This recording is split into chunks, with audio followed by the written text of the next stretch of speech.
1 zoning ordinance of the City of Des Moines to hear requests for variances and exceptions from the regulations in the zoning ordinance, conditional use permits, and appeals from the decision of the staff in the administration of the zoning ordinance, and to make decisions in such matters. This is an open and informal meeting as currently being recorded. The board members have received a copy of the agenda, staff report, and recommendation. Copies of the agenda, staff report, and recommendation are available to the public on my far left. We should have a full 7-member board, and I'll introduce the members as they sit. On my far right will be Brooke Rosenberg. Next to him will be Cindy Smith. Next to her is Tom Clark Sr. On my far left will be Jeff Clayton. Next to him will be Mel Pins. Next to him will be Linda Westergaard. And my name is Bill Gray. Representing City Legal on my left is Mike Kelly. And representing city staff, we have Eric Lundy, City Planner, Bert Drost, City Planner, Emmanuel Toribio, City Planner, and Sue Ann Donovan, the Zoning Enforcement Officer. The Board is required to base its decision in each case upon the criteria established by law for the type of relief sought by the applicant. The law applicable to each case is identified in the written staff report. If the facts as determined by this Board demonstrate that the criteria established by law for granting the relief have been satisfied, then the Board must grant the relief. Otherwise, the Board must deny the relief. All speakers are requested to focus their comments upon those facts that demonstrate whether or not the criteria established by law have been satisfied. Each appeal will be announced in order, and the staff will present a brief explanation of the appeal. Any written comments received by the staff prior to the hearing will be distributed to the Board or otherwise identified. All speakers are requested to speak from the podium over here on my far right and to begin their presentation by giving both the name and address. The applicant or representative of the applicant is allowed to speak first and will be allowed 10 minutes to present the appeal. Anyone else present in support of the appeal will then be allowed 5 minutes each to present his or her comments. Anyone present in opposition to the appeal will then be allowed 5 minutes each to present his or her comments. The applicant then will be allowed 3 minutes for rebuttal or other closing comments. The meeting will then be closed to public comment, and the Board will make a decision. That decision and reason will be announced. Items listed on the consent portion of the agenda will not be individually discussed and will be considered for approval in accordance with the recommendation in the staff report unless an individual present or a member of the Board requests that the item be removed from the consent agenda and separately considered under the public hearing agenda. The decisions of this Board can only be appealed to the Polk County District Court. If you believe you have been harmed by an error made by this Board, your only remedy is to seek relief through the District Court within 30 days of the filing of the Board's decision and order. If you believe the zoning regulations applied by this Board are wrong, you may petition the City Council to change those regulations. All material written or otherwise used today as part of any presentation will become a permanent part of the record and will not be returned. We ask that if you have cell phones on you, please put them on vibrate or turn them off because they tend to be very disruptive to the process. We will be taking probably a short break around the 3 or 3:30 time frame. Let's see here. We've got, first we have 2 items that have been removed. That's item 9, a conditional use permit and variance at 2300 ML King Parkway, and a conditional use permit at 1000 East University Avenue. Those 2 have been pulled from, and we're not going to hear them, so if you're here to speak about them, it's off the agenda and we're not going to be talking about it. That was 9 and 10, Mr. Yes, Chairman. I'm sorry, 9 and 10. So is anybody here to speak against those? They've already been removed, so we're not going to be hearing them today. We have some continuance requests. Let's go to the consent agenda items first. As I mentioned, the consent agenda items are items we're going to vote as a block here to talk and vote as one vote. So I'm going to go through these, and if anybody's here to speak in opposition to them, please speak up. Item 18, we've had a request to move to the consent agenda. Is there anybody here that's here to speak against item 18? Okay. I'll entertain a motion. Mr. Chairman, I move that we move item 18 to the consent agenda. The owner and applicant has agreed with staff recommendations. Is there a second? Second. Okay, it's been moved and seconded. All those in favor, raise your hand, say aye. Motion carries 6-0. I'm going to read through the consent agenda items. Item 1 is an exception at 5811 Southwest 4th Street. Item 2 is a variance at 1540 High Street. And Bert, you're going to talk about item 3. Item 4 is an exception at 435 49th Street. And item 5 is a variance at 1111 East Army Post Road. And also item 18, which is a conditional use permit at 702 Raccoon Street. Is there anybody here that's here to speak against any of those items that I just talked? Okay, I'll entertain a motion for approval of the consent agenda. I'd make a motion to approve items 1 through 5 and item 18 and the exceptions, variances, and conditional use permits requested therein, subject to staff recommendations. Mr. Chairman, is item 3 still on the consent agenda? I'll have Bert talk about it now then. Good. Item number 3 is the request on Summit Vista. It has requested a continuance to the January meeting. During this process, it was discovered they have a home occupation there, so they're revising their appeal to also include that home occupation. So the continuance to the January 25th meeting would allow the board to consider that at that time. So we'll continue to hear the continuances next, but on consent, then, Mel, Should I, do we have to move the continuance? we're going to do a block of them. All right, okay. Yeah. So I make a motion to approve items 1, 2, 4, 5, and 18, and the exceptions, variances, and conditional use permits requested therein, subject to staff recommendations. Second. Moved and seconded. All those in favor, raise your hand and say aye. Aye. Motion carries 6-0. So if you're here, those items have been approved. You can get your permits and get started, or you can stick around and watch your city government at work. We have some continuous requests. Bert? Yeah. I'll wait for it to Pat, settle. good to see you. There are 4 requests for continuances. The first one was item 3 at 2825 Summit Vista Drive. The second request is item number 7 at So now what are we hearing here? 1638 East University Avenue. This item was actually continued from last month. Since that meeting, they've hired an attorney, and that attorney wasn't able to be present today, so they've asked for it to be continued to January 25 so their attorney could be present. Item number 19, the appeal for Waterworld at 3619 Douglas Avenue. They have also asked for a continuance so they could consult an attorney and address some of the issues in the staff recommendation. And then number 22,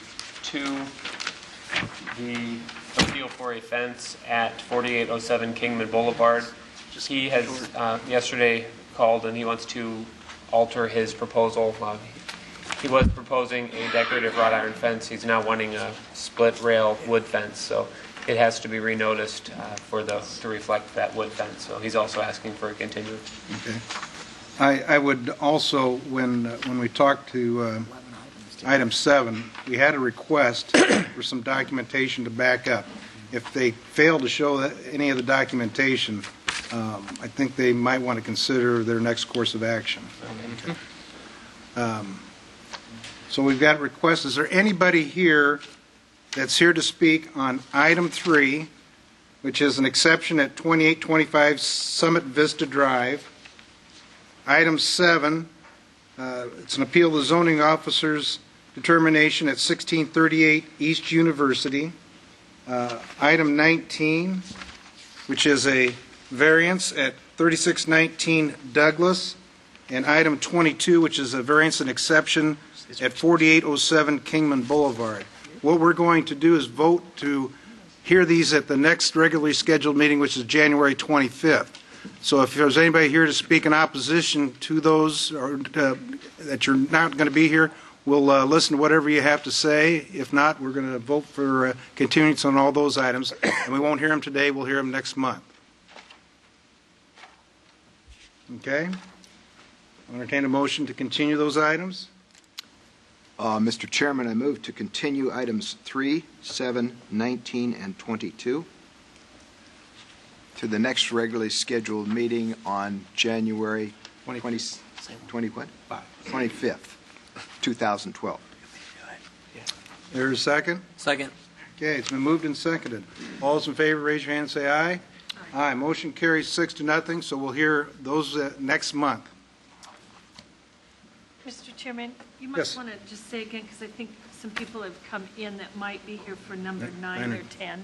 Okay. Just Once to let you again, know that that's not. thank you, Linda. Once again, items 9 and 10 have been withdrawn. We are not going to be hearing those at all in the near future, as far as I know. So if you're here to speak against them, they're already removed, so we're not going to hear them. Thanks, Linda. Okay, we're going to go to the public hearing agenda. First is item 6. It's a conditional use permit at 338 Southwest 6th.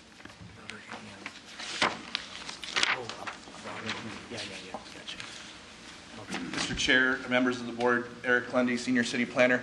This item was in front of you at the last hearing. It was granted a continuance to allow the applicant or appellant to work to establish some off-street parking agreements with adjoining properties to help ensure necessary parking, and also demonstrate that the collective parking situation is not a burden on the neighborhood or would impose congestion on the streets. Quickly, again, this is the building located at the southeast corner of Southwest 6th and Tuttle Street. So again, it might be hard on the photo with the lighting in here today. This is the building. The building and the parcel are, for the most part, one and the same. Oh, yeah, I don't know. It's weird. This is looking at it to the northwest. This is looking at it north on the west end of the building from Tuttle. You can see an adjoining parking lot, and there's actually an alley there as well. It might be a little hard to distinguish what's the parking and what's the alley right here. And then this is just looking a little further to the northwest.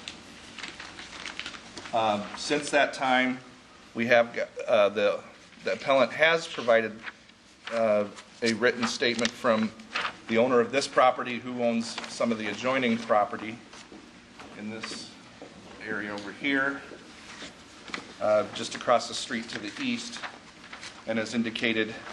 Do you have a copy of this? Did you get a copy of this letter? No. No. I'll pass it around.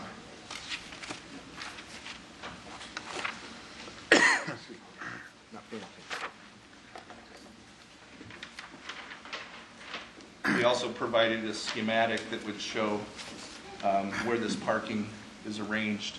On the off-street parking that they're referring to the agreement for, they're demonstrating it in this area here. They're also showing on-street parking, and these are not urban cross-section streets up in all of these areas. There's a lot of right-of-way that gets parked with, that historically is parked with maneuvering into the street directly. And then they're also showing the on-street spaces as they go down. And those are not marked spaces, but they're using the dimensions that would be required for parallel spaces. From that standpoint, staff still has some concerns because there's a lot of available parking which they did not provide agreements for that will probably be more enticing, I guess, if you want to say, if you're a patron of this establishment here, you might be inclined to park directly across the street or to the west, and I think it would still be an imposition on those owners if they don't have an arrangement.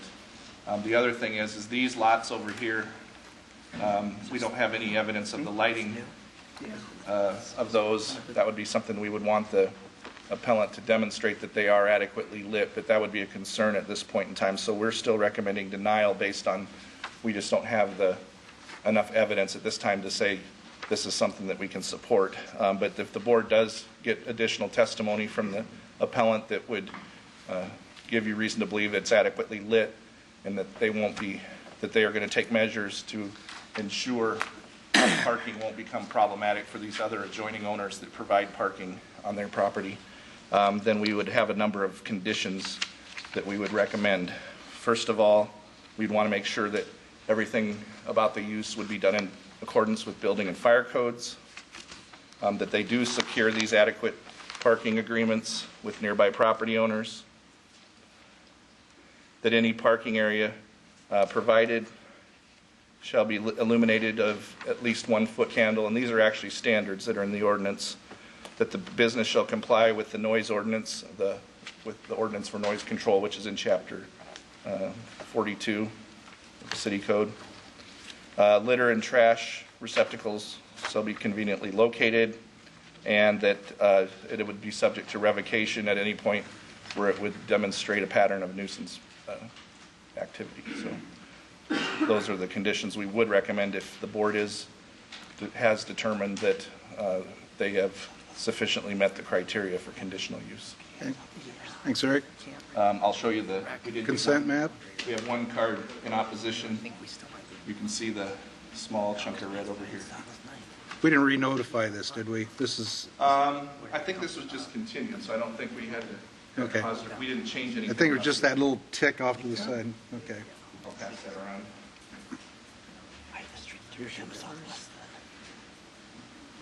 But I still think as far as Any questions for staff? this, so here's 9th Street, here's the rivers. Thanks, Eric. Applicant or representative of the applicant? This whole area stuff is there. Interesting.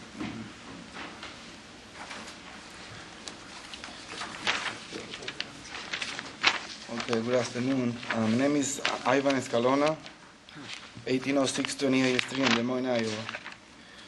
Well, let me see. Easy enough.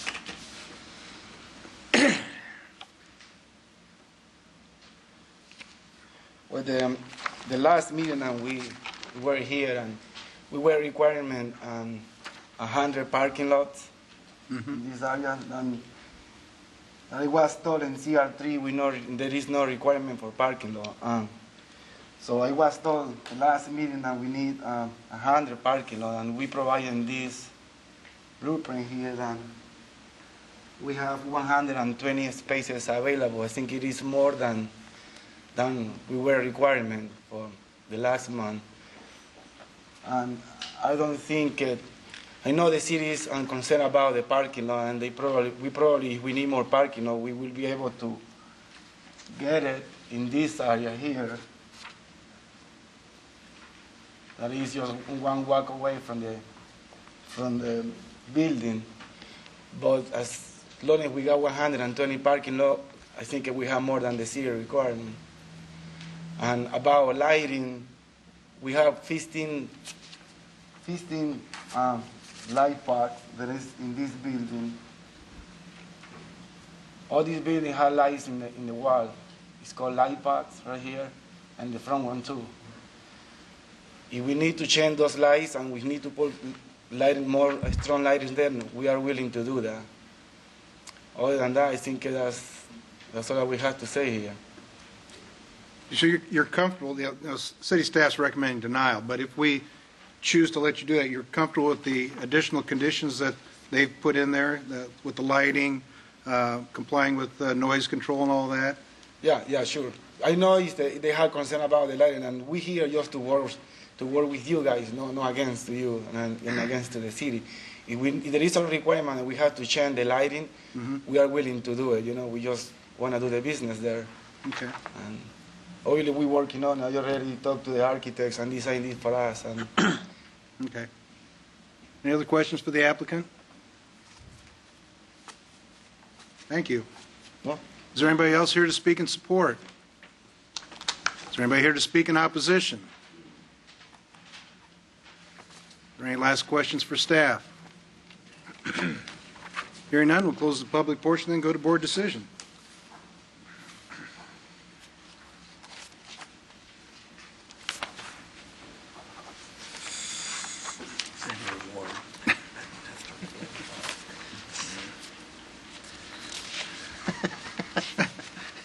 quiet crowd Well. here. Supposed to be in the Christmas spirits here, guys.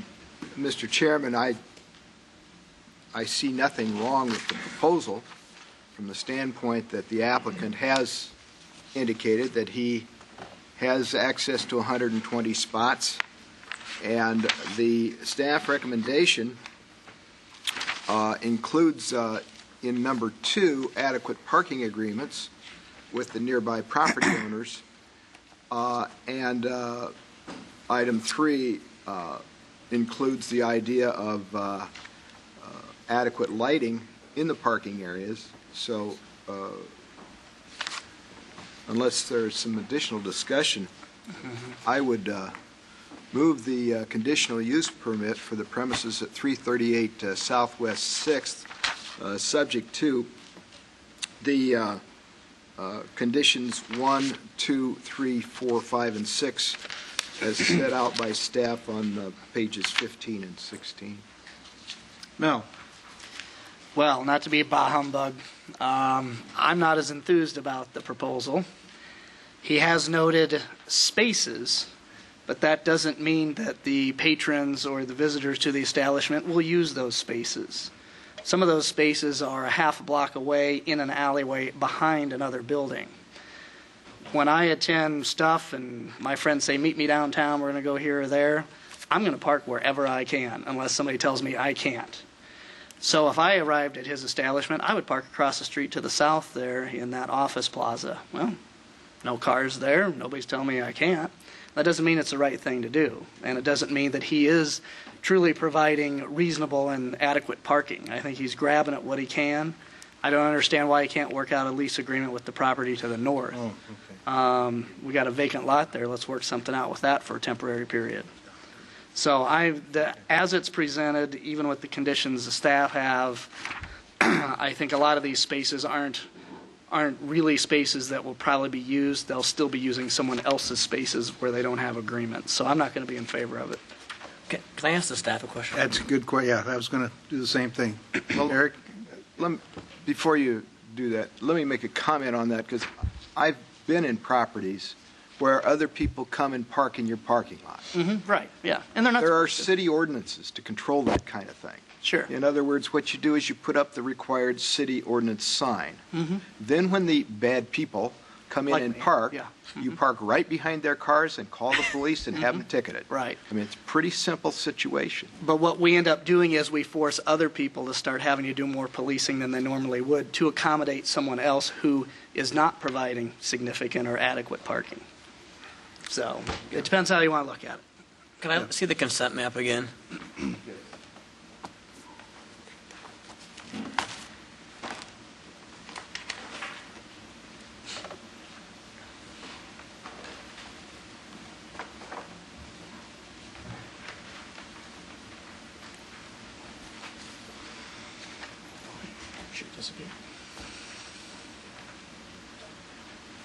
This is the one card that is, Okay, so all the other properties around it yeah. didn't say one thing one way or the other. Contrary to what staff's concerns are, we didn't get any response from the Hubble properties that are Okay. nearby. But That was all I was curious about. Okay. My thought is, in looking at this item, condition 6 should take care of any issues of people rampant parking. And I think we've got one that's coming back before us, and that's what I like to see. I like to see a business start up. I hope the business just cascades to a point where they have to get out of there and move somewhere else because there's so much. That's the kind of thing I'd like to see going on in the city. So I am going to support it. I think the idea here, the crime sheet is almost non-existent. It's a good area. It's got a good plan. The parking, if he does do good, 6 is going to take care of the issue, and hopefully that if it's that good a business, they'll find a bigger venue to have it, hopefully within the city of Des Moines. So I'm going to continue to support it. I think it's a pretty good thing to add to downtown, and it kind of goes hand in hand with the Court Avenue Entertainment District. So that's one of the things that I'm thinking about. I agree with that. I think the conditions will take care of any problems, and the fact that nobody right nearby has an issue with it. I don't know, making that be an issue when there might not even be one doesn't make any sense to me. So I'm in support of it too. Lynn, it leaves you in the last of the I'll support it. Okay. Okay, it's got a motion on the floor. Do we have a second? I'll second. We moved and seconded. Any further discussion? All those in favor, raise your hand, say aye. Those opposed? Knowing it will pass, I'll say no. Thank you. Motion carries 4-1. To approve the conditional use permit. Yeah. With the following conditions. All right? Thank you. You can get your permits and get started. Item 8, it's carried over from the November 16th meeting, a variance at 1517 East Creston.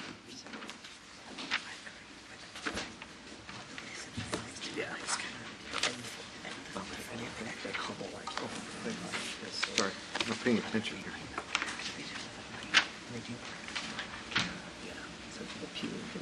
Mr. Chair, members of the board, Manny Trevio, Planning Department. This item was continued from the November 16th, 2011 meeting to allow staff and the zoning inspector, zoning officer, to do further investigation of the history of the garage. They're asking for a variance of 1,467 square feet over the maximum allowed 2,274 square feet of aggregate structure. This would be in accordance with 30% of the rear yard. At the time the accessory structure were constructed prior to July 5th, 1994. The property is located off East Creston Avenue, east of Southeast 14th Street. It does contain a single-family dwelling with a detached garage, which you can kind of see here. I'll have some better photos of that for you in a minute.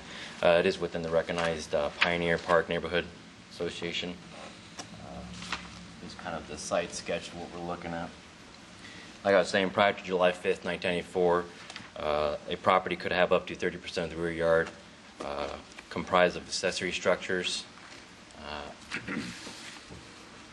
Here's kind of the rough breakdown of just roughly how the garage has been built out. Up here is a 36 by 37 section, and then here's a 33 by 73 section comprising the 3,741 square foot accessory structure. They did get permits for a 24 by 28 that was built in 1960, and a 22 by 24 that was built in 1978, and those are grandfathered in per the building code. That would, at that time, that would have occupied about 16% of the rear yard. Currently, this overall structure occupies about 49.3% of the rear yard.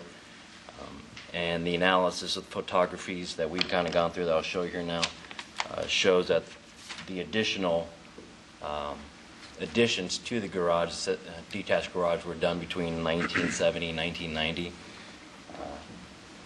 This is just a photo of the east facade, kind of entrance of it. This is kind of looking down towards the rear yard, going south. The appellant has indicated that they use the accessory structure for the storage of antique cars. And like I was saying, based on the historical aerials, we determined that, first of all, they had the permit, they were built one in 1960. But here's a 1963, and it's kind of difficult to see on this. I may have to pass it around. You can see that there is the 24 by 28 that was built. And then we move on to 1992. It kind of expanded quite significantly. In that time frame, the second garage was issued, the permit was issued for that 22 by 24, and I'll pass it around to give you guys a better idea how that's... Manny, before you do that, did you turn that intensity down a little bit? I had trouble seeing that. I'll just pass that around. Okay, It's pretty all right. difficult to see that. It must be different on your screen than it is up on Oh, is it? the big screen. Budget Yeah, cuts, let you me know. That's fine. You can look at this one. You're the ones that have to see it. The additions, here's one of 2000. This one you can kind of see, obviously, the additions that were added on to the existing two permits that were issued for the garages back in 1960 and 1978. They were built without the necessary building permits. This is in 2000, and this is in 2009. I think we can maybe get that a little bit better. A notice of violation was sent out to them in October 11, 2011, noting that the building permits for the additions weren't acquired, and the accessory buildings were exceeding the maximum limit. At the time, we thought it would be within the current zoning requirement of 20% or 1,000 square feet. We made the determination that the prior to permitted garages were prior to the 1994 change, allowing them to have 30%, which, like I was saying, it was about 16% that it would have occupied. If the board were to grant the request, the appellant must obtain these permits and demonstrate the garage additions are in compliance with the building codes, and this would be requiring firewalls if along the property line, if there is less than a 5-foot setback there, firewalls all along that west facade of the building, along with a firewall portioning out about 3,000 square feet. For every 3,000 square feet, there needs to be a firewall erected within the building as well. It would be inclined for staff to kind of recommend approval in this, in sense of the intensity of the actual accessory structure overall on the property. Staff would recommend denial in this instance of the variance. It's not consistent with the zoning ordinance or with the central character of the neighborhood. No unnecessary hardship has been demonstrated to justify the retention of the detached garage. Staff believe that it presents a hazard due to the building code deficiencies with regards to the frost footings and the firewalls that I was discussing earlier. Furthermore, the overall percentage of the detached garage and the addition together encompasses quite a bit of the rear yard, potentially diminishing and impairing the established property values relative to the adjoining and surrounding neighbor residential properties. So, any questions? No. Manny, could you put the aerial photo back up there? I'm just curious, and I don't know if this was covered earlier. Is there a structure in the front yard there just past the sidewalk? Or is that the structure that you were discussing earlier? This one? Yes. What's that? There was, during the site inspection, it looks like it was a carport that was out there. Okay. Just last week, Bob Knudsen made sure that was taken down. Okay, so that's been removed. So that's been removed. Okay. And then I'm also curious, is there, or what are the regulations regarding the storage of vehicles operable or inoperable outside? As, front yard, side yard, how can cars be parked on a property? Well, they're only allowed to have one inoperable or unlicensed vehicle on the property. Okay. Else it would be considered a junkyard. However, they could store whatever they want inside. Okay. As long as it's not visible. All right, so whether I have driveways or not, I can only have one inoperable vehicle sitting outside. Okay. Sometimes that's good to know, in case my carburetor needs help. And I'm also curious, if you do have a, quote, garage for the storage of vehicles with like a garage door, does that garage door have to access a paved driveway to it, or can it just kind of open into your backyard? Within the rear yard, it wouldn't be required unless Okay. it actually has access to it off the main drive, off the main access of East Crescent in this point. Okay, all right. The zoning ordinance only requires you to pave what's in the front yard. Got it. The portion of the Okay. driveway in the front yard. Thank you. Let me ask this question. If we were inclined to grant an exception, right now you say that the aggregate accessory structures represents 49.3%. Correct. Of the rear yard area. But an exception would then mean that you could have accessory structures up to 45% Correct. of the rear yard area. So what you're really telling us is if we want to grant an exception, we have to eliminate how many square feet?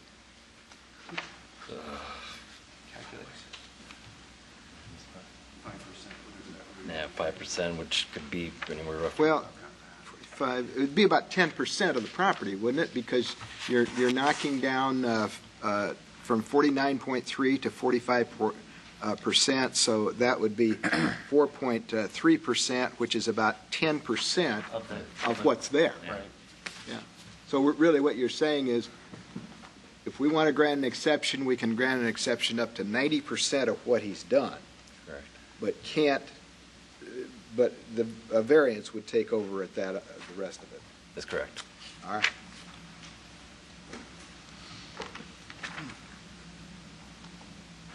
Any other questions for staff? Thanks, Manny. Bert? Applicant or representative of the applicant? Was he going to be here, Bert? I talked to him yesterday, and he was supposed to meet with the building inspector yesterday, but he called and said he was stuck in Omaha and wouldn't be able to meet with the building inspector, but he said he was going to be here today, so might still be stuck in Omaha. One of the Problem with mud? one of the cards indicated some concern about the owner here.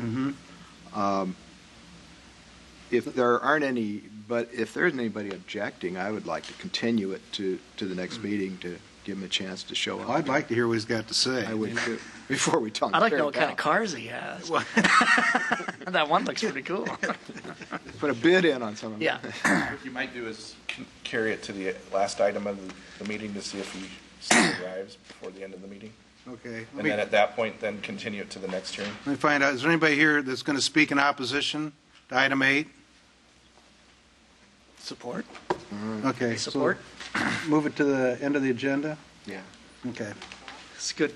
Yeah, I make a motion to move this item to the end of the agenda with, and at that time, if the owner has not appeared, we take up the matter of a continuance to the next meeting. Okay. I'll second that. Been moved and seconded. All those in favor, raise your hand, say aye. Aye. Motion carries 7-0. Let's move right on to item 11 then.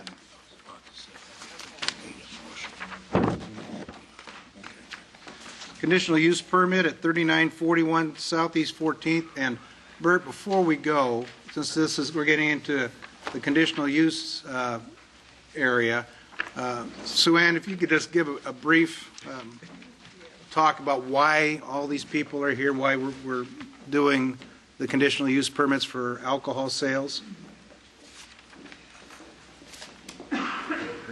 Very briefly, as a result of some changes in state law, we did a review of conditional use permits and liquor license in general for Class C liquor license, which is hard alcoholic liquor, over the summer in response to the state law change that allowed gas stations to now sell alcoholic liquor within their premise, where previously they had to have a separate premise before they could sell alcoholic liquor.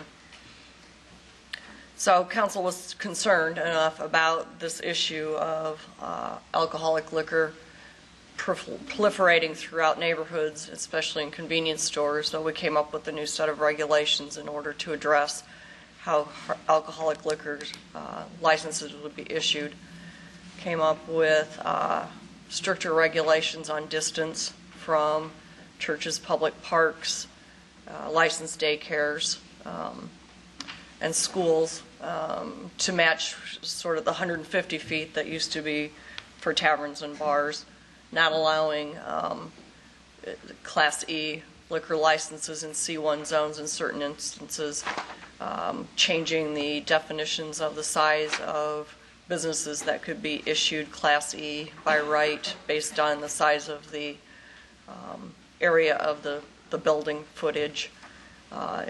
Part of that was to require the conditional use so that if it became a nuisance or a problem to the neighborhood, that it could come back through a revocation process to the board, thereby making it easier for us to revoke those liquor licenses that become a hazard or a nuisance to the neighborhood.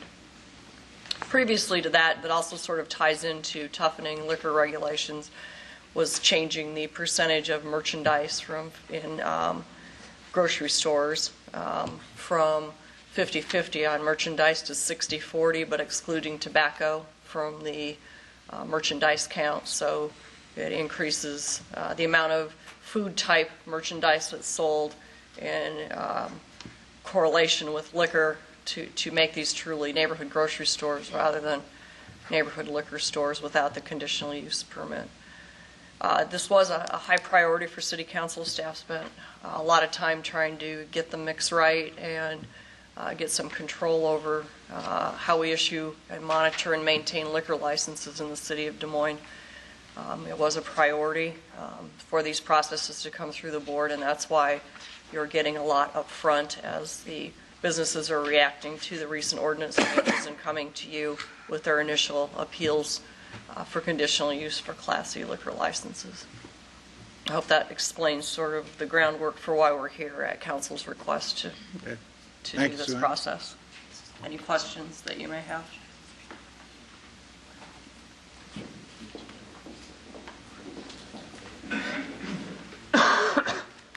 Right. Mr. Chair, members of the board, item number 11 is a request from the Quick Trip at 3941 Southeast 14th Street to sell alcoholic liquor.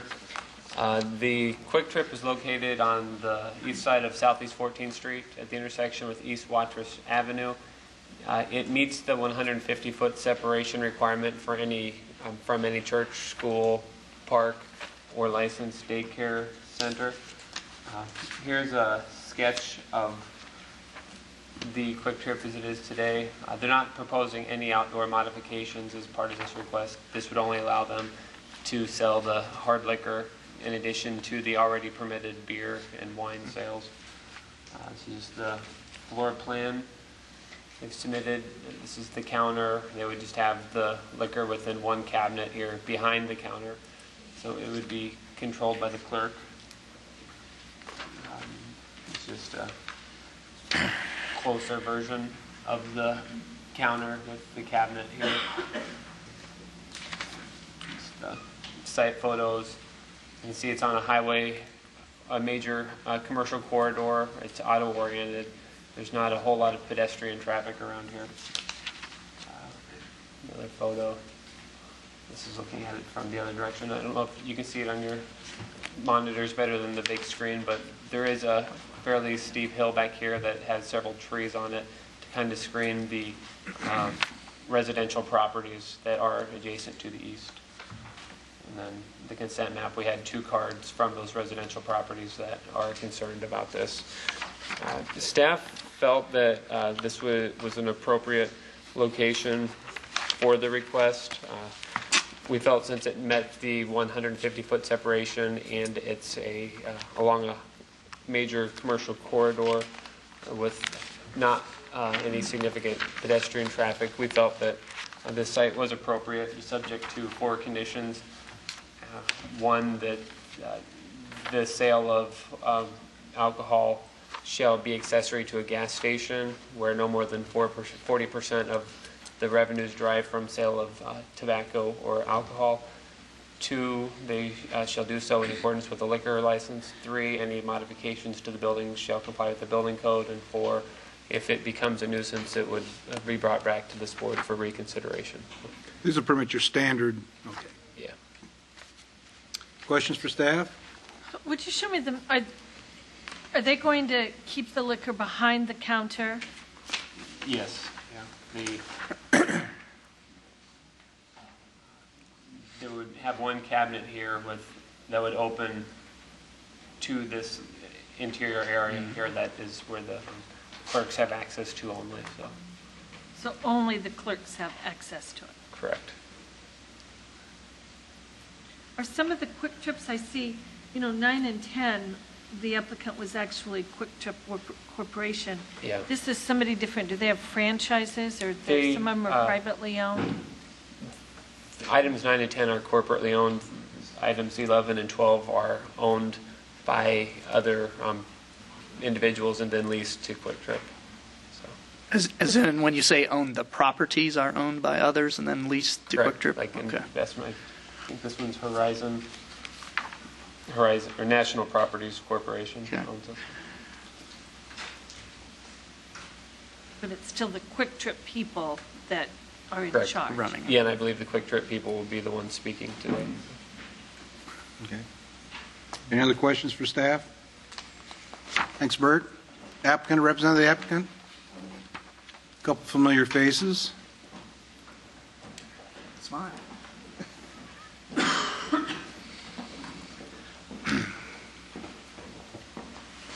Mr. Chairman, members of the Board of Adjustment, Larry James Jr., 3101 Ingersoll, Des Moines, here to represent Quick Trip Corporation. At the risk of repeating myself from last meeting, I think, and also for the benefit of some of the folks in the audience that are here regarding these items, both this one and the next item, I would reiterate that yes, in fact, that the layout of the stores are in fact going to be only selling.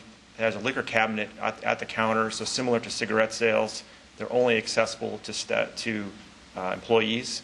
No customer, kid, anybody can come by and grab one and walk out of the store. It's a safety issue, plus it keeps tabs on who's purchasing the item.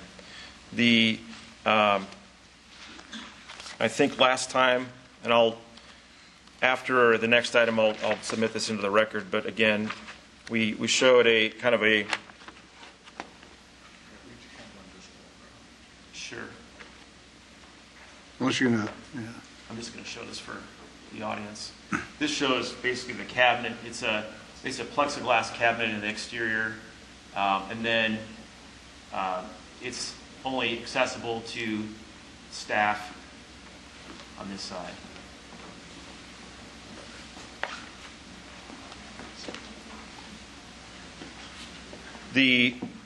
As we discussed last meeting for other items, Quick Trip is very intent on maintaining a policy of responsible alcohol retailing. They have I've given you as part of the documents I've passed around and that we submitted last time as well, the responsible tobacco alcohol retailing shop policy. There's extensive training that Quick Trip undergoes for its employees. I think that one of the concerns that often is raised whenever alcohol sales are brought up is what about underage sales? And I think I talked with, and Mike Talcott, who's with me from Quick Trip again, can speak to this. I think Mike can speak to the number of stores they have in the metro area. The last time they received an infraction was, I believe, in 2007. So over 4 years ago.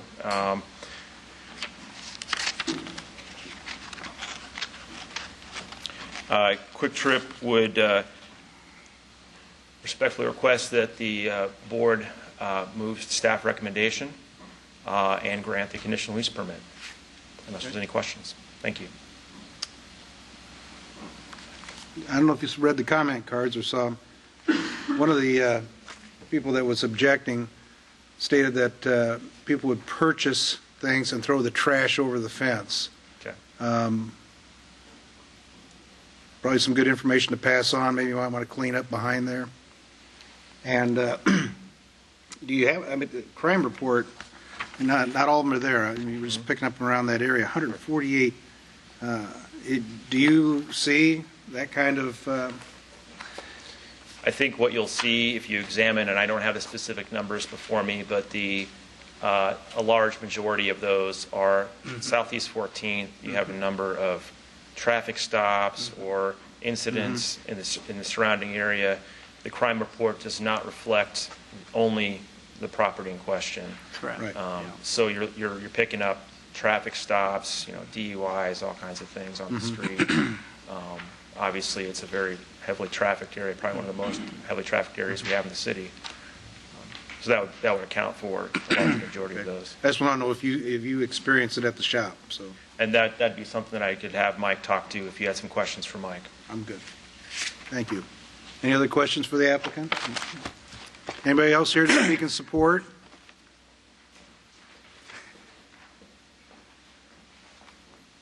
Chairman, board members, Mike Talcott, 5725 Fox Ridge Drive. I won't repeat myself, and you won't have to warn me about running on, talking forever. I would like to touch on just a couple things that, one earlier question was as far as ownership of the property. Without going too deep into our business plan, quite a few of our locations are sold to investors, but we lock it in as a minimum of 50-year lease term where we control the business. And if and when we decide not to operate in that location anymore, when we leave, we decommission it, take the gas pumps out, take the canopy out. I think you're familiar with a few locations around town where we've done that, but we might not own the ground or the building, but we own all rights and bear all responsibility for the business. All the employees are Quick Trip, 110%. One other item that you brought up was crime, police calls. I don't know if you're aware, but we are a strong supporter and a participant in the Safe Place program. And that's primarily geared for troubled youth. If there's any type of an issue, problem, if they're in fear, come into a Quick Trip. All of our staff are taught what to do, which is generally try to get them calmed down, get them safe in the back room, which is locked and inaccessible, and then we have a number we can call to get them help. But what goes along with that also, with us being a 24/7 operation, is a lot of times things come into our parking lot because we're open. And I can speak from experience from over 10 years of managing stores in Des Moines. There's quite a few things that came to me, but really didn't have anything to do with Quick Trip. And that's something that we're very proud and we're very picky of our people. And you have to be a certain responsible, upstanding individual to A, get hired, and B, stay employed at Quick Trip. I think our current statistic is 1 out of 10 actually get an interview of who applies, and I think it's something like 1 out of those 30 that are interviewed get offered a position. And I think our average tenure of store employees is over 3 years now, which in the industry is phenomenal for a convenience store chain. I myself am going to hit 15 years in March, so be happy to answer any other questions you may have. That wasn't too long, was it? You did all right. Look. One general question. Yeah. Presume you are selling hard liquor to be competitive with your. It's another product category. Yeah. We as you can probably kind of see, on a scale of the overall sales floor, the amount of space we're devoting to it is pretty small, but it is one more item that someone can get while they're shopping with us. I'm sure you all are convenience store shoppers, hopefully Quick Trip, but when you go to get gas, if you come in to go to coffee, you get gum, you get a donut, and that's what pays my paycheck. So just one thing, we don't want to be at a competitive disadvantage if at all possible. Any other questions? Thank you. All right. Anybody else here to speak in support? Is there anybody here to speak in opposition? Any last questions for staff? Hearing none, we'll close the public portion, then go to board decision. Mr. Chairman? I drive by this store anywhere from 2 to 4 times a day. I shop in this store a couple times a week. The store is always safe, clean. Employees are courteous, professional. I don't think the addition of a 5-foot liquor cabinet is going to cause any major confusion or concern there. And as far as the traffic stops, I'd like to see more on Southeast 14th. So I know that's a major intersection right there. You pull somebody over, maybe the car pulls in the lot for a check on a license or a headlight out or window tint. It winds up within 500 feet, it shows up on their report. But again, I think they run this location very well here. Might encourage them, check your fence line. The wind in Des Moines, I think, blows from the west to the east, so I'm sure somebody pulls their wrapper off their Marlboro pack, throws it on the ground. Even you can't get to it before it might get to the fence line. But I think the store is well taken care of, and I would move staff recommendation for approval of the conditional use permit as requested. Okay. Is there a second? Second. Been moved and seconded. Is there any further discussion? All those in favor, raise your hand, say aye. Motion carries 7-0. Item 12, conditional use permit for surprisingly the same people at 1421 Ingersoll. And we have quite a bit of correspondence on this too. Everybody get that in their packet? 1 or 2 new letters. These are, Item number 2 is a similar request for the Quick Trip that's at 1421 Ingersoll Avenue. It's just on the west side of 15th Street, North Ingersoll, south of High. The new Walmart complex is just within a block to the east. The Iowa Methodist Medical Center is about a block and a half to the north. This site, it does meet the 150-foot separation from any park, school, church, or daycare. It's about 480 feet from the Gateway West, or the Western Gateway Park in the Papa John Sculpture Garden here, located just east of the Sherman Hill Neighborhood Association. Sherman Hill is on the west side of 15th Street. The Downtown Des Moines Neighborhood Association covers the west side. I'm sorry, the east, everything east of 15th Street. Here's the layout of the building and of the site. Again, they're not proposing any exterior modifications to the site. Here's the similar case where they're just having a liquor cabinet behind the counter accessible to staff at the Quick Trip only. Here's the site photo. Another photo looking west from the intersection of High and Ingersoll. And then this is just along 15th Street. You can see the store backs up to 15th Street. And then our consent map, we did have all of our cards that came back were in opposition, and we also had several letters from other concerned people. In this instance, we felt this Quick Trip site is a little unique compared to all of the other Quick Trips. This is more of it's in a downtown area, and it's also within the downtown overlay district, which is a zoning district that covers most of downtown. And because it's in the downtown, it's in this location between Sherman Hill and the employment center, it's more of a pedestrian-oriented area rather than the auto-oriented area that all of the other sites in Des Moines are in. So we do have some concerns with them selling alcoholic liquor at this site. As you'll see from the police reports, there were, I believe, 46 police calls made to this site within the last year. 10 of those were for public intox issues.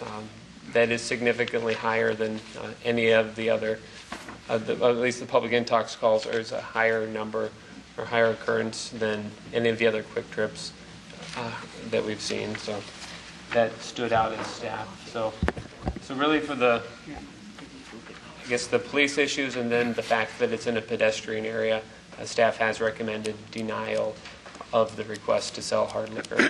They can obviously still continue to sell beer and wine, but we just don't feel it would be beneficial to add hard liquor to the mix. So, Okay. Any questions? Yeah. Is there anything in the downtown zoning district that states that this isn't acceptable? There's nothing in the downtown overlay district that would prohibit. Has the staff got any input about, besides the letters we've seen, about the concern that it's close to, that it is in downtown and close to the Gateway Park? Really, that's one of our concerns is, the recent ordinance change requires 150 feet of separation from any park. This is 480 feet. So what's the concern then? We still think because it's a pedestrian area rather than auto-oriented. Right. It's a pedestrian area now, correct? Correct. And they don't sell hard liquor now, correct? Correct. And you still have the drinking problem, correct? Yeah. So what does the city staff think is going to happen over and above what's already happening? Well, I guess we just don't see how it can help the situation any. Well, how's it going to hurt it? Well, obviously there's a difference between hard liquor and wine and beer. That's why There's also a big price difference. Correct. City council, there's a difference in liquor licenses. It takes a Class E to have hard liquor where it's only a Class B. It seems this is 210 feet from the residence area. One of the others coming up is 212 feet. The only thing I see different is the staff's concern of the Gateway District. And I don't think that's valid. Not that I'm for or against at this moment to approved liquor in all these convenience stores. But it seems like there's some untalked about pressure because of the Gateway Park, which I don't think is appropriate. I have a question. As you're aware, one of the reasons for Quick Trip asking for the sale of liquor at this location, and there are other locations, is they don't want to be at a competitive disadvantage. Are there other places near here that we've already given consent to the sale of alcoholic products? No, there aren't any in this vicinity, and there also aren't any liquor stores in the area where you can buy prepackaged alcohol. What about the Gateway Market? Let me finish. In a sense, then, when the staff gave its recommendation, did it consider whether or not this recommendation was going to be carried through? Say up to 28th Street, on Ingersoll Avenue, and on Grand Avenue, and is that the thinking of the city? It was really the two things working together, one being the fact it's in a pedestrian area, two being the high number of public intox issues that have occurred there. So there's obviously something unique about the location of this that's leading to that many public intox calls. So. Thank you. Go ahead. Question, unique about the location. So are you saying that Quick Trip is to blame for the public intox in this location? No. Well, then I don't understand the correlation. I'm just saying there's something unique about this where people, whether they buy the beer or wine at this location or other locations, but there's just something. So if they buy it at other locations and come into this area, they're still going to be drunk, aren't they? I assume, yeah. I don't understand how we can blame the corporation. And I'm not blaming Quick Trip. Well, it seems to be. I'm just saying that adding hard liquor into the mix isn't going to. Do you have any stats from other places around the country that have done this? No. In all fairness to the gentlemen that are here representing Quick Trip, have they seen any of these? I've been forwarding most of all of the letters I've been getting as they come in. So I think it might have been the one from Wellmark they haven't seen. But. Okay. Excuse me. Wellmark was there. This Quick Trip was there before Wellmark built their building, and so was the drunken problem. So I'm assuming Wellmark knew that before they built their building. Another question, and maybe Sue Ann's one that's in better condition to answer this one. Granted, there's a lot of public intox in this area. They're selling beer and wine right now. Is there any repercussions with so many nuisance calls for just beer and wine now, or? If I may address that, Sue Ann Donovan, Zoning Enforcement Officer. The staff is looking at this for a conditional use permit. We're before you analyzing the area and the impact that the additional sale of alcoholic liquor may have on this particular area. It is not necessarily or in any effect aimed at Quick Trip, but if we increase the alcohol consumption and sale, our fear is that will increase the nuisances that are in effect as a result of increasing the alcohol sales at this facility. This is part of what council was attempting to do, was have this come before us, come through staff for review to the board in order to try to determine what impact hard alcoholic sales will have at particular sites. Staff believes that whatever causes the adverse impact at this location will be increased by alcoholic hard liquor, and we are opposed to that being added. Right now, we do not have this site under a conditional use permit. It is not up to staff to bring it back to the board based on problems with wine and beer, because we don't have that opportunity to come back to you, because this isn't under a conditional use permit. So we don't have that opportunity, so it wouldn't have come back to you under these conditions that currently exist. So we don't have that tool. Does the market at, MLK and Gateway? Woodland? Yeah, I do Gateway not Market. believe that they have Do they alcoholic have, liquor. do they have a They have condition? wine, Just beer and wine? yes. All right. Yep. Is there any other place surrounding this area where somebody else is selling liquor that would be similar to a Quick Trip? No. I think the nearest place that would be selling alcoholic liquor would probably be Dolls on Ingersoll. There are no other packaged liquor stores or maybe, Does their convenience store, Dawes' convenience store at 35th and Ingersoll, did they have a liquor conditional use? You have to go in the grocery store. you have to go to the grocery store. Yeah, okay, thank you. Right. And no, that, Question. If Whole Foods was going to build an ML King at Ingersoll, would the staff come back and have hard liquor and beer and wine? Would the staff come back with the same recommendation? we haven't had an opportunity to look at their business plan or what they're doing, and I'm not going to presuppose what staff's recommendation would be on another property for purposes of this hearing.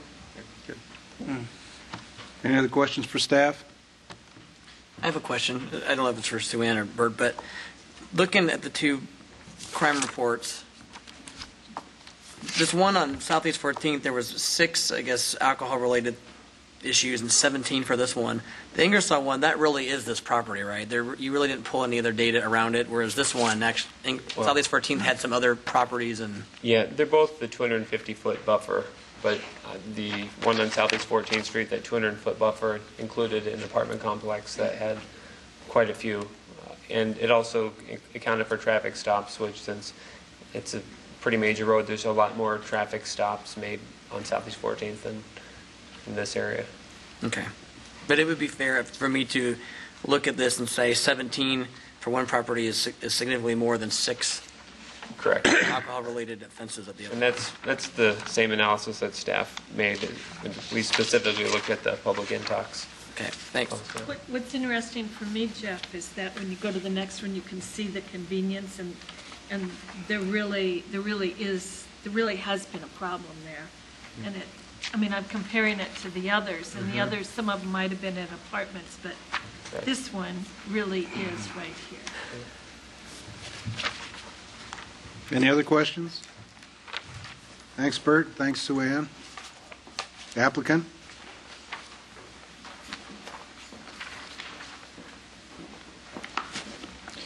Mr. Chairman, members of the Board of Adjustment, again, Larry James, 3101 Ingersoll on behalf of Quick Trip Corporation.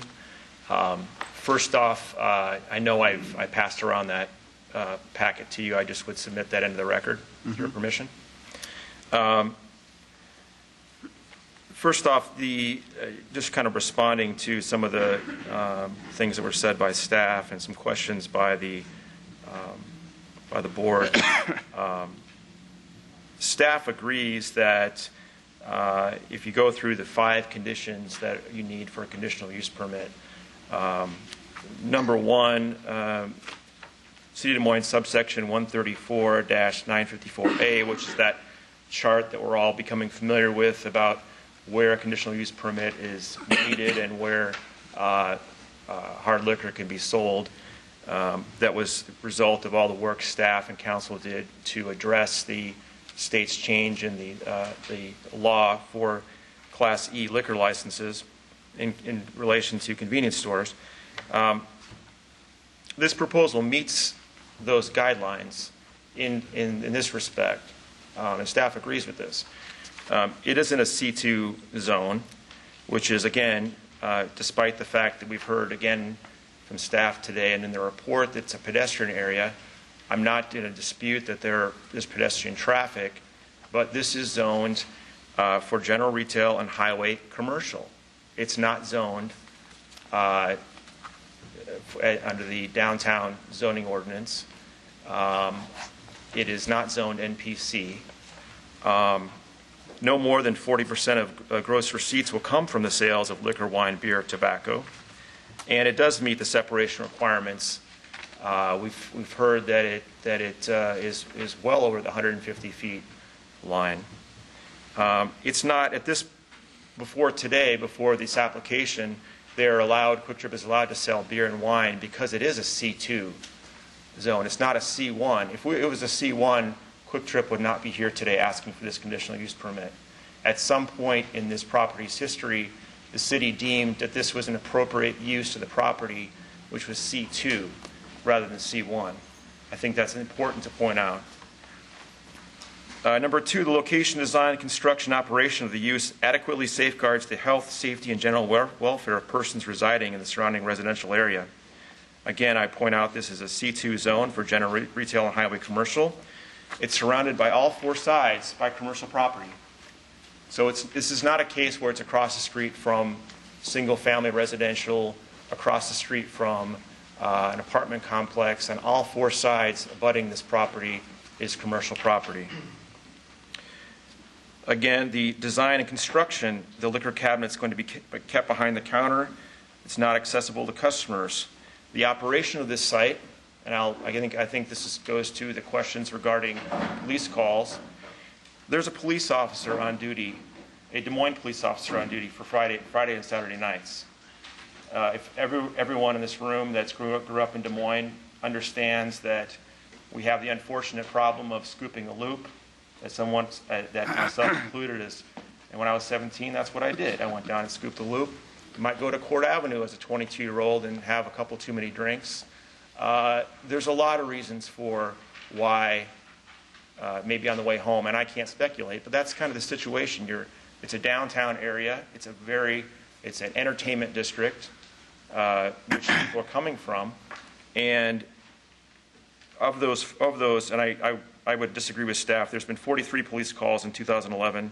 9 of those are public intox. And I think, Jeff, you were talking about some of the others, but those were DUIs, which, again, that someone was drunk arriving at the location.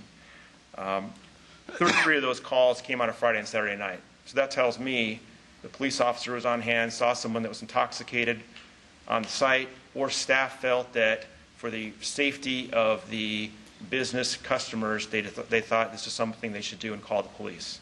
I see that as increased enforcement on behalf of Quick Trip, and I think that Quick Trip should be commended for that and not penalized by this board for calling the police in situations like that. Number 3, staff agrees the business is sufficiently separated from adjoining residential areas to prevent any noise, vibration, or light generated by the business to have a significant detrimental impact upon adjoining residential uses. That's in their report. They go on to say, however, that this is somehow say that this is a pedestrian-oriented area, so the business could have a detrimental impact. However, the ordinance as written does not cover this. That's important for this board to consider. There's nothing in the ordinance that says if it's a pedestrian area, even though it's zone C2, that's something the board can consider. The board cannot consider that. Nor is it accurate to say that it's a pedestrian-oriented area, again, as a zone C2. Number 4, the business would increase congestion on the streets, would not increase congestion, as the staff agrees. And number 5, the business, Quick Trip is here to argue that it would not constitute a nuisance. The city has never brought an action against Quick Trip as a nuisance business.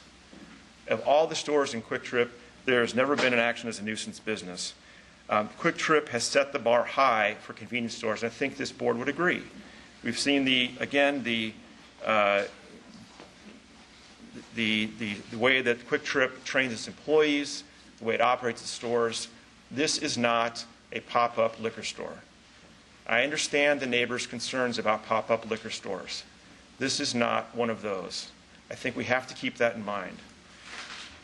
I would say again that in regards to the number 5, the nuisance issue, the police calls stem from strict enforcement by staff and on-site police officer on the site to provide a safe environment for customers. Quick Trip is very confident it can sell liquor with no detrimental impact on its neighbors. And in the unlikely event that there are any issues regarding this site with sale of hard liquor, city staff can bring this back to you and pull the conditional use permit. I think that sufficiently addresses the concerns of the neighbors, and I would welcome any questions from this board. Thank you. Questions? Thank you. I guess one more thing. I said to, Okay. I would, Mr. Clark, I would just say, while there are no carry-out liquor stores in this area, there is definitely other places in the immediate vicinity to buy hard alcohol. Yeah, I understand. You know, Gas Lamp and Well, there's several, so it's but there's a number of bars in the Sherman Hill area who sell to walk-in traffic, and the walk-out traffic is not so. Sure enough. Thank you. Mr. Chair. Yeah, no. Might have a question unless Mike would be planning to speak as well. All right. Okay. I'll maybe Let's just follow wait. that one, yeah. We'll hold off, Mr. James, thank you. And, yeah, Mr. Chairman, Board, once again, Mike Telcott, 5725 Foxridge Drive, Mission, Kansas. Larry covered pretty much everything. I won't say stole my thunder, but he covered just about everything. I would like to elaborate a little bit on how it works when we have an off-duty police officer employed to basically safeguard our site. They aren't just there to stop robberies. They're there to police our site. And they still act as a police officer. And I don't know the ins and outs of how they do that, but they're in full uniform and they have all the authority of when they're on duty. And they just come in and out, and that's something that I have witnessed before when someone pulls up and next thing you know, a squad car pulls up and they're getting arrested. And as a manager, I never knew what happened. And it didn't matter. The officer took care of it, and that's what we keep them there for. That's what we employ them for. It is a great expense, but it's something that we believe in. We take pride in our stores being safe places and hassle-free places for all of our good customers. There are some people that aren't what I would call good customers, and that's what we have to do sometimes is employ off-duty officers to help us handle that and manage that. As a manager or even assistant manager, which assistant manager is the lowest rank that's ever on duty. There are clerks all under them, but there's always a member of management on duty. They are authorized whenever they see fit to call the police non-emergency, and that can be from as simple as someone comes in and complains that someone asked them for money to someone that just has been on our property for an hour with no particular aim, just wandering, or something more serious, which would require a 911 call, which doesn't happen very often. But that is something that a member of management is always empowered to do, and through my years, which I was at ML King and Hickman for 4 years, I did quite often. So I would be more than happy to answer any questions you have. Mel, you had one? Yeah, just a couple fast ones here, Mike. Without re-reviewing your alcohol policy again, as far as me, without thumbing through it, do your clerks know, or do you have a policy that you can refuse to sell alcohol to someone if you feel they're already intoxicated? Absolutely. We have a pretty expansive, and I think it's in the packet that was filled out, or it was passed out last time and then one this time. Responsible retailing. It's a skills school when they're hired, and then also it's an ongoing certification. I think it's once a quarter. They have to review it in store meetings. If at any time they are unsure, they are to refuse the sale. And we do employ some younger high school kids. 16 is the minimum, but they are also, it's and this might sound kind of strong, but it's drilled into them. If they don't feel comfortable, go, hey, and get their manager to step in. No questions asked. We don't get mad at them for not refusing it, but sometimes it's harder for younger folks to do that. But yeah, period. I think it's the same responsible retailing type of guideline that applies to bartenders. That's how I used to explain it. If someone is intoxicated and we sell them alcohol and something goes wrong, we were part of that problem, so we don't do it. All right. Are you also proposing same kind of cabinet, 5 foot or less, behind the counter, same deal? With other locations we've approved, or this one, if you would get approval, do you then go out and put new signage in your windows that say now selling packaged liquor or Corona or Crown Royal specials? I mean, that would be the marketing department, and it would have to go according to what zoning and planning staff, because there's pretty specific signage ordinances, and I haven't been. But to your knowledge, if you add a cabinet, you don't necessarily put big banners up, even if they were allowed, saying now selling hard liquor. That's not in other stores that I've been involved in other markets. That's not part of the plan. Okay, all right. We have enough repeat traffic day in and day out that figured out pretty soon. Is this a 24-hour store? Yes. Okay. And what other gas stations are around in the downtown area besides yours? Can you name any? You know, there's the only one I can think of is on the other side of Methodist down on Keogh. Okay. And I don't even know what it's called nowadays. Yeah. Okay. Yeah. Yeah, so you're basically it at Mhm. 1, 2 a.m. in downtown Des Moines. Right. Okay. Thank you. Brooke? Did you happen to talk to the Sherman Hills Association? We played phone tag, Mr. Howell, the president, and then I did finally catch up to him. He's out of state on business, but we talked on the phone for probably half hour yesterday. Okay. I'll say agree to disagree. You know, Yeah. he was complimentary of our business, you know, and I was... Well, in several of these communications to us in the letters that, quote, the gas station is already a source of nuisance behavior and trash in the area, unquote. Why do you want to stay in the area? Well, there is not a more suitable location down there. As you guys may know, we thought we had one, but it wasn't possible. We would like to reinvest. It's a good location. We've been there for a long time, and we'd like to stay. We'd like to be bigger and bring in our new model, but we don't know that will ever be allowed by city, and part of that speaks to the... Well, as a corporate citizen, and you're getting direct quotes that you're a nuisance to the area, See, why do you want to stay? You know, as far as the nuisance, other than that letter or this Well, there's several subject, letters. I haven't heard it. You know, and as a store employee and a store manager, if someone from the neighborhood comes in and complains, we try to fix it, and we are empowered to do that. Beyond that, also, we have a local division office with a division manager that oversees the operations of all the Des Moines stores, which is Des Moines and the suburbs. His name is Tom Gerke, and he takes those very seriously. If there is something we can do to improve our relations with the neighborhood, we always do. You know, whenever neighborhood associations call and ask us for donations, for get-togethers, fundraisers, you know, where and if we help. Have you converted other stores under these circumstances, not converted, selling hard liquor? Have you seen dramatic spikes in the increase in revenue from hard liquor versus the wine and beer and et cetera? This seems to be a hot button that You know, the overall dollar amount from and I'm not deeply entwined in the sales part of it anymore, but from what I hear from our sales department, the overall dollars that the store generates is not the same, or it does not change dramatically. It's almost like it gets redistributed, but there are different margins, you know, different margins of profit. So it's something that it's a category where we can and where we're allowed, we like to add it, and then also to remain competitive. I hope I answered that, Mr. Rosenberg. Yeah, the complaints that we have, one of them from the Sherman Hill Association, and I agree with you that, you know, you can't really discuss this long distance in a half-hour phone conversation with the president, who, you know, has probably been polling his members. But I'd encourage Quick Trip, just as a corporate citizen of Des Moines, to encourage its managers to join the neighborhood associations and show up for the meetings.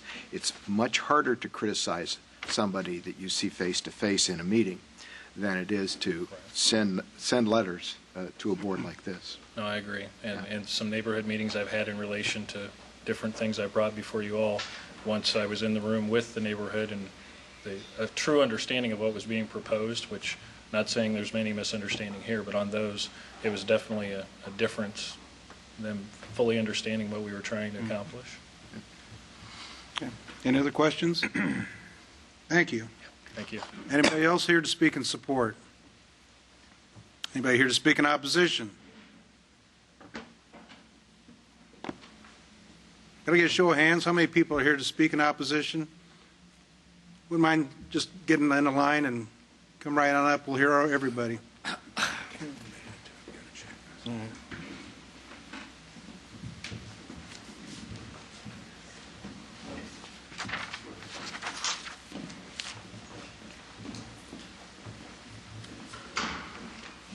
Mr. Chairman and members of the board, my name is Matt Brown. I'm Vice President of Properties for Wellmark, Inc., also representing Wellmark Holdings. I assume you've had an opportunity at 1331 Grand Avenue, Des Moines. I assume you've had an opportunity to see our letter to contest this.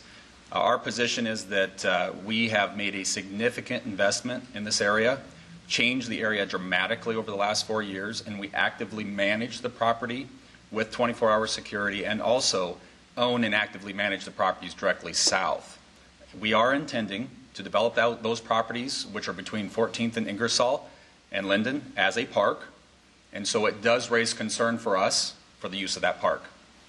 Our concerns, ultimately, we do have recorded from our security department 8 alcohol-related nuisances on our property, non-employee nuisances, and we have addressed those specifically.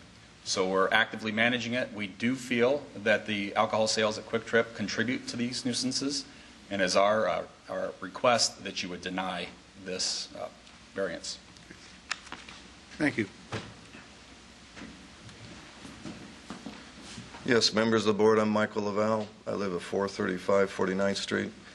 I own property in Sherman Hill, and I was here on another matter, item 4. Thank you very much. But as long as I was here, I think that it's and I'd have to say with probably the 6 different liquor licenses that I manage, I think it is quite disingenuous to say that hard alcohol is the same thing as beer or wine. It's clearly not. It's a quick accelerant. I think it's time to decide what kind of connection we're going to have with people putting gas in their cars. And the 5-foot counter that you're talking about is going to be filled with very small format bottles that are easy to slip into your pocket and then jump in your car with. This is not, there is some walk-in traffic. I guess alcohol in these instances is quite convenient if you're a panhandler down in downtown Des Moines to zip up to the Quick Trip. It's within easy walking distance, and get your small bottle to slide into your pocket and then become a nuisance to other property owners. But having seen the incredible things that have gone on in the central Des Moines core, where you're talking about that Quick Trip is the pedestrian front door to the whole Sherman Hill neighborhood. And I think it's just taken a number of steps back for a lot of reasons. And when you talk about percentage of sales, 5 feet of counter, if you're talking about the coffee station at a Quick Trip, you're talking incredible revenue, incredible volume, and incredible frequency. And I think just in so many ways it's wrong. And it's very disingenuous to lump 5 foot of hard liquor counter space into an area that, frankly, it's just not even needed, or it just wouldn't solve anything for the neighborhood, and it's of no benefit to, frankly, Quick Trip as well. I mean, I get gas there at 1 o'clock in the morning quite often, coming home from my properties, and there's nothing about the environment down there that would be improved. Second of all, as I'm a frequent Adong patron as well, I'm always happy to have some conversation with the guys at 11 a.m. in the morning across the street who probably could get to their condition a little bit quicker with this 5-foot countertop just a few steps away. So I guess I like Quick Trip, but I think this is a big step back for all concerned. Thank you. Familiar face? Dave Carlson, 818 18th in Sherman Hill. And I guess I used to sit on this board, and I know how the rulings can be positive for neighborhoods and negative. And I think this would be 100% negative. If I remember right, Sherman Hill had a dealing with Quick Trip the only time that I remember them even talking to us when they wanted to put in what he called high-tech beer, high alcoholic beer. They had to get, I think, something from this board to extend their coolers because of setbacks or something. And they agreed as part of the settlement to landscape, which I don't think they ever did, or they've taken it out. And I think that's the only time we've dealt with it. But on the property, they have police. I wouldn't go in there at night if they didn't on weekends. But it's the spill off. You look at Methodist property, see the people sitting there with their paper bottles or cans on the planters along the street. Now these little liquor bottles are going to make it worse. You've got low-income housing, a big complex north, that there's constant traffic. You've got several homeless shelters. They put them out in the daytime. They come to get our cans out of the dumpster, go down to Quick Trip to buy their alcohol. And I just think this would be a negative, and maybe Quick Trip would be a positive, it'd make a lot of money, but I think it's bad. Thank you. Thanks, Dave. Anybody else here to speak in opposition? You got 3 minutes if you want closing arguments or rebuttal. Saw you taking notes, so. I think that I understand the concerns. I really do. I mean, the city council is faced with a difficult task, frankly, in this board that was handed to them by the state of Iowa legislature. But the fact of the matter is that the Quick Trip Corporation has a right to do this. If this board grants this conditional use permit, everything else, zoning, setbacks, every condition I went through, this meets those conditions. I would agree with what I think someone on this board said, that Quick Trip should join the neighborhood association. I think it would address some of these concerns. But because I think again, some of the issues, when you hear liquor sales, you think drive-by liquor store that none of us want in our neighborhoods. This is not what Quick Trip is proposing. So I again just urge the board to allow Quick Trip to do what they're asking, and again, if as a conditional use permit, if there are issues, that's what it's for. You can come back to this board and you can pull that permit. So thank you. Thank you. Any last questions for staff? Hearing none, we'll close the public portion and go to board decision. Mr. Chair, I'd like to comment. I worked for the Iowa Health System, and I worked for many years at the Woodland Center, which is directly across. And I never felt comfortable going over to the Quick Trip even during the day. And if I ever was out of gas and needed to go to that particular location, it always made me a little bit skittish because of all the activities that we saw as employees looking out of the buildings at that location. And I know there's a lot of Quick Trips in town, but that one kind of creeps me out a little bit, way more than some of the other Quick Trips in town. So I would move staff recommendation for denial. Bill? Well, this is a tough one. Was there a second? No. Not yet. Well, yeah. I'm sorry, can we comment, or are we Yeah, going to a vote right away? Unless somebody wants to jump in with a second, we're still going to have discussion, but is there a second? That's right. So, Mel, go ahead. Well, I just wanted to comment as far as, I understand what Cindy's getting at, but I think what we're trying to do is beat up on the wrong issue here. If you look at the entire business district from I-235 down through downtown, down to the point where the rivers converge, where is there a gas station in downtown Des Moines? Aside from that little weird thing on Keogh Way by the Greyhound bus, this is it. You have to go 30 blocks to the east through the East Village to get to another gas station. And whose is that? Also Quick Trip. Or maybe all the way down to River Point to the BP Amoco there on Southwest 7th. These are the only folks who are trying to run a business and provide services to people in downtown Des Moines. I buy gas there quite often. My wife used to work in the Sherman Hill area. I generally feel safe going into the store. It's going to be a little different makeup than a store at 50th and EP True in West Des Moines, sure. But I don't think they're doing anything or they're causing anything by the way they run their business. As Larry referenced, these pop-up liquor stores, that's exactly what the council had in mind when they were going to look at this ordinance. And these pop-up liquor stores is where people were popping each other. Staff noted they had 10 calls regarding public intox at this site from January 8th to November 8th. Do the math on that. That's 10 months. That's 10 calls. That's 1 call a month, 1 call every 30 days for public intox. I don't know if I'd constitute that as a heavy nuisance on a location. I want our neighborhoods to be safe. I always try to do that, but in this case, I don't think what they're trying to do and the way they run their business is going to cause anything more than what we have. And I don't think that what we have down there now is anything that they're doing on their own. I think they're going to be penalized for trying to hang in there and run a business that does benefit people in the neighborhood. What if we didn't have like any of that down there? We hear all the time of people that don't want to live downtown because there's no services. There's no place to buy a loaf of bread. How often do you hear that? So to kind of throw them under the bus for that, I bet you that even as good as they do now, they'll try even harder at that store. And it's a conditional use permit, which we could drag them right back in front of here and pull that thing. So I'm not going to be supportive of not considering it. Any other thoughts out there? Everybody's got smiles, huh? Brooke?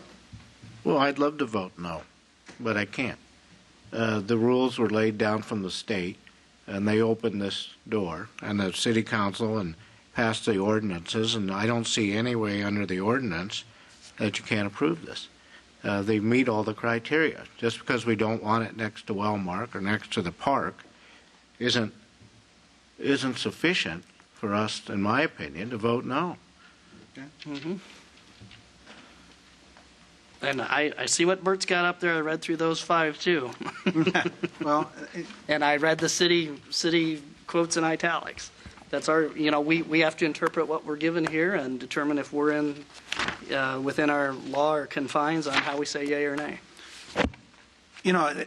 If you look at the spirit of what the state put the liquor laws was for somebody in Buzzard Puke, Iowa, who didn't have to drive all the way to Ames. You mean our beloved small towns. Sorry, beloved small towns.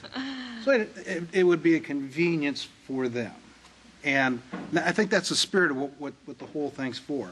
Now, on the Quick Trip side, I can understand why you want to make this a part of your branding. You can I know I can go to any Quick Trip store. I can get beer, alcohol, wine. It's standard. The thing that I think now sets it up is I got to ask myself a couple questions here. One, has anybody in the entire area requested that convenience that the state supposedly put this enactment in? I don't see anybody here. I don't see any correspondence. I didn't see any consent from people saying, I want to have alcohol served here. That bothers me. And on the same token, I don't think we're going to, I agree with Brooke, I don't think selling alcohol is going to increase the chance of nuisance is going to be there, but I'm kind of concerned that B5, that it is a nuisance. We've got a lot of people, the neighborhood groups, the people that responded with cards, all saying they don't want it. If I could see one person that said, hey, I want to have it here, I'm going to open up my ear and I'm going to listen to what they have to say, but I can't find anybody. I've seen in the cards, they view this as a nuisance. And in that respect, I think it's one of the few times I think that my hands are tied here. The people don't want it. Nobody wants it. And the conditions of being a nuisance seem to be prevalent. And you may be it's just an element, your environment there is probably what the thing. And I'm going to second the motion that's on here, but I just want to let you guys know, this is not the end. You got a year to sit on this. You can get with the neighborhood groups. You can meet with people, and you can do a better job on there. But I think this is just a matter of the element of the environment that you're in, that this is not something that the neighborhood wants. And I think the fact that we zero in on a nuisance issue, that's what the city council wants. So I'm going to second Cindy's motion just on the basis that I can't find anybody that wants to support it. Let me comment about that. I have seen these various petitions to allow the sale of alcoholic beverages, various sites around the city. That these petitions sit out on the counter and the manager says, how would you like to sign the petition? I don't see that adds a lot of value to the discussion. I think the value of the discussion is whether or not the operator is operating his business in a sensible manner, and whether or not the zoning is such that this would ordinarily be allowed. The city chose not to rezone this property. The city had, citywide rezoning, several different properties. It chose not to change this from a C2A to a C1. That's up to them. So therefore, I will not be supporting the motion as it presently stands. Okay. Any other comments? We got a motion, and it's been seconded. You talked about being a nuisance. Are we supposed to take into account whether the business is currently a nuisance under this new ordinance, or that it could be a nuisance? I think the way that I interpreted that it is a nuisance now. Well, then why hasn't the city done anything? That's why I asked Sue Ann, I said, what do we do? There's nothing, the only thing that she can go after is if it's a conditional use. Convenience stores can sell beer and wine. But if it's a nuisance, you're telling me the city has no recourse? I would love to see it. If it is, there should be. Well, if the city considers it a nuisance, why wouldn't they have told them it was a nuisance? Good question. I wish I knew, but I can get a pretty good feel from what the people are saying out there. I'm not questioning that. I'm not even questioning the fact they don't want to sell liquor there. Yeah. I don't see how under this ordinance that the council draft, we can turn it down. I agree with you, Brooke. I think selling alcohol there is not going to increase the chances of being more of a nuisance. I just have the feeling that, getting the feedback from the people that I saw out here. So my final comment is, if we pass it, not deny it, and it becomes a nuisance, wouldn't it be easier for the city to come back against them? Normally, I would probably agree, yes. The point being that if you want jurisdiction over this thing, grant them the right to sell the liquor. Well, I can't change I got my second in there. Let's take a vote and see where we stand on this. Motion on the floor is to accept staff recommendation. Any other qualifiers? Nope. Okay, all those in favor, raise your hand and say aye. Aye. Those opposed? Motion carries 4-3. Item 13. It's conditional use permit and variance at 833 42nd Street. I want to make sure. I think they'll take care of it. They will. Yeah, and that's what I said. It's in the meeting. That's what I was doing.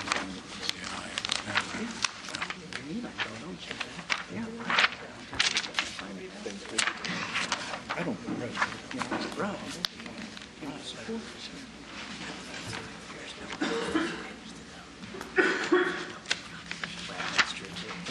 You ready? Yes, I'm sorry. Mr. Chair, I just want to make sure that we had everybody cleared out. Attention, yeah. This item was in front of you last time. It was continued to allow the appellant to have the opportunity to look at some other options for possibly looking at eliminating what was the separation requirement in the ordinance.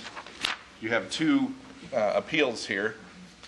One is the appeal for the conditional use, which would allow the sale of hard liquor as part of an e-liquor license within the premises of the Roosevelt Mall on this property.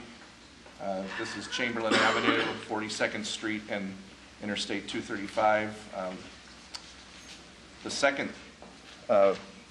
appeal is the variance of the 150 feet of separation that is contained in the ordinance from any public school. And what we have in this case is only a 70-foot separation from the Hubble Elementary premises, which is directly across 42nd Street. So from that standpoint, a variance criteria would need to be demonstrated in order to allow the sale of the hard liquor as part of an e-liquor license. Quick couple of photos, and then I'll give you show you a little sketch of where this actually is anticipated on the premises.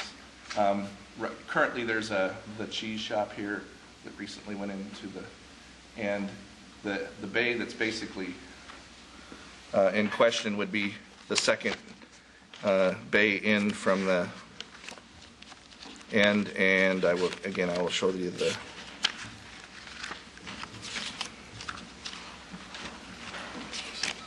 sketch that was in the application. I have it on hand here.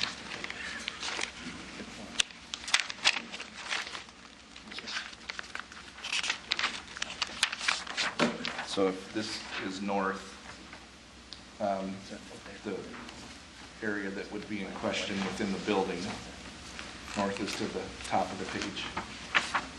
This would be the location within them. My understanding is their business model is kind of a bulk sales. The translation of the name of the business is literally from the barrel. And the intent is there'll be several barrels of product within the premises, which would have liquor, wines, other substances used in cooking, such as oils. And so it's not just a liquor store directly. So from that standpoint, the actual type of business model here is a little different than what you would see as a typical packaged goods liquor store, where you get the stamped bottles that walk out the door. So I do want to point that out. That said, legislatively, we still have to deal with the issue of the separation issue, and from that standpoint, the hardship test has to be met in order to grant that. Up to this point, staff has not seen enough evidence or information that would have compelled staff to believe that not allowing the hard liquor sales here would constitute a hardship. We believe there's plenty of uses that could go in this location and still yield a reasonable return on the property. We haven't gotten a lot of data or an analysis from the appellant that would indicate that this type of use would be absolutely necessary for the success of the economic viability of this center. So without that in place, staff doesn't believe that we can support granting that variance. Without the variance, we believe that the conditional use request is moot.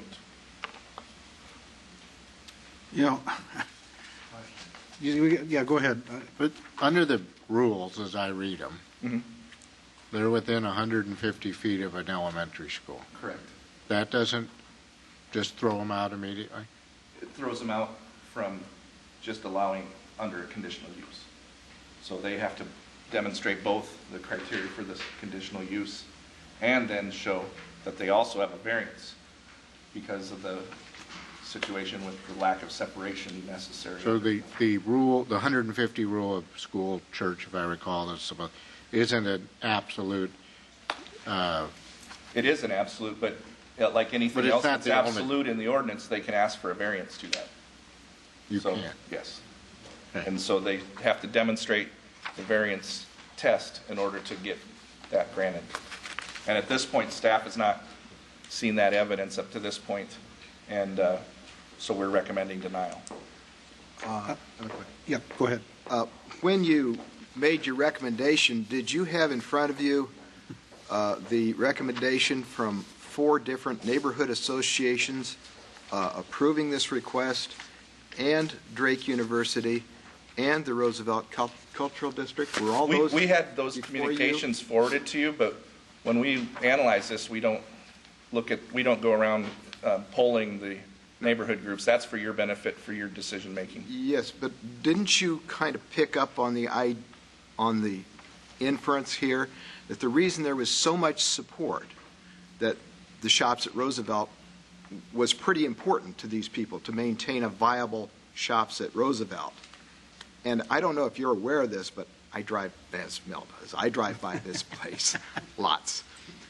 And there has been a high turnover in the shops at Roosevelt. That is, the various business models which have gone in there have not been able to establish viability and profitability. Well, if the business doesn't work, the landlord doesn't get paid, the mortgage doesn't get paid, everybody suffers. So did you I didn't see that argument presented to us, no. Okay. That doesn't mean it couldn't be. I mean, there's more than our input into the board. The written statements were not received before this staff report was prepared. That's really so we may have gained some other sense of the economic situation, although I think we are generally familiar with, you know, the nature of the economic status of the property and kind of compare that to everything within the city. So I don't think, again, without some kind of hard numbers or some absolute, you know, data, I think we were left with determining that this wouldn't meet the variance criteria. So I wanted to show you the consent map. Yes, please. And Eric, wasn't there, in the previous application, wasn't there room for them to locate the liquor in an area that might be just outside that 150? I'll let Sue address that. I don't remember if Sue was here last time, and so we couldn't answer that question of what they were having some conversations about whether the premises could be divided off somehow and eliminate that setback, and I'll let her address that. All right.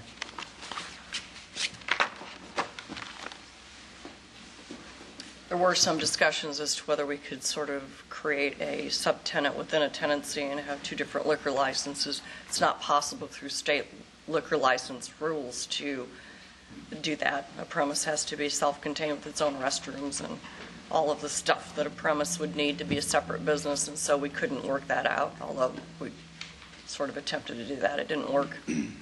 We had something similar to this before when someone wanted to sell liquor at a Quick Trip, and it was near a senior citizen center, which was part of a park that the city owned. And it was within the 150-foot rule, if you'll recall that. That was discussion. 75 foot from a city park. It was Valero. Valero. Yeah. And you allowed the What's the variance. how far away is the actual business from the actual front door of the school?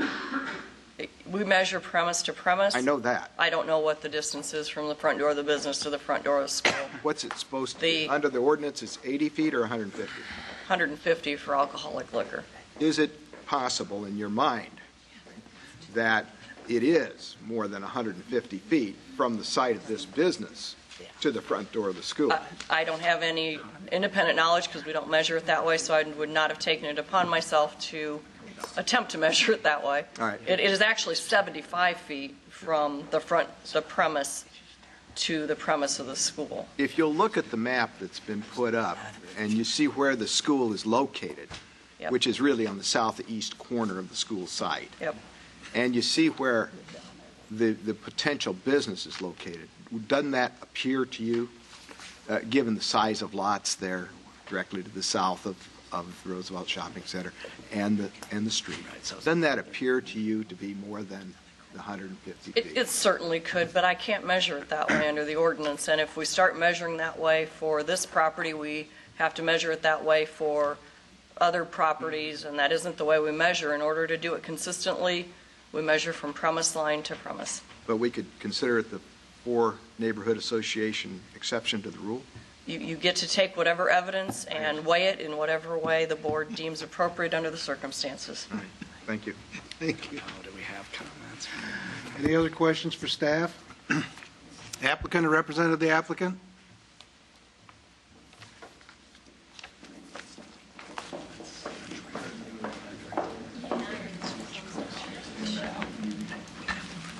Is that samples for the board? Well, I was going to show them as visuals for everybody. Melissa Bartholomew. Working for us, guys. So it's Melissa Bartholomew, 3030 Southwest 38th Place, Des Moines. So I'll be the owner of the Des Moines-based Von Foss franchise. So what we want to do is demonstrate how Von Foss is different in our business model. We're not a typical, even though we need the Class C license, we're not a typical packaged liquor or convenience store. We are a high-end food specialty retailer that sells oils, vinegars, wine and spirits. So what I also want to decide, I know you guys have all the letters that we've got from the neighborhood associations and the cultural district, but I also have letters in here from several people from within the metro area, within the neighborhood, and then some outside that all express an interest in our concept and as well as wanting to shop there. They like the Shops of Roosevelt area just because it is centrally located. It's got easy access off of the interstate system. So that's kind of one of the benefits and why we have chosen the Shops of Roosevelt and why it is kind of our first choice at locations. So what I also wanted to send around too is some of our marketing brochures, and I think this will just give you some idea of who Von Foss is and also gives you a full product catalog too of what we carry into the store.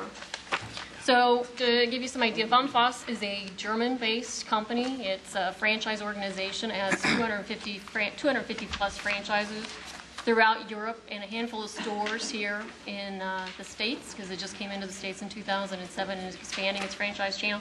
And again, why I'm interested is I think it is a great concept. I think it's a great concept to bring to Des Moines because I think the timing's right. The closest store we have here would be in the Madison, Wisconsin. It's the flagship store where the U.S. corporation is. And the next one would be in St. Louis. We also have shops in Jackson Hole, Wyoming, New Orleans, California. And then they also have people interested in doing Minneapolis and Chicago and Omaha, so they'll have a very strong Midwest presence, and I think that's due to the fact the corporation's based in Madison, Wisconsin. So we do sell oils, so our oils are your olive oils, your wellness oils, your nut and seed oils, our herb and spiced infused oils. Vinegars are your aged balsamics, your fruit and wine vinegars. And then our spirits we have liqueurs, we have brandy, cognac, scotches, single malt scotch, and Irish whiskeys. And again, those products, the oils, the vinegars, and the spirits are all products imported from Europe. They're products that are produced for Von Foss and sold within our stores. We'll also sell wines. We'll work with a local wine expert and come up with a selection wine, but they're not Von Foss products. So the products you're going to find in our stores are not something you would find anywhere else in Des Moines or in the state for that matter. So, and they are packaged very differently. So when you think about how our items are packaged, they're all in our bottles with hand labeling. So you see, this is like one of the examples of some of the bottles, but you see the bottles are very distinctive. They're all hand labeled. They're not going to be your typical Crown or Seagram 7 or any packaged liquors. They're all very unique to Von Foss. So the great thing about this concept, Von Foss actually stands for from the cask because you can sample the products before you buy it. So you can sample the oils, the vinegars, the wines, and the spirits. So it's a great way to come in and sample before you buy it because you know you're going to like it. And then for the oils and the vinegars, we actually will allow you to pick your bottles, your size, and the shape, and then we'll decant it right there on the premise for you. The wine and the spirits, of course, already come packaged, but you are able to sample those as long as we keep it, of course, according to state law, less than the 1 ounce. So to give you some idea, and I think the other thing that really shows how we're distinctly different is because we are all cask-based, all of our products are in stoneware and as well as in glass balloons. So you can see this is some of the stores today that are in operation in the United States. So you see they're very distinctive, the fact that all the products there are the casks and in the bottles. You see here there is the whiskeys here. There are signs there that would say you have to be 21 years of age to be able to be in this area. We card all of our patrons. So I think, again, if you look at the store concept, even though we did get an early student that walked into our stores, I think this concept would be very foreign to them. I think it'd be pretty intimidating that anybody that came in that wasn't in the market for these type of products would not know what to do and just turn around and leave. But again, I mean, it's a great concept, and I think, knowing that the Shops of Roosevelt has 2 other food specialty retailers there, that's why we think our shop's a great fit, because we think it could become a destination for the people in Des Moines. People love to cook, the foodies of Des Moines. It definitely becomes a destination, because I think this just adds to what's already offered at the Shops of Roosevelt, and again, why it's kind of our first selection or first choice. I'll give you that too. So hopefully that gives you some idea of how Von Foss is uniquely different. We're not even real closely related to what you traditionally see for Class C, and I think we are kind of an exception to the rule in what we're asking for the variance and for the conditional use.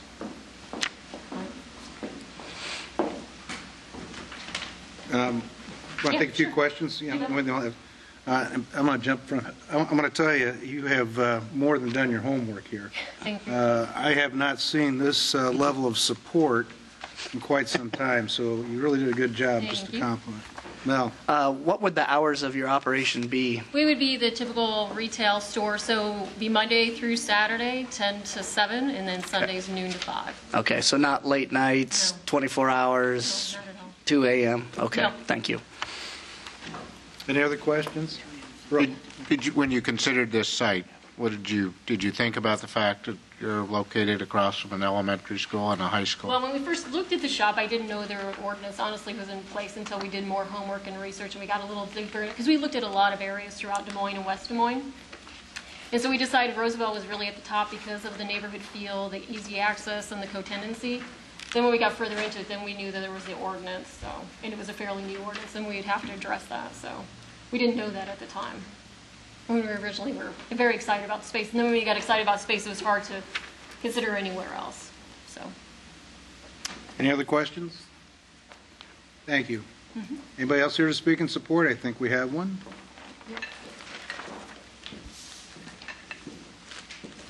Mike Simonson, 1717 Ingersoll. I own the real estate of the shops at Roosevelt, and I've just noted a couple of points. I would like to thank Melissa for her patience. She could have gone elsewhere, but she really does like this location, and she wanted to get before you and present her case and allow you the opportunity to make a decision up or down. Just by way of background, we talk a little bit about hardships. This property was built in the 1920s. And it was the first retail strip built around the automobile. And it's important to state that, in that if this building would have been built 10 years ago, it would have been further off the street to allow parking on both sides. At one time, it had parking on both sides of the aisleway, but with traffic and 42nd Street being widened, that front became pinched. And had it been built at a later date, we wouldn't be here talking about the 150 feet because we would have complied. Hence, 80% of the parking for this property is in the back of the building. When I bought the property from Bob Helmick's estate, the first thing I did was buy the city alley, vacate it. We built the boardwalk. We removed all the docks in the back. Deliveries aren't made with straight trucks anymore. It's UPS. And create the green space where the alley is. I think that's important. If you talk about 150 feet, most people enter in the back of the building. And we built the boardwalk so it would be easy and attractive for shoppers to go from shop to shop across the back of the building.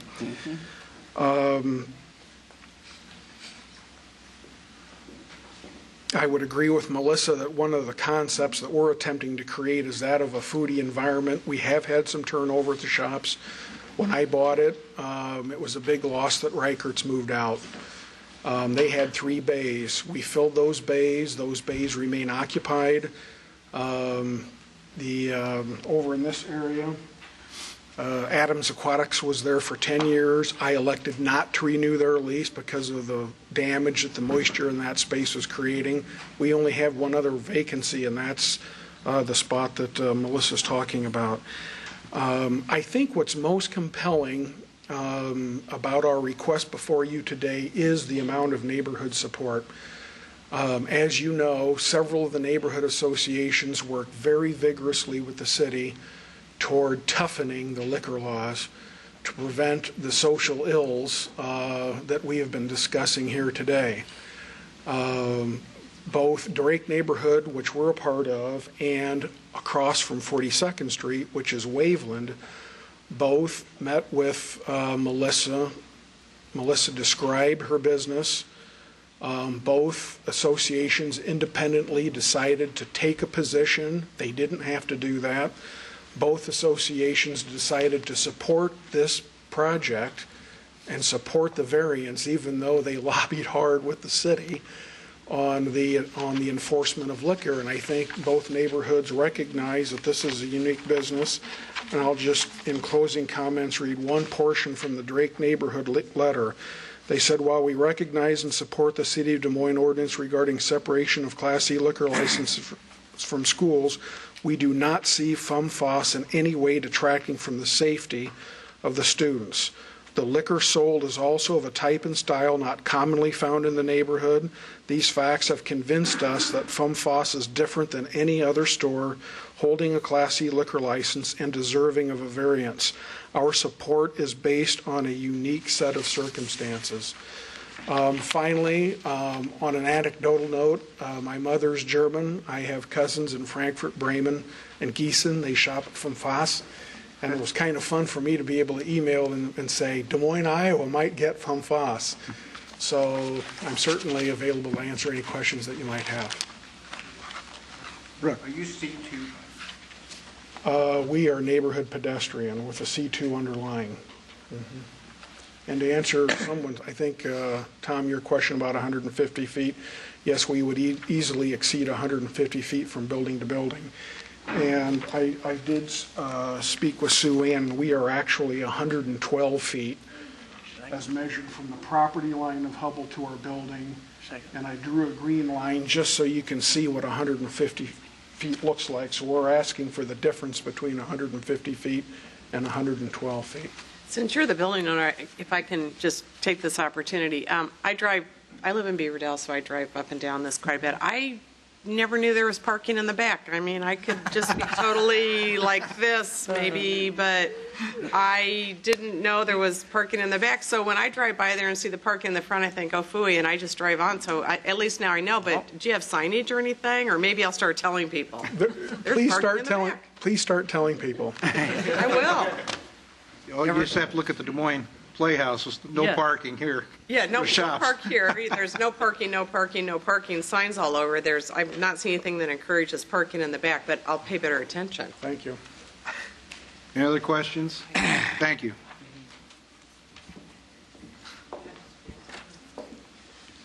Good afternoon, Honorable Chair Gray and honorable members of the board. My name is Christine Pardee. I live at 4321 University Avenue. I'm the president of the Waveland Park Neighborhood Association, and I wanted to just address you today just to help you understand why the association's board took the position that we did.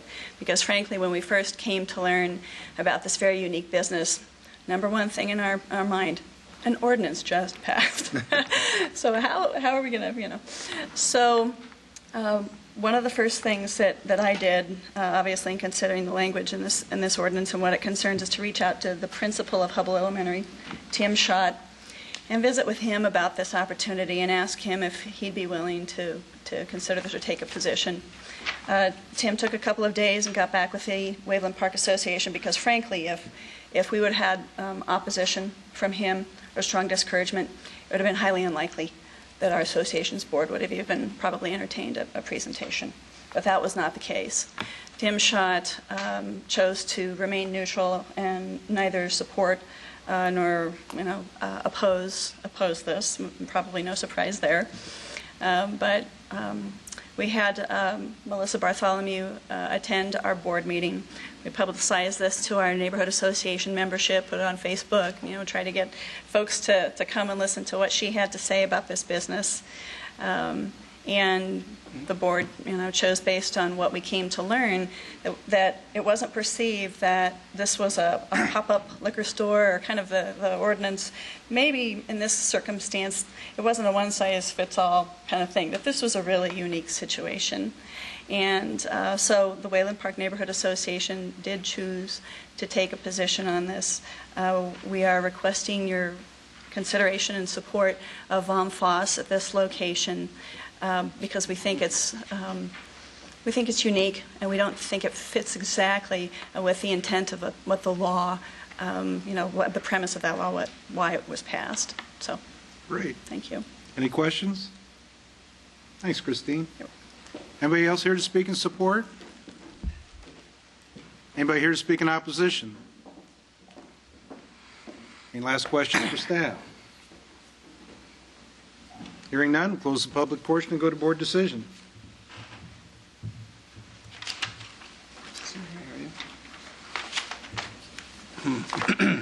Well, I mean, if you're asking me what I think, I made it fairly clear that I think I'm in favor of the conditional use permit and in favor of granting the variance. I think it's a unique business. It certainly wasn't contemplated by the city of Des Moines or the city council when they passed this ordinance.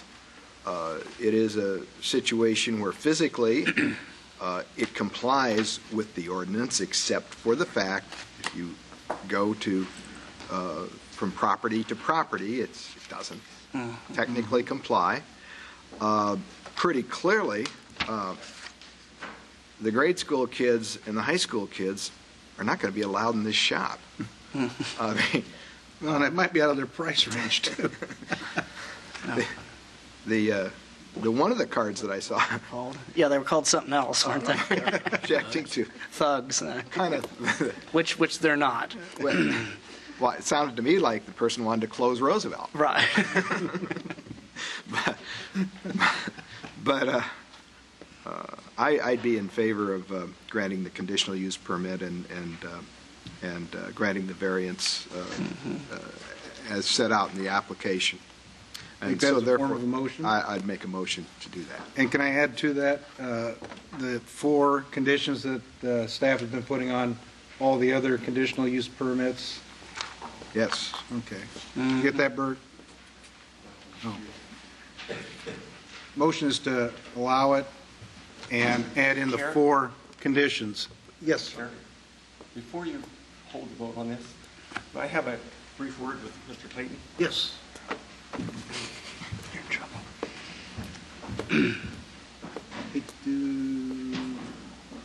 Should we just take our break now? Take a little 5-minute break. I need to adjust the temperature anyway. I'm going to go talk to the city manager's office. Warmed up quite a bit. We just take a 2-minute break? Yeah, because we're not even 5. We're going to take about 2 or 3 minute break here. Now we'll come back. We'll vote on this.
I added the 4 conditions that city staff normally would put into acceptance of a conditional use. And you're okay with that, right, Bert? Yes. I have those right. And I guess I'll go ahead and second it then. Oh, okay. Is there any further discussion? Okay, all those in favor? Wait, Mr. Chairman, let's discuss this for a moment. Okay. Is condition 1 required? Oh. Maybe say that it'd be accessory to include the sales. But Facebook status, whatever you're doing.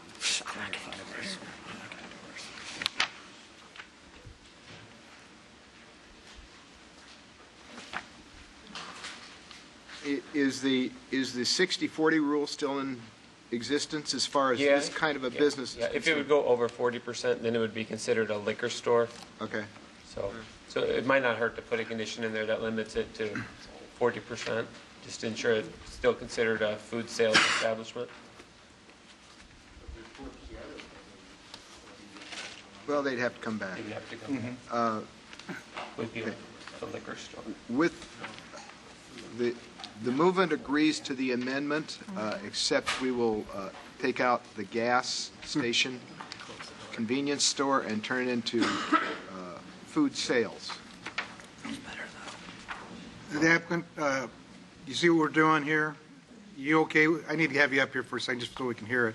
Are you okay with the 4 conditions? It was advertised as limited food sales, so if they wanted to count it as a liquor store, we would have to We'd have to renotice it anyway, so we can pass. We would fall with less than 40% alcohol sales. All right. Okay, but you're okay with the 4 conditions then? Yes. Okay, thank you. Any further discussion? Been moved and seconded. All those in favor, raise your hand, say aye. Motion carries 7-0. When do you think this is going to open up? You might have some customers back here. I hope you mean that in a kind way. Did you bring some order forms? Yeah. Okay, item 14 is a reconsideration of a conditional use permit at 4800 Southwest 9th. And we're going to deviate a little bit from normal. We're going to have Sue Ann lead off on this one.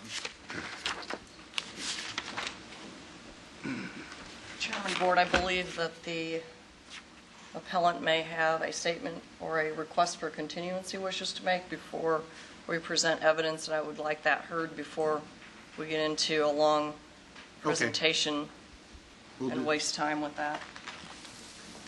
I saw you had conversations going on. May it please the board, my name is Joe Nugent. I'm an attorney in West Des Moines. I represent J.M. Bessler Enterprises.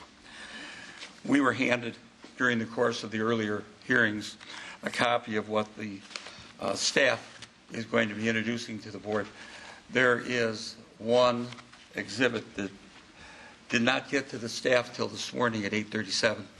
We didn't know about it till now, and we're asking for a continuance to allow us to evaluate that and see what impact it's going to have as far as our defense goes. And that would be exhibit number 11. Okay. The other thing we have, Acoustical Design Group from Mission, Kansas has come out, and on December 16th they sent a letter to my client, and I have a copy of that here.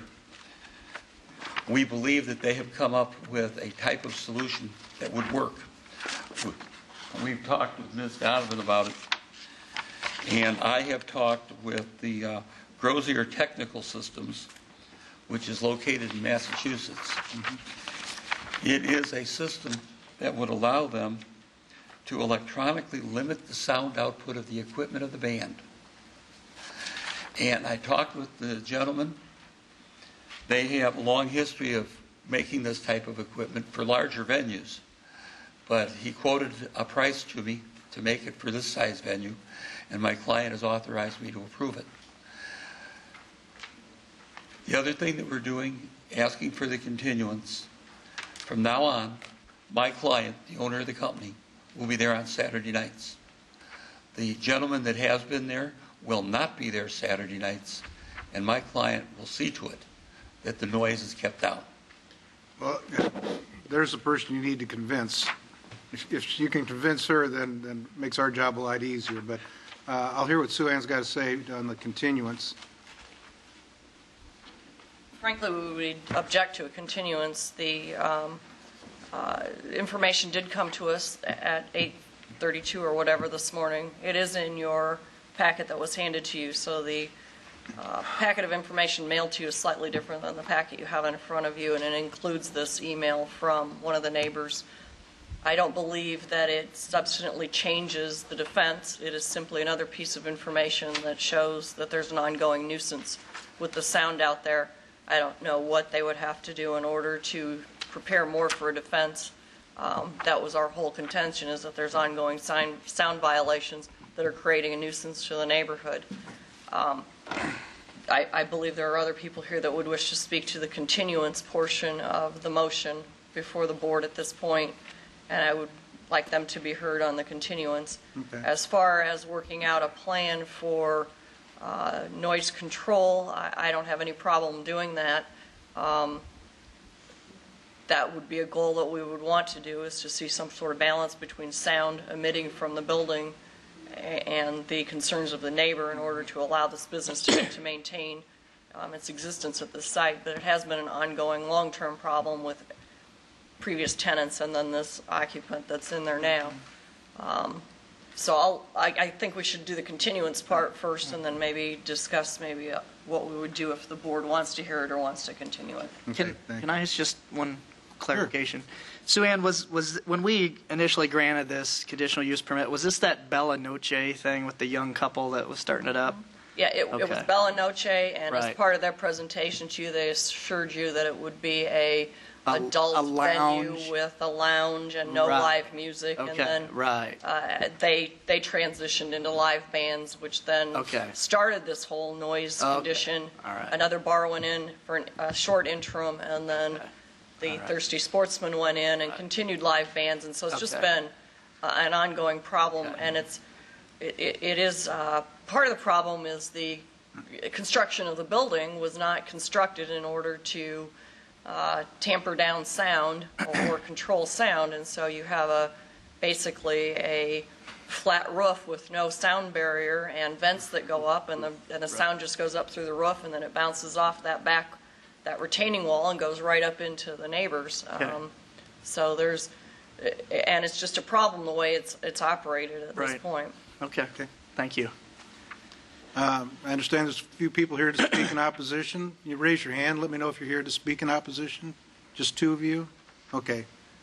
We're going to take a vote to see if we want to hear it next month, but let's, if you can't make it next month, I want to hear what you've got to say. It goes in the record. What did you vote for this for? What's that?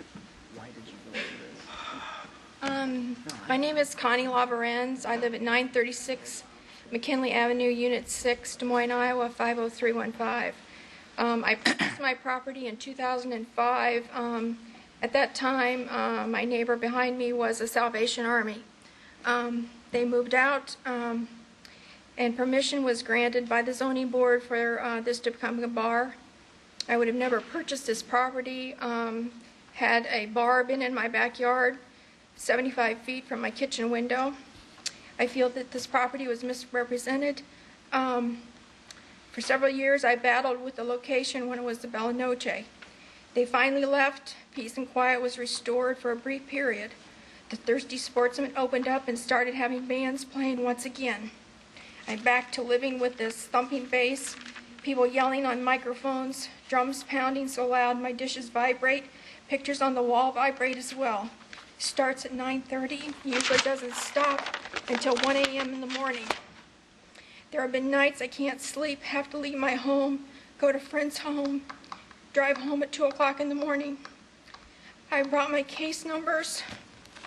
I'm sorry. Quite all right. I'm very emotional about this. I brought case numbers from the numerous times the police have been at my home. In August, I was subpoenaed by Doug Phillip, Assistant City Attorney, to testify at the Wallace Building. I gave my testimony. I believe they were fined $500 fine at that time. And it continues. I've got documentation of night after night after night that this music continues. It comes into my home. I can't sleep. I can't live there. I can't sell my property with a bar in my backyard. I am begging you, please, to not let this bar be there any longer. Thank you. Has anybody from the bar ever come and talked to you or any of the representatives? The bars have never come to talk to me. I sent them a certified letter explaining my problem, and they have never replied to me. They sent me a letter in the mail just this last week that they just now want to talk to me because if there's a problem. But before that, they've never come to talk to me about this problem. And I'm just very emotional about it, and thank you for listening to me. Thank you. My name is Tony Hanson. I'm at 936 McKinley Avenue, Unit 7. I'm her neighbor on Des Moines, Iowa 50315. As well, I can only reiterate a lot of what she has said. We bought our houses right there when there was very quiet, very easy. There's a buffet, there's a laundry facility, and at the one time it was a Salvation Army. No problem. We have a really nice neighborhood, and it's very quiet, except for 9th Street once in a while, and maybe the fire department once in a while. But when Bella Noche came, oh man, we had nights where I'm sitting in my bedroom, probably very similar to her. I can't turn on my TV loud enough to hear my own television because that stupid bar was pounding in my window, okay?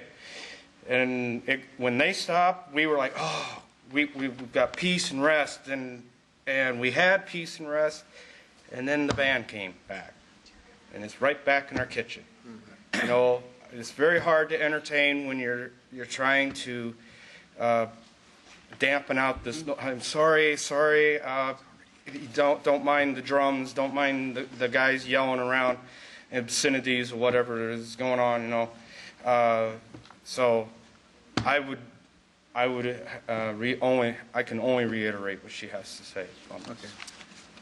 Thank you, Mr. Chair. Yeah. Can I ask Sure. a question? Quick question for you, sir. The concern she expressed, and you as well, is this even when the doors to the bar are closed? You still get this going on? Yes. Okay, Absolutely. so even if their back door's shut, front door's shut, the still rattles, noise is out loud, you basically can't stand it. Right. Yeah. Okay. All right. And very sad but fascinating. And to answer the previous question that she got, I have been approached to sign a petition to not put anything forward. I'm like, no, we have a real grievance. We have a real argument here where we want you to be quiet. You can run a business. We don't care if you want to run a business. Okay. We want you to be quiet. Okay? Yep. That's what we're asking. Okay. Thank you. With the opportunity, if this I don't know what the vote will be, but if we continue this next month, could you stop down? Okay. Mr. Nugent, can you step up just a minute? One of the things, and you've heard on previous cases here, we take very seriously when we say bring this case back to us. And this is maybe the first or second since I've been on the board that we've seen it brought back. So we're talking a very serious issue here. We're going to vote to continue, or to see if we can continue, but in the meantime, I think it would behoove you to get your card to these two people and open up a line of dialogue so that we know. And then we also, good point, Tom, is the building suitable to handle that kind of noise factor? It may be something that beyond the scope of what the building code can do. But I'd like, we'll vote on the continuance, but what we'd want to do is make sure that we're taking care of the neighbors.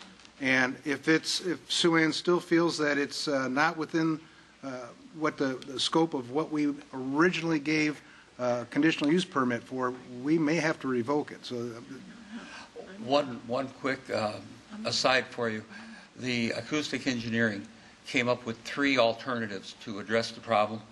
2 of them are for the landlord. 1 of them would be for the bar.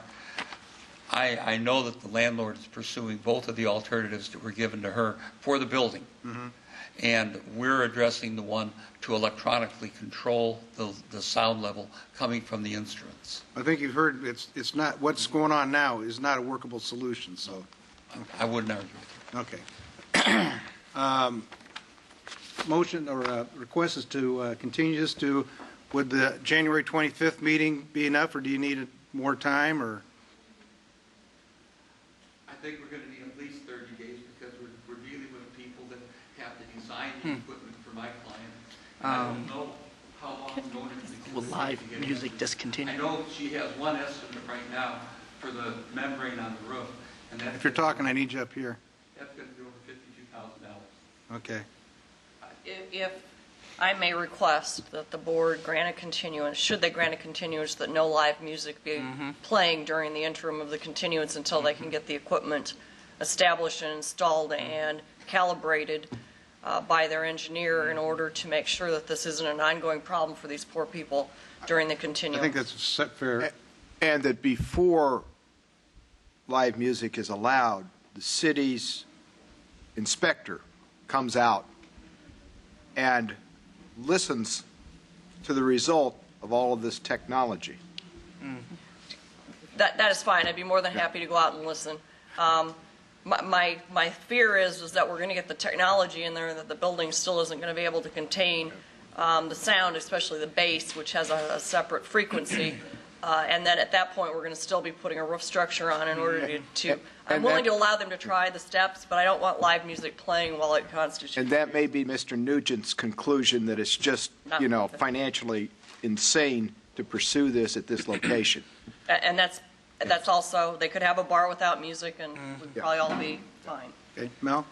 Sue Ann, while you're there, fast question. Do you recall when we granted this original conditional use, did we address live music one way or the other? Was that in any kind of There provision? was, well, at the time that Bella Noche went in there, Right. they assured us that there would be no live music, that it was going to be a lounge-type atmosphere. Yeah, and they may have testified to And that. they testified to that. They had a business prospectus that is in front of you that said Okay. that. There was a comment about a feeling that the buffer being the retaining wall Right. probably, under the circumstances, would not create a nuisance. Okay. Unfortunately, it works the opposite way with sound. Sure. Sound emanates like water in a way, and it rolls up the hill and right into those structures because it doesn't have any other way to dissipate.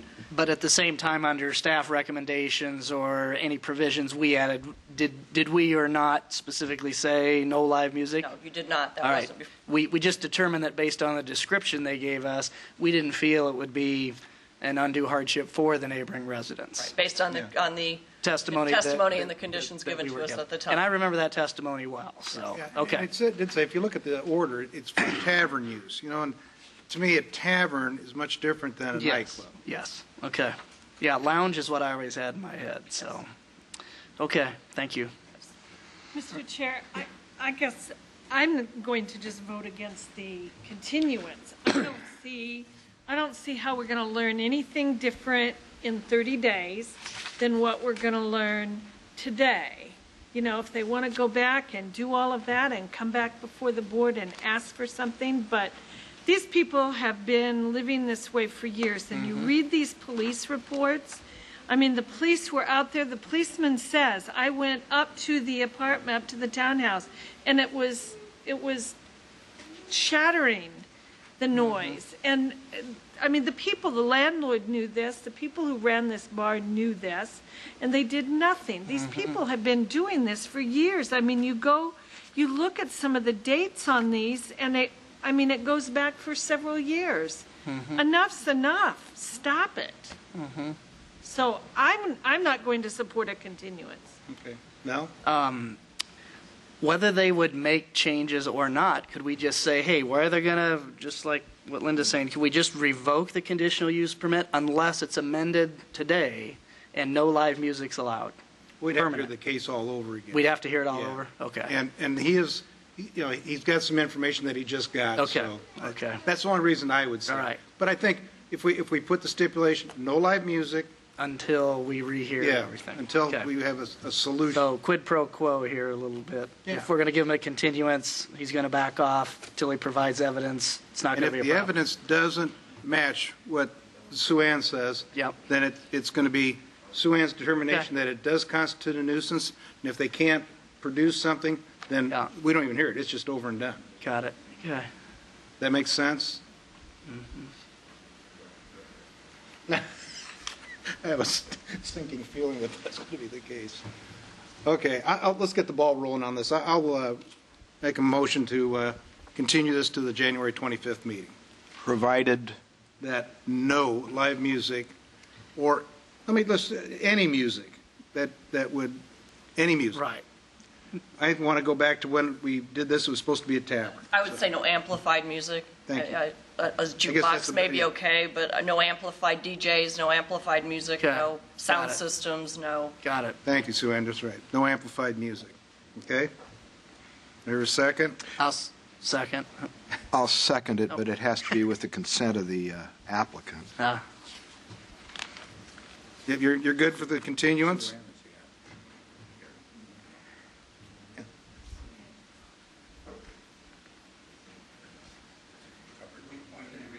Okay. Okay, it's been moved and seconded. Any further discussion? All those in favor, raise your hand and say aye. Motion carries 7-0. So you got 30 days to work it out. You at least are going to get some quiet, peace and quiet for a while, so. Mr. Nugent, why don't you give each of them a card before you leave? And Yeah.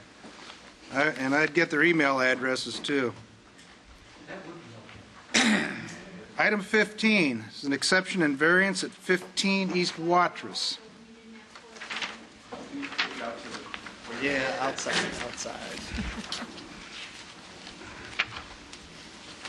Okay. We only got 5 left. Mr. Chair, members of the board, item number 15 is actually for 4, it's a carport that would require 4 separate appeals. The subject property is a single-family residence at the southwest corner of East Watrous Avenue and Southeast 1st Street. Here's a better aerial. The property owner recently constructed a carport on this portion of the property here, so bringing the total accessory structures on the property to 5, including this garage, a gazebo, 2 sheds, and the carport. And the 5 of those structures aggregately total 1,398 square feet. And the second appeal that they need is an exception to the front yard setback along Southeast 1st Street. Since it's a corner lot and it's a lot of record, meaning it was there before 1965, the front yard setback from Southeast 1st Street is only 50% of what would otherwise be required. So the average setback for properties within 200 feet to the south is 35 feet, so half of that is 17.5 feet. The carport right now is 14 feet from the front property line, so they need an exception. And the next appeal they need is a variance of the required paving for this carport. I'll show you the photo in a minute, but you can see the driveway leading to that is not paved. And the other appeal is for the fence. Right now there's a fence with a gate here, and there's no vision clearance for vehicles coming in and out of the carport. And as you can see from the aerial, the only way to access the carport is from Southeast 1st Street. There's no way to get to it from the East Watrous frontage. Now, here's a photo of the carport. As you can see, it's really not that visible from the street, since there's a 6-foot tall fence separating it from the street. However, as you can see from this photo, I'll get you to zoom out just a little bit here. There's a curb cut here, and there's a gate in here, but the driveway isn't paved, and then there's no vision clearance for vehicles once they come out through that gate. So they also need the variance to the vision clearance. Here's another perspective. This is just looking southwest from Southeast 1st Street, and again, the carport's right back here, but you can barely see it from that perspective. If you look, this is standing further south on Southeast 1st Street, and you can see it here above the fence.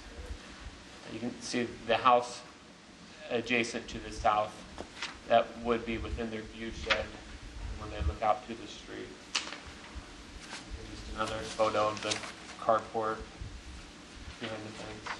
And this is just the view of the property along East Watrous.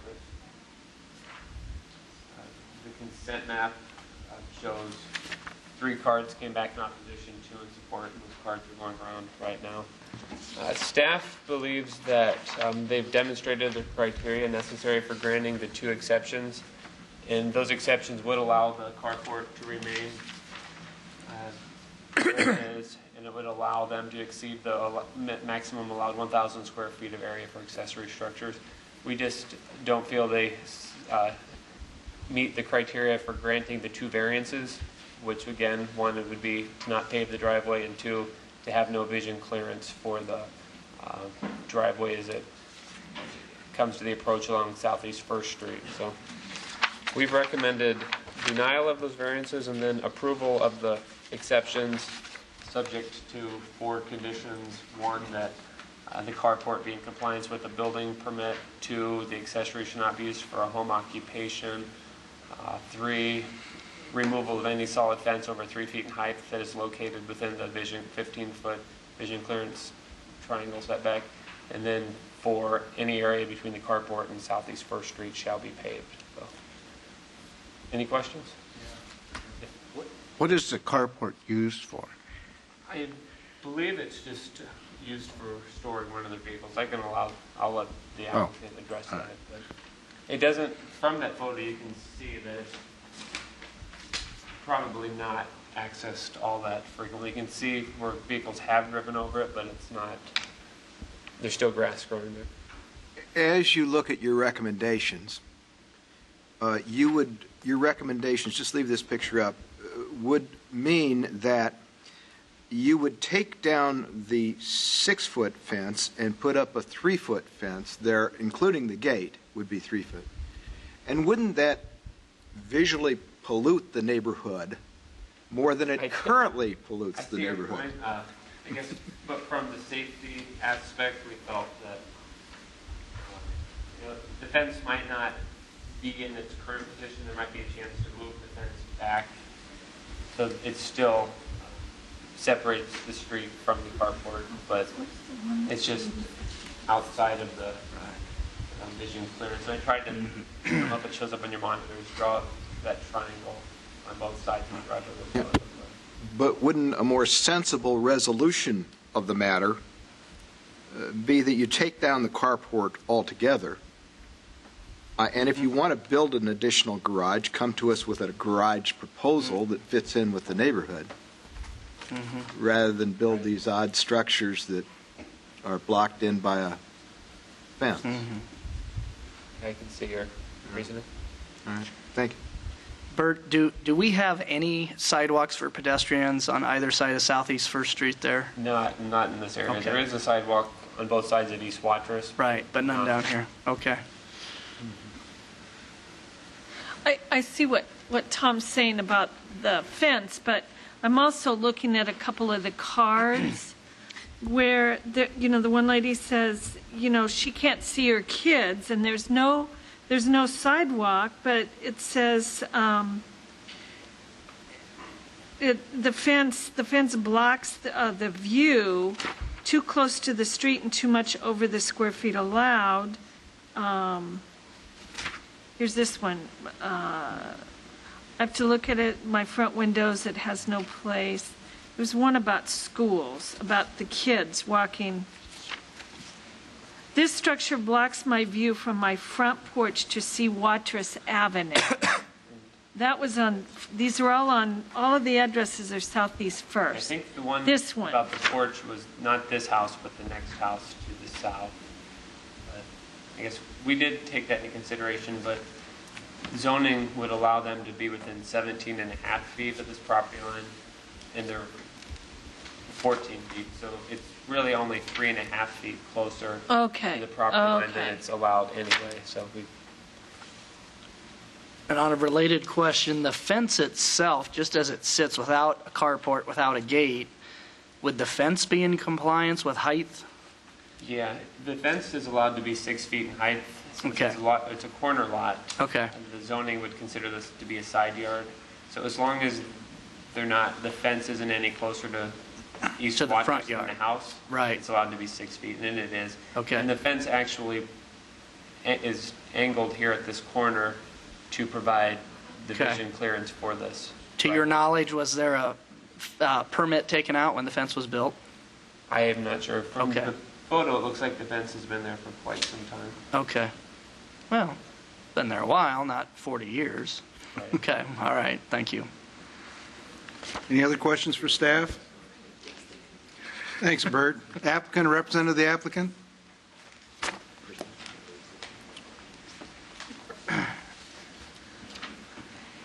I'm Terry Wellborn at 15 East Waterson, Des Moines. That fence was up when I moved in there 14 years ago, and it was aged then, so I don't know how long the fence has been up. I'm only using that for my classic car, and that only comes out of the driveway during the summer, and most of the time it's just once a month for a car show. And when we do take it out, there's always two people there to open the gate, so we have visual on the street. Other than that, it's like I said, I've been there 14 years, and the fence was up when I bought the property. And it was aged then. It wasn't a new fence. It was already darkened. So however long that takes, 2 or 3 years, I don't know. So other than that, that's all I'm using it for, is for my classic car, and to put my son's car in there in the wintertime with a cover on them to help protect it. Questions? Mel? Yeah, Mr. Wellborn, if there was some discussion about, well, then maybe the carport just goes, and your son has to find different storage, and you got to arrange your garage different. If the carport was allowed to remain, would you be willing to comply with the conditions that the staff has recommended?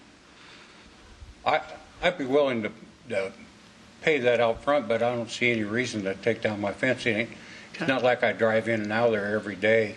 Okay. And like I said, when we open the gate, there's always two people out there to make sure we have clearance to go out on the street. Okay. All right. Thank you. Any other questions? Thank you. Anybody else here to speak in support? Anybody here to speak in opposition?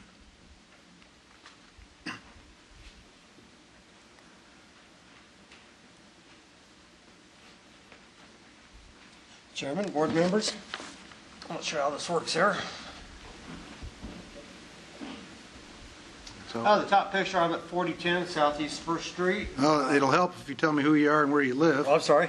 Rick Backus, live at 4010 Southeast 1st Street, directly south, adjacent to the Wellborn property.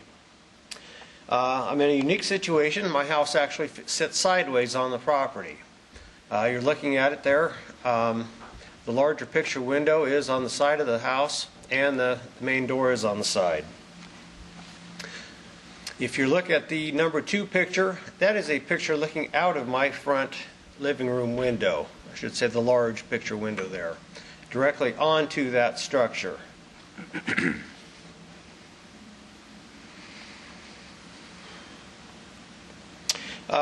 Although there is a privacy fence, the carport I consider a garage is in direct view of the picture window and is a tremendous eyesore and nuisance that my wife and I feel I cannot stand to look at. They've added extra deck square footage, accessory building, sheds without getting permits, at least not on the accessor's website, and it has put them slightly over the 1,000 square foot limit already. To be allowed an additional structure that would put it at nearly half again as much as allowed in total square footage would be a drastic injustice. The setback is not being enough, adds to the eyesore, and will devalue the properties around it. The type of structure has the capability of having a back wall and garage door on the front, and it may have already had it if the inspector had not stopped the installers during the time it was being built. If it was completely enclosed, as I suspect it will be if allowed to stay, does that change the type of structure being considered, thus calling it a garage instead of a carport? Some of the same pictures are what were already shown. This picture here, number 5, does show his son's vehicle in the carport. In the last month that this thing has been there, it has been in and out numerous occasions.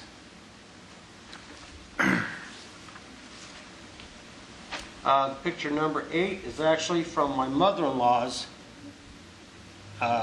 location where she lives, and she is one of them that did send a letter in also. Number 7 is actually from the other person who wrote from the front of their driveway, showing how it looks down Southeast 1st at their structure.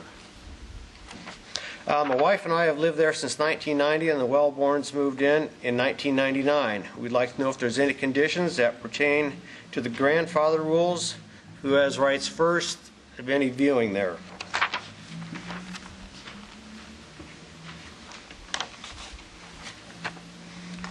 The only other comment I have is I'm sure that if our places of residence were reversed, they would be reacting the same way.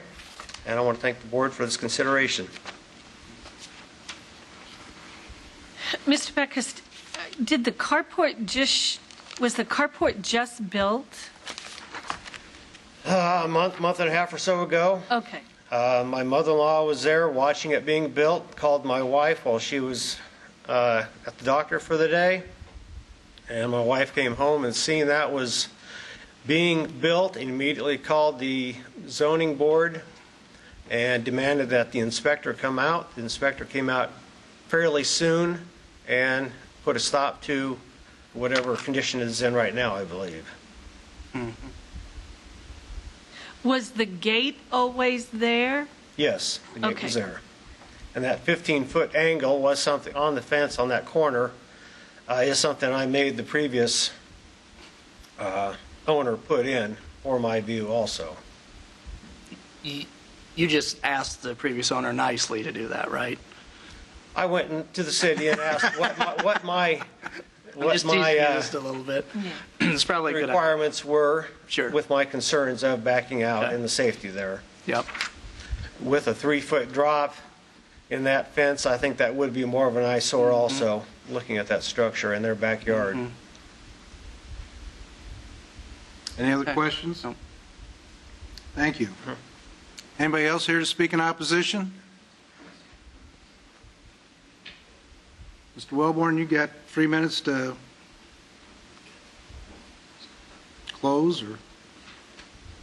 I took in consideration that I had the carport put in the same color as the house, the same trim on it, and I have no plans of enclosing that.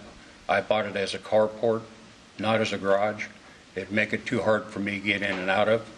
And that's my intention, is to just keep it as a carport the way it sits right now. And before I looked at it, and I was informed that it wasn't a permanent structure to Menards, that it didn't need any variances on it. And before, I had up a portable carport before, and my neighbors never said anything concerned to that. And it was a duct tape gray. So I feel that I've improved my house and improved the neighborhood by putting this back up, instead of getting a portable carport and putting up just a temporary canvas and putting over the car. Okay. Thank you.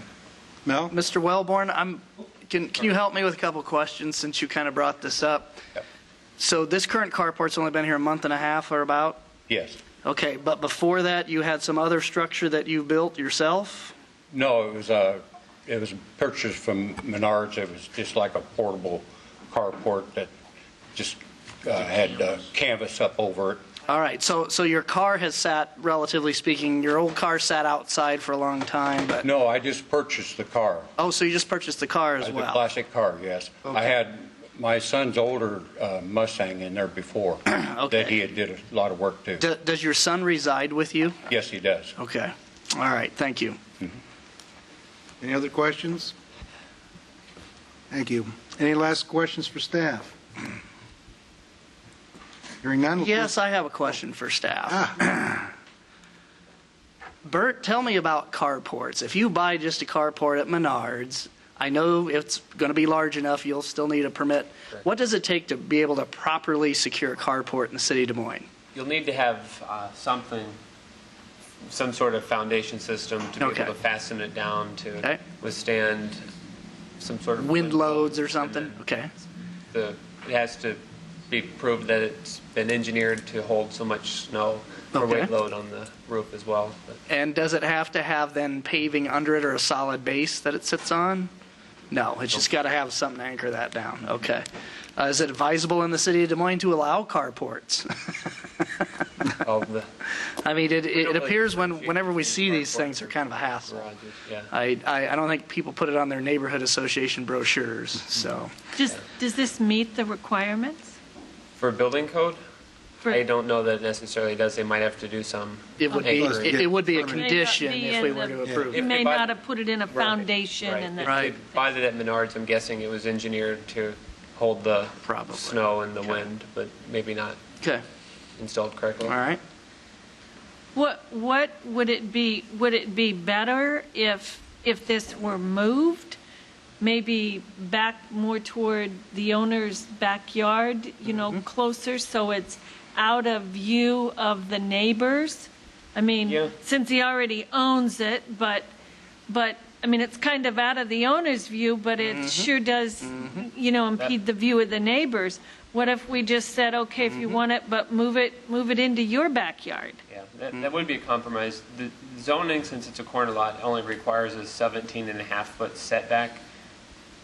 So he's only requesting 3.5 feet less than that. But if you would deny that exception and then grant the exception to the overall area, but put that subject to the carport being located like no closer to Southeast First Street than the house on the property adjacent to the south. Let the owner look at it instead of the neighbors look at it. I don't know. I mean, it kind of, from looking at 4016, but I think that's is that his garage? So this would be, that would be his, what I think is the lower part of the L is his living room. If that were moved, maybe he wouldn't have to see it as much. The way the owner here just spoke, and he said his house is actually oriented sideways, so it looks to the north. Right, And this part of the house is the carport. So we get that. I think even if the carport's here, he's still going to be looking at it, but it'd have to be back. Won't be. Unless they moved it all the way back. Yep. But isn't that tall part his garage? Right, but his line of sight. Right His here. line of sight, This yeah. is his carport, Yeah. and then this is his garage. Oh, okay. Oh, that's his, he drives, okay, I'm with you now. What if the carport was moved behind the gentleman's garage and those two little buildings got taken out? Kind of tuck it behind there. I'm not sure it would fit. But, I mean, he could find a different size carport that would fit. It would have to be 3 feet from the property line. Unless the board granted the exception to it. So I mean, it looks like it would fit back there where those little buildings are. I don't mind leaving the little buildings if we just shove the carport back far enough so it's out of the other guy's vision zone. Then maybe he gets to keep the carport, puts it on the right footings, paves the little part, and we leave the fence alone. Everybody gives a little, everybody gets something. We might bring you up. We might bring you up. We want to get the discussion going first. Well, let's see if we can get a compromise. Yeah. I mean, ideally, no, I don't, I mean, I'd like to see him build a real garage, I- but there's no ordinance that prevents carports from existing. I don't care for it, but what can we do that would make it better for the whole neighborhood?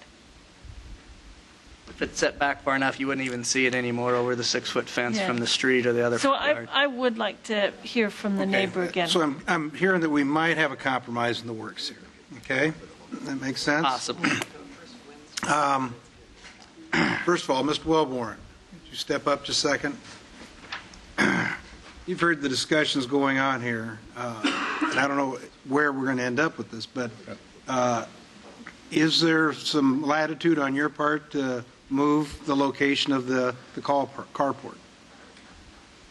I can move back, but wherever, if he looks out his window, he looks right in my backyard.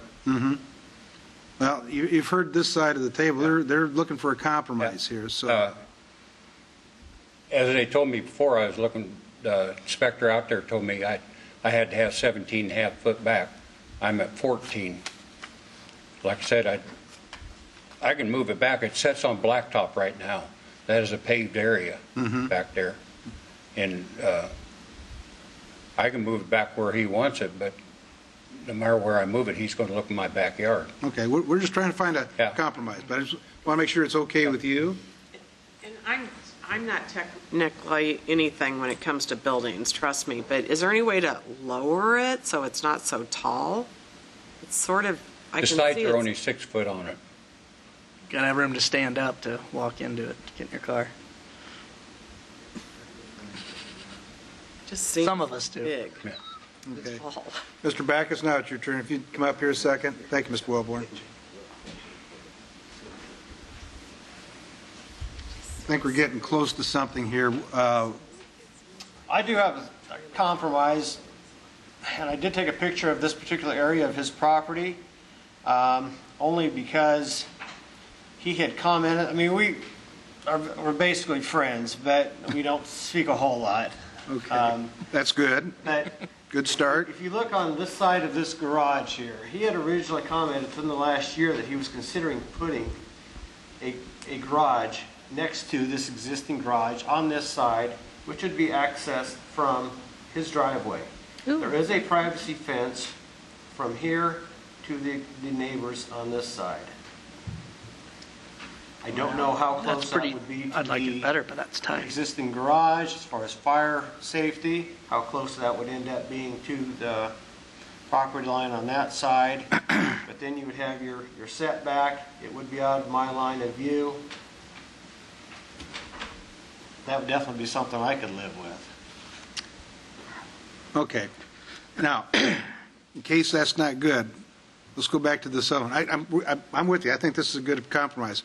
What if we can't do it because size limitations? That might be an issue here. How far, where would you like to see the carport moved within the range of what we have right here? If we wouldn't put it back to the garage, would that be something be acceptable to you? It would be, yes. Okay. All right.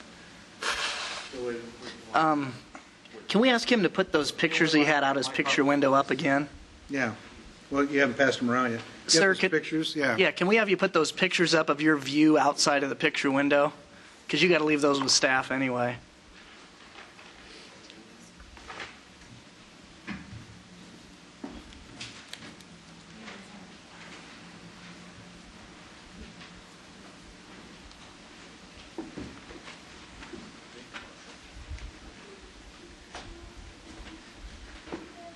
Okay.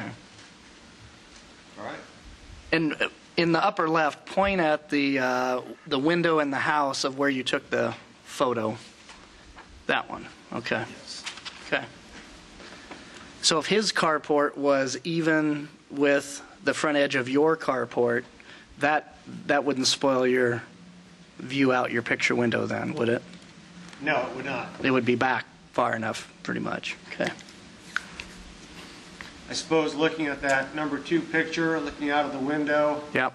that carport would probably be, if it was close to the garage, it'd probably be blocking the gazebo part. It would be that far back. Okay.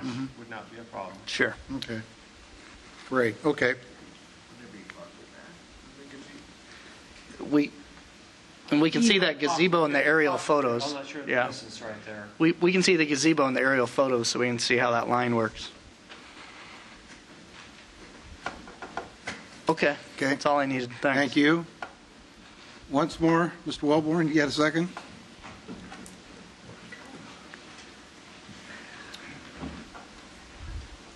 Yes, sir. The previous said you were thinking about putting something on the other side of your garage. Is that something you would entertain, or? It don't get me far enough away from the property line. Okay. All right. That's So why I like your thinking. You're thinking Yep. ahead. Good. Yep.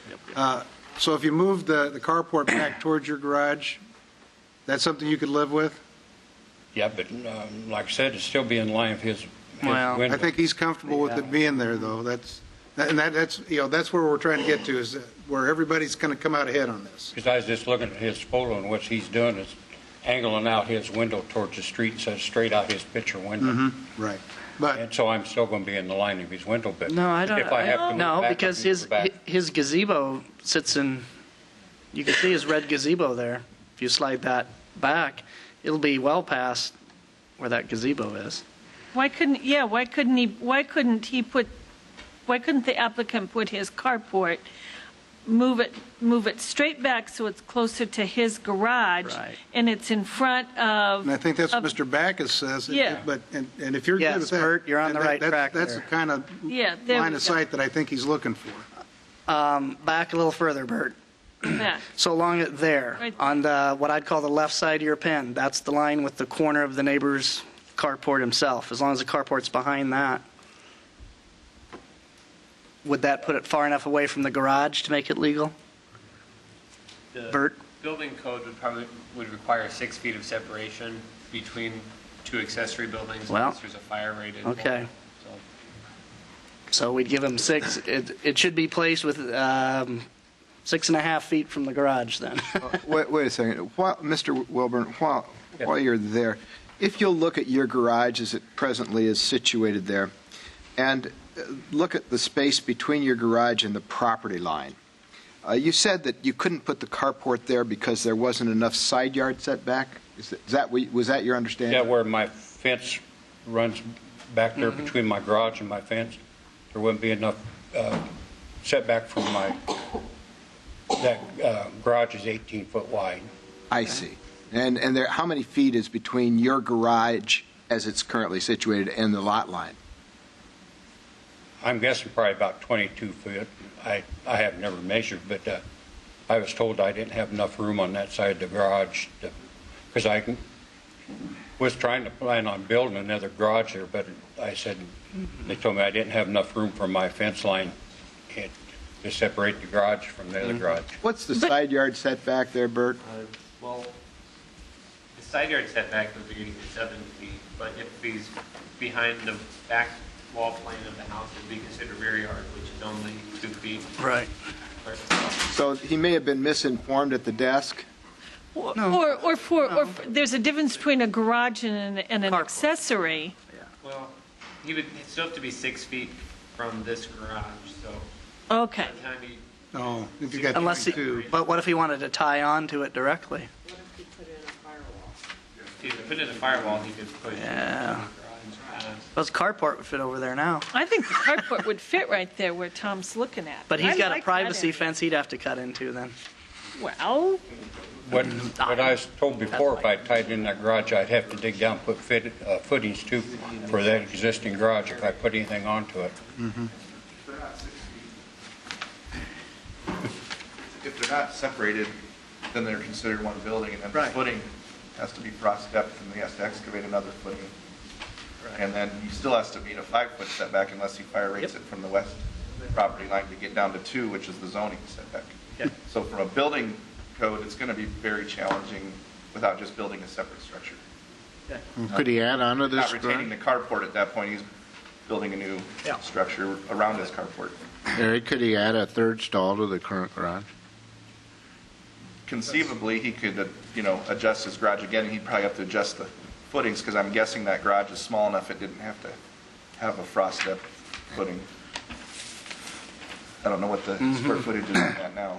Is it 24 by 30 or? No, it's Okay. Because what you're saying, Eric, is the existing garage, if he wanted to add on to it, part of the existing garage would have to come up to current building code as well, not just the You'd have to addition. do modifications to. Okay. It would be considered kind of one structure. Got it. That might make that difficult. I think it would be challenging to put it to the Okay. west of the garage. All right. Yeah, it looks so easy. I know it. As soon as you dig in, you find out what all has to take place. All right, thank you. I think we got an idea here. Okay, do we need to talk some more, any more to staff? Well, I guess I'm not going to make the motion because there's a lot going on here, and I'm going to let somebody else do it. But hard to describe. It's hard to describe, but I guess I would be in favor of taking the current carport and moving it back as close to his garage as he possibly can. So it is out of the view of the neighbors. And I would second that. Well, but If that's- okay, so what else do we have? Yeah, look at the As close as legally possible. Want it as close to the garage and as close to the house, or as close to the garage and as close to the fence? I want it as close to the house and as close to the Well- garage, so it's out of the neighbors. I want it as close to the garage and no closer to the neighbor's fence than the distance it already is. How's that? So if it's 15 feet away from that south fence line, it stays 15 feet away. and it comes to within, let's say, 6.5 feet of the garage, so long as that's a legal distance. I think 6 is what was stated. What do you think about conditions 3 and 4? Okay, wait a minute. Can we just leave the fence alone? I think it'd look weirder if it... I think the neighbors would rather have the fence in there. Okay, hold on, let me get the exception. Do we make him pave the curb? That's a long way to pave then. No. Well, he's just up to the property fence? line. Yeah, well, see, right now it's between the carport and southeast He First. said he already has some asphalt there, so what if he just adds in, he makes a nice curb cut and does it right? All the way back to the carport. Just through the fence. Okay. You understand that? We're not making you go all the way back with paving. From the street level, it looks good. It looks like a regular drive that's closed off. If he wants to pave it later, he can. Yeah. Yeah. Probably 3 feet, maybe a little over from the fence line to the street. Okay. So I think what we'd want to do is, let me just talk through this first, is to make a motion with keeping in recommendation 1 and 2. Number 3 would just go away. We're going to let him, so that would be deleted from the, the requirement. And we'd have to add that the carport would be to be moved, and I'm sorry, I don't know what direction we're West. moved as far west as possible, legally, yeah. and as far north as possible, so we're closer to the house, or what did Not we necessarily, and no further south than the existing decide? No, distance to the south fence no line. further south than existing garage is currently. Is that what we wanted to say? Right. Carport. I'd be all right Okay, with the, I'm okay yeah, with that. yeah, that the existing carport is. So the idea being that you just move the carport directly west. West, exactly. Yeah. And perhaps within 6 feet of the garage. So maybe that's an easier way to say that, Tom. And then you have item 4 yet, Linda, where, Maybe the area between the street and the fence. Right. Shall be paved. yes, Yeah, the approach. Okay. Thank you, Eric. So the approach, which also requires permits from the city and certain design requirements, correct? Right, that's actually required. Okay, all right, so just the clarifying. motion would be, number 1, number 2, add in to move the carport as far west as possible, and no further south than what it currently is. And number 3 would be removed, and number 4 would be any area or the approach would just need to be paved. Right. I would On second Southeast that. First. I'd second that. Okay, it's been moved and seconded. I think we've had plenty of discussion. All those in favor, raise your hand, say aye. Motion carries 7-0. So I think you got what you needed. I think you got what you got. That's one of the things we like about compromise here. Thank you both.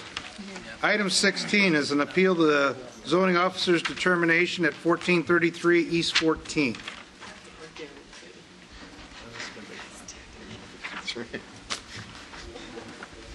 Mr. Chair, members of the board, I'm going to give you a brief introduction to this, and then Sue Donovan is going to go through her exhibits, which is in the material that was sent out Okay. in the packet for the board.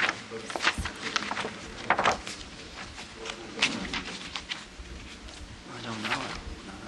It's in here for 4 hours. Oh, the guy in the blue shirt. Could be. This property is situated Wasn't he on consent anyway? Oh, or the first thing after consent. between the block, on the block between East Washington Avenue and Cleveland Avenue on East 14th Street. Just to give you a sense, there's actually kind of 4 separate premises here that have been used in the past for commercial purposes. There's a car lot to the north. I believe this is a car wash here, part of a portion of a car wash. Then there's 2 display lots to the west. property in question is separated from the north by a narrow strip that's owned by the city of Des Moines. And so this is the premises we're dealing with, and this contains the building that's indicated in the staff report. The determination of the zoning officer is that steps were taken to change the occupancy of the premises to a tinting and detailing type business, which then it ceased to have what was previously non-conforming as a display lot under the zoning there. Since that time, the overlay prohibiting vehicle display has also been imposed. So that's another factor I think you need to understand, is that in the time that this has lost its non-conforming rights in view of the zoning officer, that the city council has taken additional steps to prohibit expansion of car lots or additional car lots on the corridor. So from that standpoint, reinstituting a use certainly would have other steps involved from a zoning standpoint if we were to allow that to occur. We would require that it be rezoned to remove that overlay and then zoned to a C2 category, and then it would furthermore have to then meet a site plan which met the terms and conditions of a vehicle display lot under the criteria for site plan. So there would be kind of three major steps that would have to occur for us to permit vehicles display to be reinstituted at this location. In this case, the recommendation is to uphold the zoning officer's decision based on, and she will make her presentation, but the basics of it is that for the period of time that it had changed into this other business, and we recognize that officially through a certificate of zoning compliance, which you'll have in your materials, to another use, the ordinance is very clear, and if you look at the applicable requirements, we've even bolded that the action of changing it to that more restrictive use takes away its non-conforming rights at that point. So that's basically the main crux of where our decision is. And then I'm going to turn it over to Sue. If you have any questions kind of about what steps could be taken, I don't believe if you uphold the zoning officer's decision, I don't think there's any further action you can take to allow that use without them first seeking the legislative route to allowing it. Okay. Any questions for Eric? Thanks, Eric.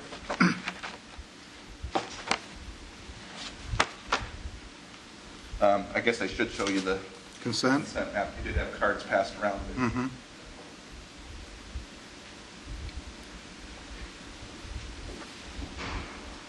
Chair, members of the board, Sue Donovan, zoning enforcement officer. I think Eric did a really good job of outlining sort of the process that we used to come to the conclusion that there was a loss of legal nonconforming rights on this property. At one point, up to 2004, it was used under a dealer's license for a vehicle display lot. That dealer's license was allowed to lapse. Other businesses went in there. If there were auto sales on the property, it was not in conjunction with a valid dealer's license.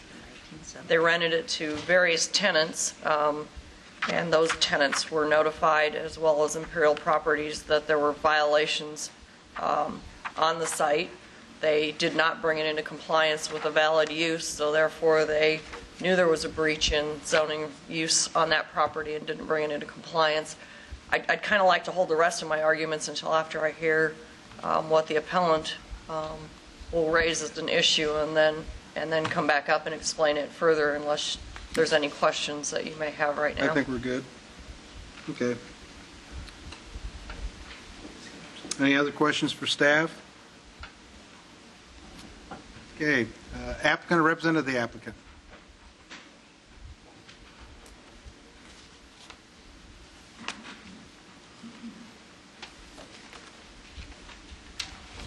Chairman, members of the board. My name's Robert Nading. My address is 408 Southwest 3rd Street, and that's in Ankeny. I don't live in Des Moines. Actually, I do live in Des Moines, but that's where my office is. And I represent Don Moyer. And I can tell you that it's been a long time before I've appeared before the board, because I really don't remember anybody that I've appeared before, and so it's been years. And that's also apparent by the fact that we were here at 1 o'clock. And, I forgot. We probably should have checked ahead to see where we were on the agenda. But having sat here, it always amazes me the time that you put in to go over these individual things and the interest that you have in them and make the decision. So I have always admired you for that. And if you want to know, so where you're sitting in the audience and you're watching this, you're thinking, how would I vote on that? And I've agreed with you all but 2 times so far. I won't tell you which 2 those were. Thank you. That would come out better. The one was the continuance. I wouldn't have continued that for sure. I think there's a little bit more that you need to know about this to make a decision. I've talked briefly with Mr. Kelly about this, but it's my view that the board's function today is to act as an appellant review of the staff's request by Mr. Moyer. We don't have any other source to go to besides the board to appeal our request. Mm-hmm. And so that you understand what's going on here, in order for a person to have a used car dealer's license in the city of Des Moines, the very first thing they have to do, and the very first thing, and I say that because there would be other things to do after this particular point in the process. They have to get a letter from staff indicating that this property is properly zoned to be used as a used car lot. And that's all that it does. They would still have to go through a process, I believe, and I could be wrong, staff might correct me. They would have to get an occupancy permit and go through all those processes that you would have to do to open a business. But first they have to have that car license. This case, I believe, is a little bit unique because, for the following reasons. The drawing that you have up on the board shows a circle. I'm not exactly certain why they sent cards out in this case, because frankly, what the adjacent property owners want or don't make any difference. And I'm not sure why they sent the cards out, because it's a process by where you request an indication from the city what the zoning is. And so you don't ask property owners whether they agree with the zoning or they don't agree with the zoning. So I'm not sure why the cards, and I don't think the cards make any difference. But what this drawing can show you, and that you should know, because I think it's important, is that it shows the property going all the way down to Washington, if you can see on this drawing here, and then it extends down. The importance of that is all the way to Washington is a used car lot. All the way up to the other end, and the 2 lots that say vacant are owned, or at one time have been owned by my client.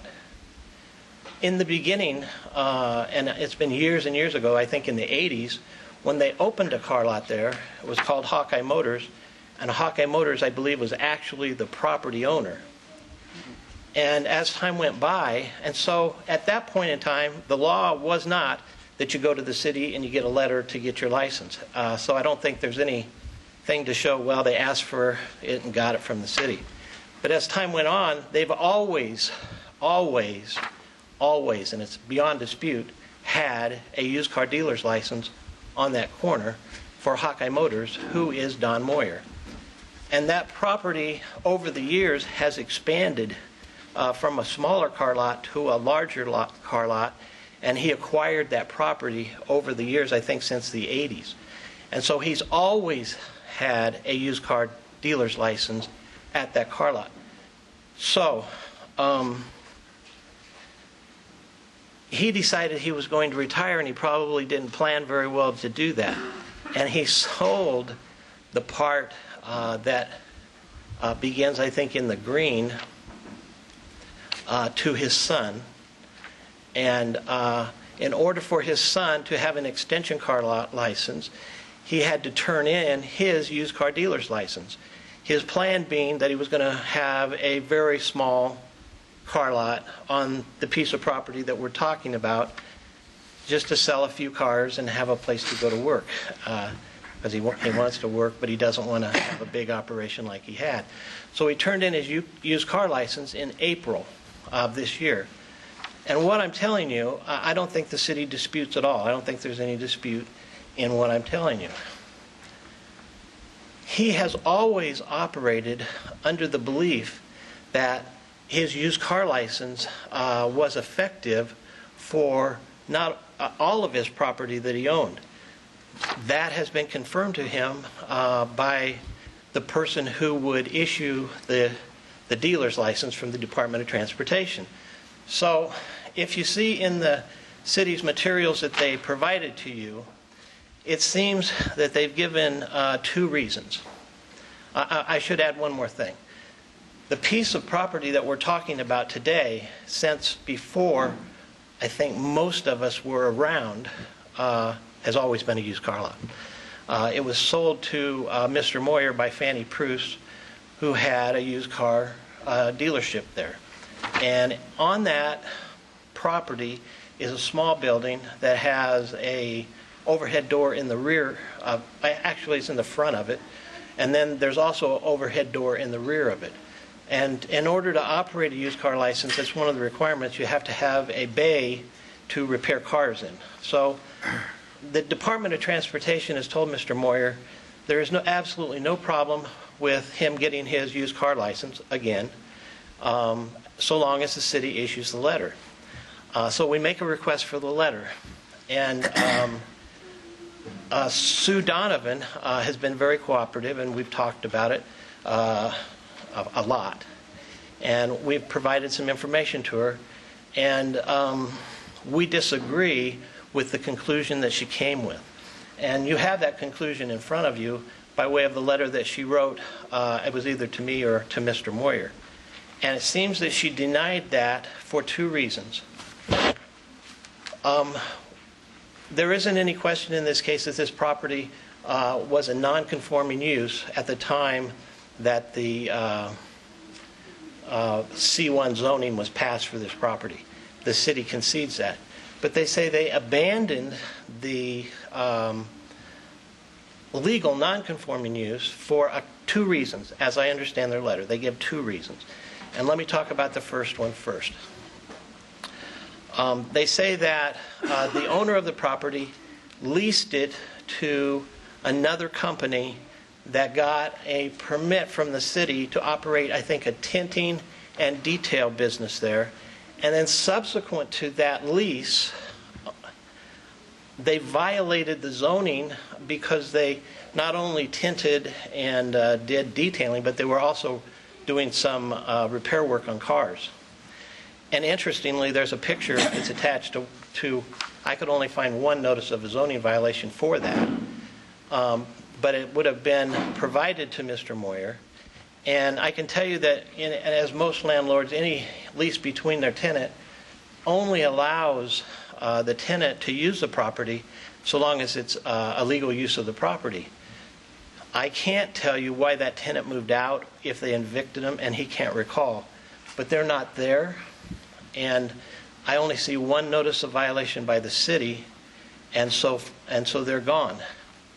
In the materials that you have, and one of the things that I talked to Sue about was that a landowner who leases property can't be bound by something that their tenant does. And that might seem not to be true. And that's the reason that I asked that they take a look at a case that I had with the city of Des Moines. And in that particular case, and that's with your materials that they provided, I thought, boy, Two more minutes. They provided that information. What that case should show you is that in that particular case, the city tried to bind Imperial Properties. And this is not Imperial Properties. This has never been Imperial Properties, this application. It's Hawkeye Motors and Don Moyer. But the court said that the owner can't be bound by that so long as they're trying to continue the use. What we provided them was they've always displayed cars on this lot, a fact not disputed by the city, but they say it was an illegal use because they didn't have a dealer's license. That's not true. He's always had a dealer's license. The cars displayed on the lot were always Hawkeye Motors cars with the consent of the tenants of the property that were doing the tinning business. And interestingly, I think if you look at one of the pictures on the violation, you can even see that there is a car parked there that's probably a car that's for sale. So what I'm asking the board to do, and I have a very brief time here, I see, in the Christmas spirit, all that he is asking is for that he be issued a letter that says that this property is properly zoned. I think legally, and that's what I wanted to talk to Mr. Kelly about, legally, they have not abandoned this use. They have not done anything illegally on the property, and the issue isn't a zoning violation or anything else. It's a continuation of a legal use of the property, which is used car sales. So I think it's a legal issue, but you're my appellate panel to tell that to. And I think the evidence shows, even from the letter from Sue, indicates the two reasons. She says a tenant violated the zoning, therefore it's an illegal use. And also she says, she seems to concede they've always displayed cars there, because she says if they did so, they did it illegally because they didn't have a dealer's license. Not true. He's always had a dealer's license till April of 2007. He's always on the property. Okay. So I also have Don's wife and daughter are here, and she wanted to address the board briefly. I'm not sure that it addresses the legal issue that I had, but she wanted to address the board briefly. She's also a property owner with Don of this property. Any questions, Brooke? Yeah. Question. You referred to that Mr. Moyer had cars on this lot. Why the tenant was there? Yes. How does that relate to the lease? The tenant that was in there, he's had tenants that actually were tenants that sold used cars. The tenant that they're talking about in their denial came to the city and got a use permit for tinting and that. And all they need is that building. And Don said to them, I'm going to put cars out there. If you make a referral to me and I sell a car, he paid them a portion of the sales profit. Or if it was just a customer that came on the lot to buy it, then they didn't get it. Any commission from the sale. So they only leased the building and not the display area? Not actually. They had to have, and I think it's in their permit, they had to have 5 parking spaces available to them in order to have the tinting business, which they did have. The city also complained that they had parked cars in the back and had made a muddy mess back there. One thing that I can tell you, if it makes a difference to you, is that Mr. Moyer has never been cited for violating a zoning ordinance personally on that lot. His things are very meticulously kept. It isn't a rundown, beat-up car lot.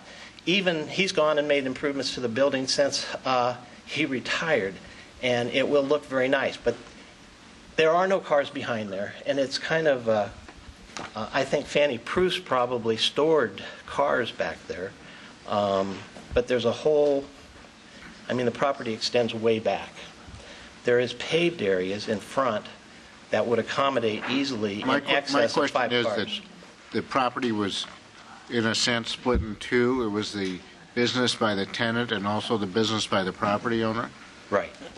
Always displayed cars there. Was there any period of time that it was only the tenant on that property? No. They've always, Hawkeye Motors has always been there. The other thing that I can tell you is in between this property, the city made mention that there is a strip of land that's owned by the city. That's true. It's an alleyway that really the city hasn't ever used, and Mr. Moyer has actually paved, and it's next to his car wash. But as we speak today, that car wash has cars parked on it as a part of the car sales business of his son, just like Don has always done. They always have had cars all the way up East 14th, including in front of the car wash. I mean, if you drive by there tonight, you'll see that. Okay. Any other questions? Yes. Could I see a copy of the lease, please? I don't have a copy of the lease with me. And then how do we know what the lease says regarding, I'm just leasing the building and I need 5 parking places? I mean, that seems to me to be the crux of the matter, whether or not you have continued use or not. Yeah. Well, I don't know. I don't know that he had a written lease with them. But as we were sitting here, I asked him if he had a lease for these tenants, and he can tell you himself. But I can tell you this. The one thing that I looked at, and it's pretty clear, the city only required 5 parking spaces for that window tinting business. So they want to know about the lease. My name is Don Moyer, and the address 1433 East 14th Street is this place that we're discussing. But I never had a written lease with these tenants. Okay. Do you have the tenants here? No. How long have they been out of there? Well, they've been out of there since April. No, I don't. But they could be brought before. I mean, I don't know what you folks can or are willing to go through, but, like I've heard earlier that you continue these things, and the tenant would come here and tell you exactly what Bob has said to you. But I would say this, Board Member Clark, if you look at the recommendation by staff, it does not appear that any place in there that they dispute cars have been parked there. So we never really viewed that as an issue. I'm not sure what Sue will say, but there's always been cars parked there for sale. Thank you. Any other questions? Thank you. Anybody else here to speak in support?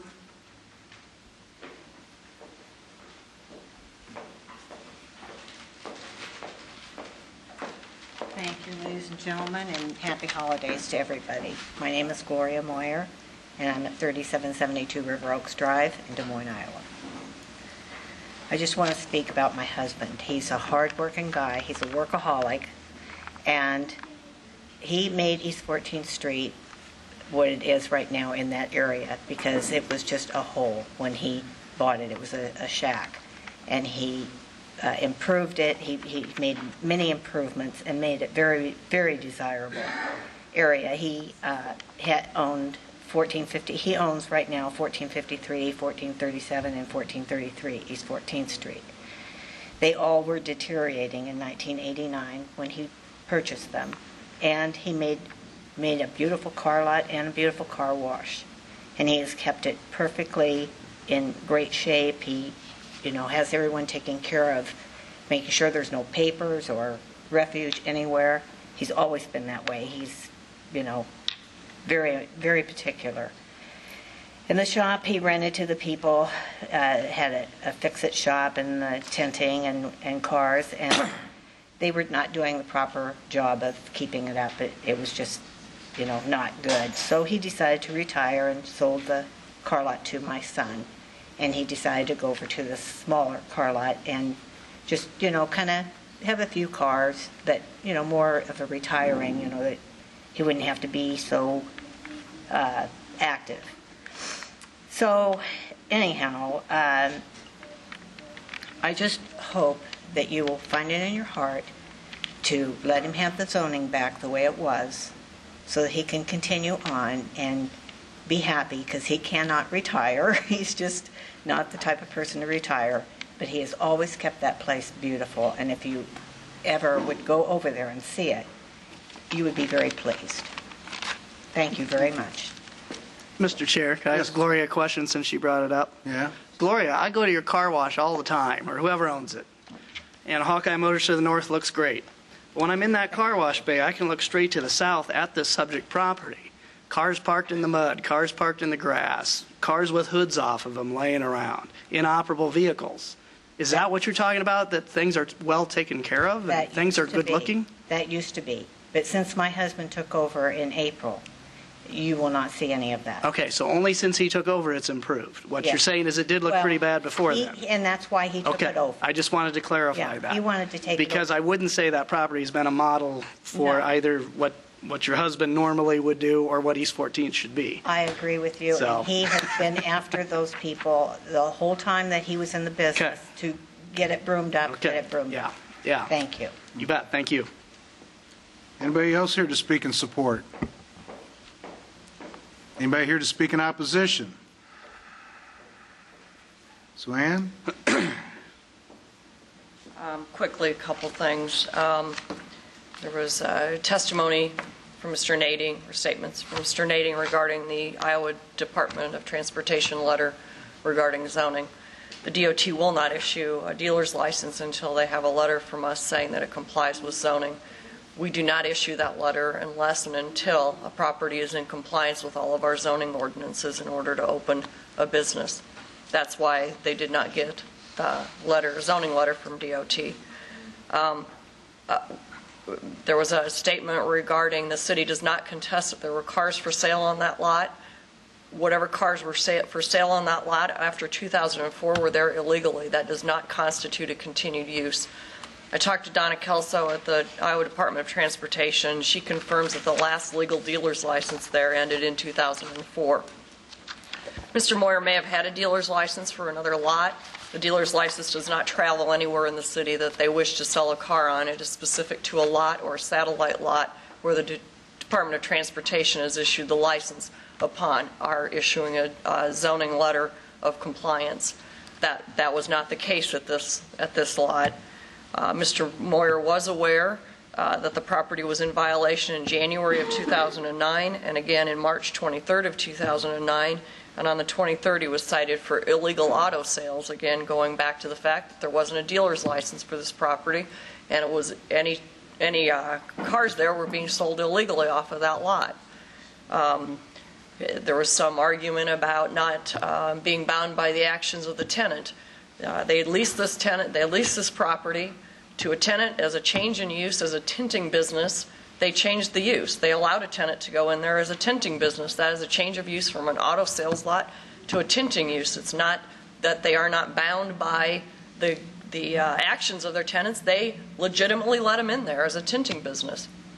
After they did a lease for a tinting business, they did a lease for an auto repair, which is not allowed in a C1 district, therefore again violating the zoning ordinances. The legal argument, that is the legal argument. As far as the case, Moyer City versus Imperial Properties that has gone up to the appellate, it's clearly distinguishable. That was a parking lot issue regarding their continued attempt to lease it to another restaurant, which was not a change in use. It was a restaurant to restaurant. That was based on whether or not they had an illegal use for parking cars there that were inoperable, totally distinguishable from this case. It's not precedent here. It doesn't have any binding on this body to use City versus Imperial Properties as legal precedent in this case. This is clearly differentiated. Mr. Moyer did not continue to use this as a used car lot. He severed from Hawkeye by leasing this to another entity. It was a legal tinting business. We issued a zoning certificate of compliance, thereby legitimizing the change in use from a car lot to a tinting business. On that, it did not say "and car lot." It did not retain the car lot use. Again, he went into another lease agreement with a totally different tenant. As testified by his wife, they were in violation. They had used car parts all over the place. It was a mess. They got notices of violation on that also. They did not retain their legal nonconforming rights in any way, shape, or form for a vehicle display lot on this lot. So was Mr. Moyer Sorry. appraised of all these as it went along, or? They've been notified of things that have happened as we've gone along. Okay. Yes? Brooke? I had a question. If there's no lease, how do you give up your rights to the property? By allowing the occupancy by the tenant for the business use that they put in. Well, but if there's no lease, how do you, because of the gentleman's lawyer stated that they always had vehicles on the property. So if there isn't a lease that says I could or couldn't have vehicles on the property, how do you make that determination? There Just there are because they're lease in the agree- building. There are lease agreements that are verbal, and those lease agreements are made all the time. Are you privy to those? No, nor did they bring in any information to me about lease agreements. I'm not arguing that, but I don't see any lease. Mr. Clark spoke to that, and how do we know? No, there is a lease. The appellant testified it was an oral lease. Yeah. But didn't provide any backup or additional evidence as to what the terms and conditions of that oral lease were. That's what I'm asking. Yeah. Did they tell you what the oral lease said? No. Okay. Any other questions for staff? Thanks, Suam. Close the public portion, go to board decision. No. Sorry, we've got to follow, this portion is a procedure, so once you've had your talk, then we ask questions to staff, then we close it. If we need you, then we'll bring you up. All right. The question really is whether or not the zoning officer's determination that there was a lapse in the use of the property as a used car lot. I mean, she's made that determination based upon what she says is clear evidence that it was at least partial. I mean, the lot pretty clearly, according to testimony of both sides, has been used for something else besides selling cars. And if the lapse in the sale of cars continues, according to this, isn't it the ordinance that if it continues for a year, then you lose your six months. You lose your grandfather rights. That's pretty much it.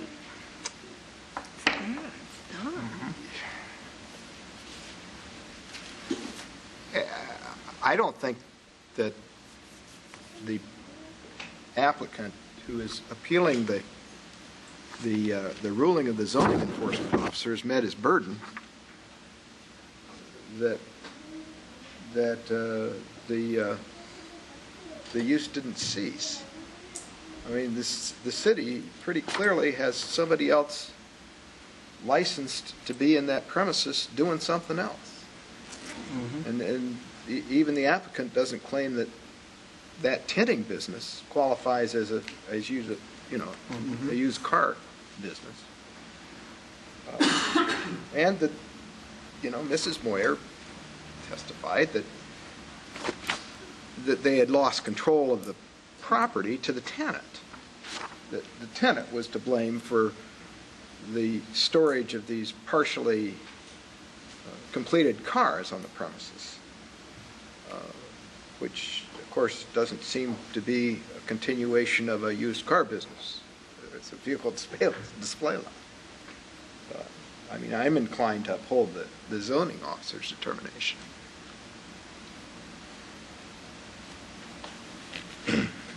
Your thoughts, Mel? Well, one piece of paper here issued January 10th of 2006. It says it went as a reuse from used cars to detailing and tinting. Very clear that there was a change in use. That change was applied for.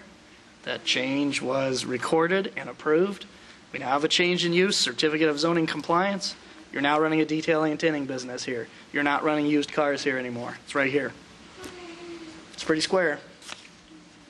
And my thought is, if you can stay within a grandfathering clause for that property, I would hold on to that. You need to watch it. Yes. Life and limb. I would not take a lackadaisical approach to letting that slip away. Right. I'm frustrated too. I think it has slipped. Right. If I owned a bar and then I leased the bar to another tenant and they started making a donut shop out of it, I'd catch that right away because I'd want to keep my grandfather status as a bar. Now that's a theoretical situation, but coming back to the reality, we've got their certificate. There are of bars zoning in town that are only operating under grandfather clause. Right. And they know to keep it that way, not to let another tenant not operate anything but a bar in that.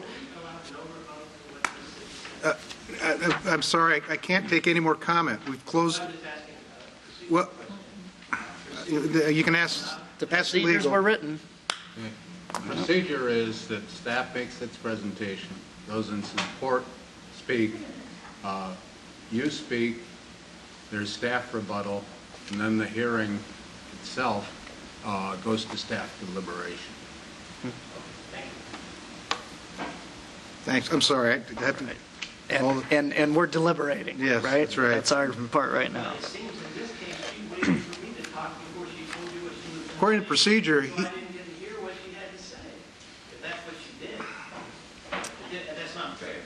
yeah.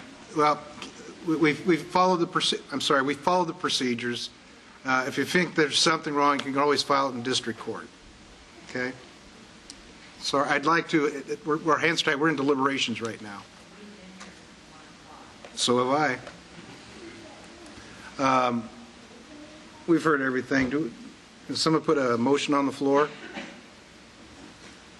Move to uphold the determination of the zoning officer. I'll second. Moved and seconded. Is there any further discussion? All those in favor, raise your hand and say aye. Those opposed? Motion carries 4-2. Item 17, conditional use permit, 1443 2nd Avenue.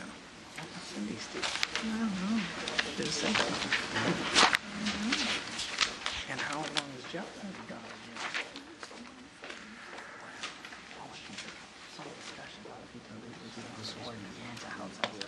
Mr. Chair, members of the board, item number 17 is a request to sell alcoholic liquor at a gas station.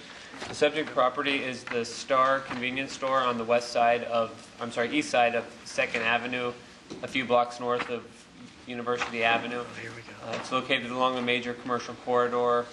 It's located on the fringe of the central city industrial park, and it's located across from some commercial uses, including Central City Liquor.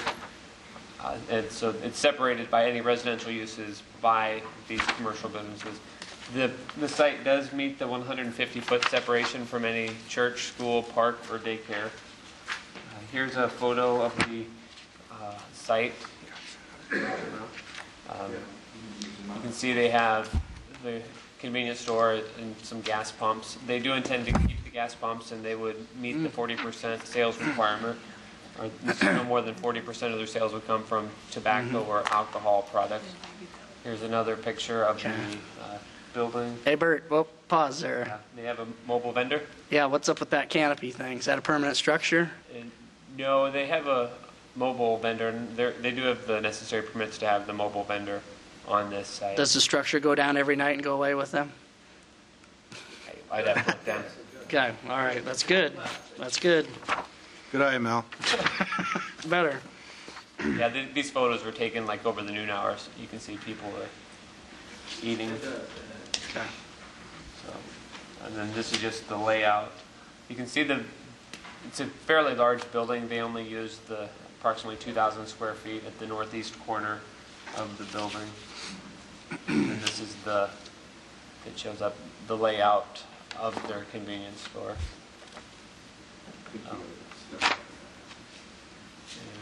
Okay.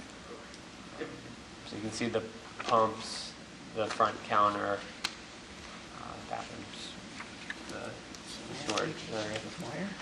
And then the consent map, we did get all negative comments back.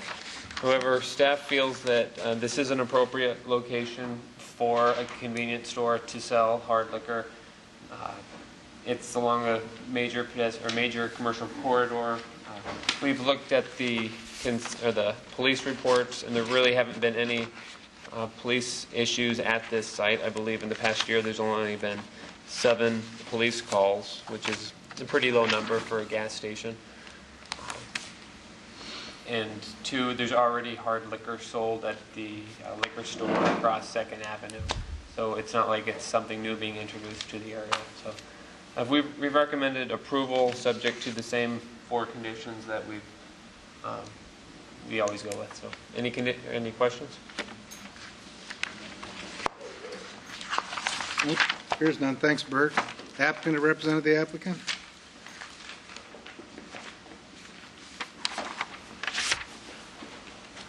Hello, sir. My name is Benny Nat. I represent Nat Food Mart at 1443 2nd Avenue. You're going to have to speak up. My name is Benny Nat, and I represent Nat Food Marts at 1443 2nd Avenue. My dad is the owner of the place. My father owns the place. And we're applying for a conditional use for a liquor license, and I think we meet all the requirements that are in Have you place for read? Have you read the four conditions under the staff recommendation? Yes. And are those acceptable to you? Yes, sir. Okay. Can you tell me your hours of operation?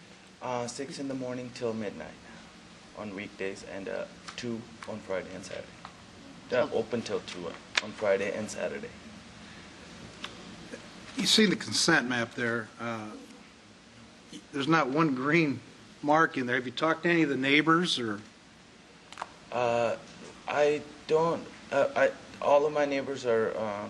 It's businesses, and it's. I didn't think anybody would have a problem since we have a liquor store right across the street.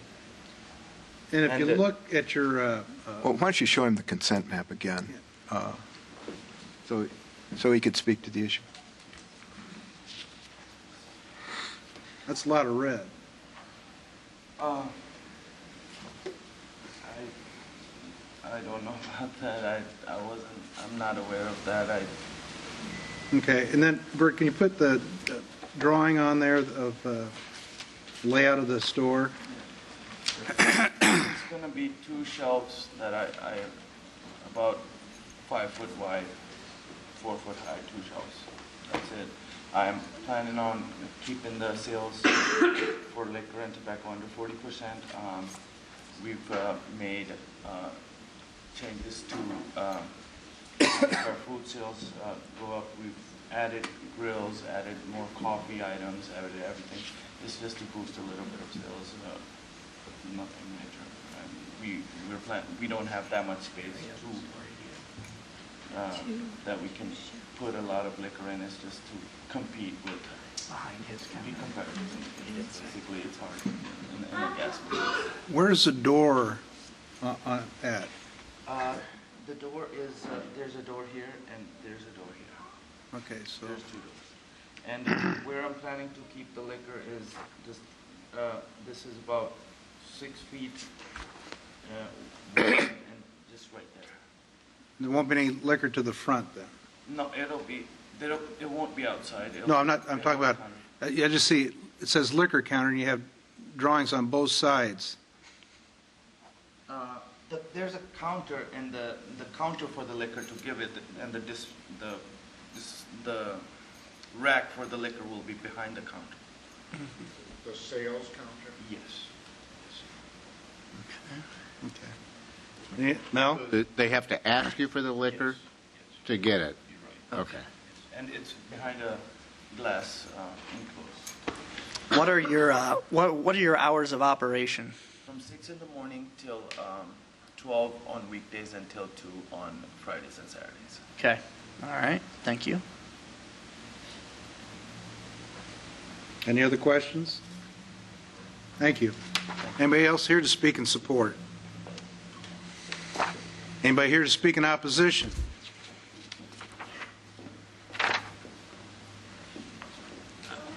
Tom Duack, Central City Liquor, 1460 2nd Avenue. I put on my counter a week or so ago some sheets that people wanted to sign or not sign, yes or no, and so on and so forth.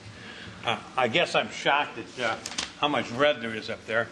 As many times as I've come to these meetings, I've never seen it that red, ever.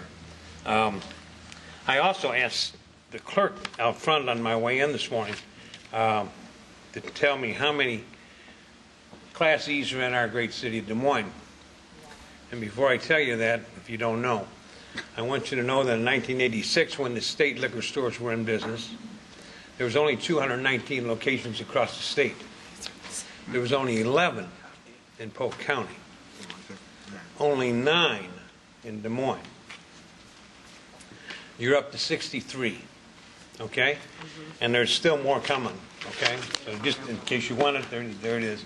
I'm not in favor of it. If you want to walk with the map with me, there's a new liquor vendor on M.L. King and Hickman. There's another one on Arlington and 6th. There's another one on East 14th and Cleveland. There's the BP station on 2nd and University. There's Chester's Chicken up on 16th or 17th and University. You've got the other one where the man was found dead in his parking lot a year ago on 21st, 22nd and University. You have Forest Liquor, much discussed here at this body not too long ago. Forest Liquor, of course, anybody that's been around so long, was right across the street from a good friend of mine, Drake Liquor, which I always thought the city kind of wanted Bob to close because he was a bad influence in the neighborhood.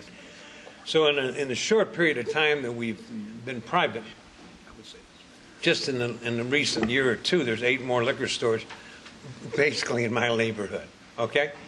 They run a convenience store there. They just recently put gas back in. I don't know how long gas was not at that station. If I may, there's, you asked about the awning.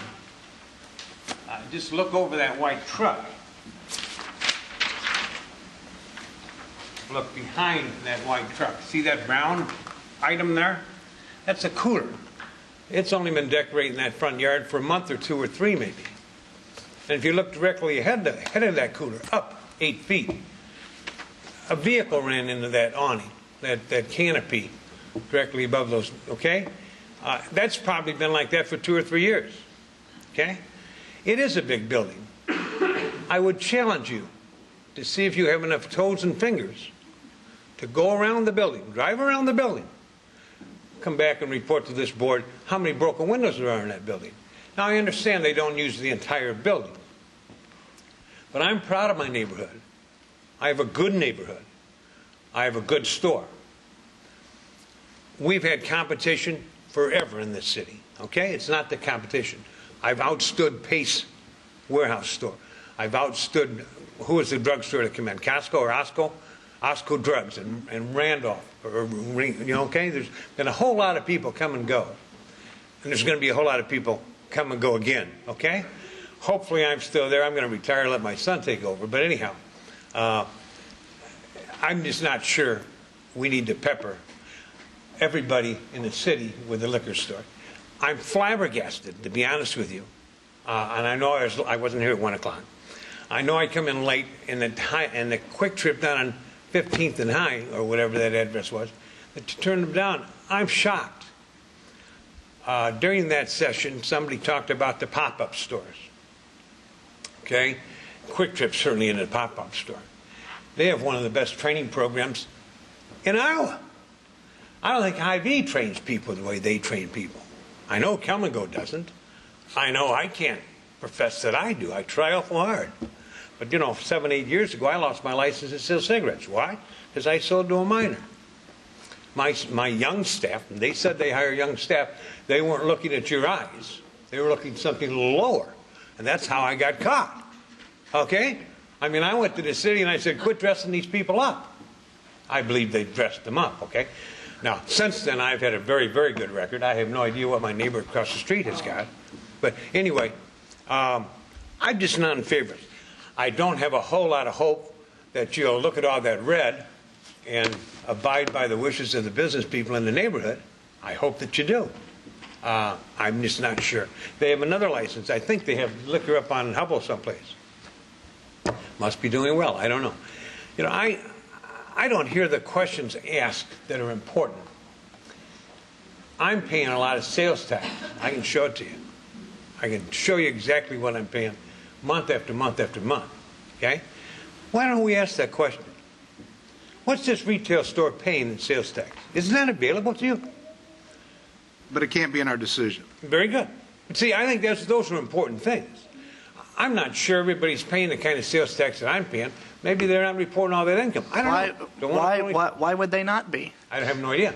Why are they any different than you? You're an honest guy, right? Absolutely. Why do we not think other businesses are honest and report their taxes? I'm telling you the trick of my sales tax. I'm telling you to do that. You know, I think that shows you that I'm a good businessman and I'm going to be around for a while. Okay. Anyway. Okay. Any questions? Thank you. Thank you. Anybody else here to speak in opposition? You can, got 2 minutes, 3 minutes to finish up, or? This is the rebuttal that the appellants can do, right? That's That's right. This is that's the legal part where they can get back up. You're right. Good night, Mel. What Tom was showing you on this here, we've always had gas. We had pump problems for about a month and a half that our pumps were down for. We've always had gas. Something you pointed over here above that building, that about the overhang, somebody ran into that about 2-3 months ago. We've started making changes to the building ever since we started. My dad's started to work less. I'm starting to take over his business, just like he's planning on giving his business to his son. I'm trying to make improvements for my father's business as well. And if everybody has this option available to them, why can't I be able to do the same exact thing? I know I'm not going to be able to make the world on just having 2 shelves, 3 shelves of liquor, but it'll help me. It'll help our business.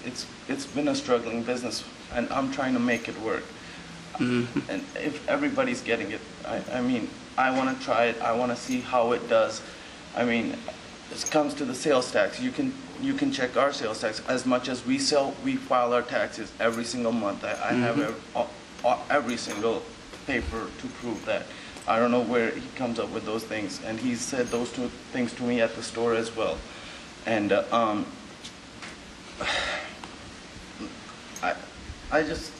we're just trying to make this business work. That's all it is. Okay. Any questions? No. Thank you. Thank you. Any last questions for staff? Hearing none, we'll close the public portion, go to board deliberation. Move staff recommendation. A second. All right, I'm sticking by my old one. I thought, there's all that red in there, nobody's asking for it. Well, but Now, the wait, red isn't wait. an issue. Well, If we're moving staff recommendations for approval, right? that's correct. Right. Yeah. And I don't, and it's not a matter. So you're saying you don't agree with the motion? Right. Oh, all right. Oh, okay. I just wanted. I don't think I'm going to get very far. But we can't go by the consent, Matt. The law is pretty clear on what regulations the client has. I read the cards, too. Yeah. The law is pretty clear about what the requirements are, and. Well, I agree. I think I'm going to lose this one. Well, But I don't even understand why the consent mat's submitted. Exactly. Well, I mean, it really has no bearing on our legal rights as a Board of Adjustment to approve the zoning. That's all we're here for. But it does. Our criteria says undue noise, smoke, light, and affecting the welfare. We gain some of that perspective from the consent, but in this case, if you read the cards, nobody has said that there's undue traffic or that there's a nuisance here. They just write, we don't need more liquor stores, and we do not make our approvals here on density. They should have articulated talk to the something. Representative at the Hill. Yeah. That's who did the law. I can't tell why they're against it. They just say they don't want more liquor stores. I'd have to know why they don't want a liquor store here, because we don't zone on density. I'm not disagreeing, but we have very limited scope. Call the question, Mr. Yeah, Chair. there we go. It's been moved and seconded. All those in favor, raise your hand, say aye. Those opposed, motion carries 4-2. I don't see any reason not to. Moving on. We're getting down the home stretch. Item 20. Conditional use permit at 6550 Bloomfield Road. Keep up the good work. Okay.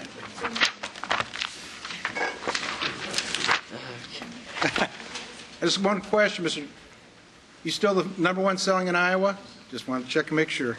Thanks. So, number one selling what, liquor store? Yeah. That's a great thing to be proud of. Just the way he is. He's been fishing. Mr. Chair, members of the board, item number 20 is a request for a conditional use permit to allow a tavern or a nightclub to operate in an 18,000 square foot building. The subject property is the former Loco Joe's Arcade, located along the east side of Southeast 14th Street, across the road from Southridge Mall. The property is actually accessed by a driveway from Bloomfield Road. The property is adjacent to the mobile home park to the south. It's 170 feet from the building to the property line. As the photos will show you, there's a 6-foot tall solid fence along the south side of the parking lot and the trash enclosure right about here. This area here, it's pretty heavily wooded along the south side. It slopes downward, and it looks like there might be some like storm water or some sort of little ravine that passes through here.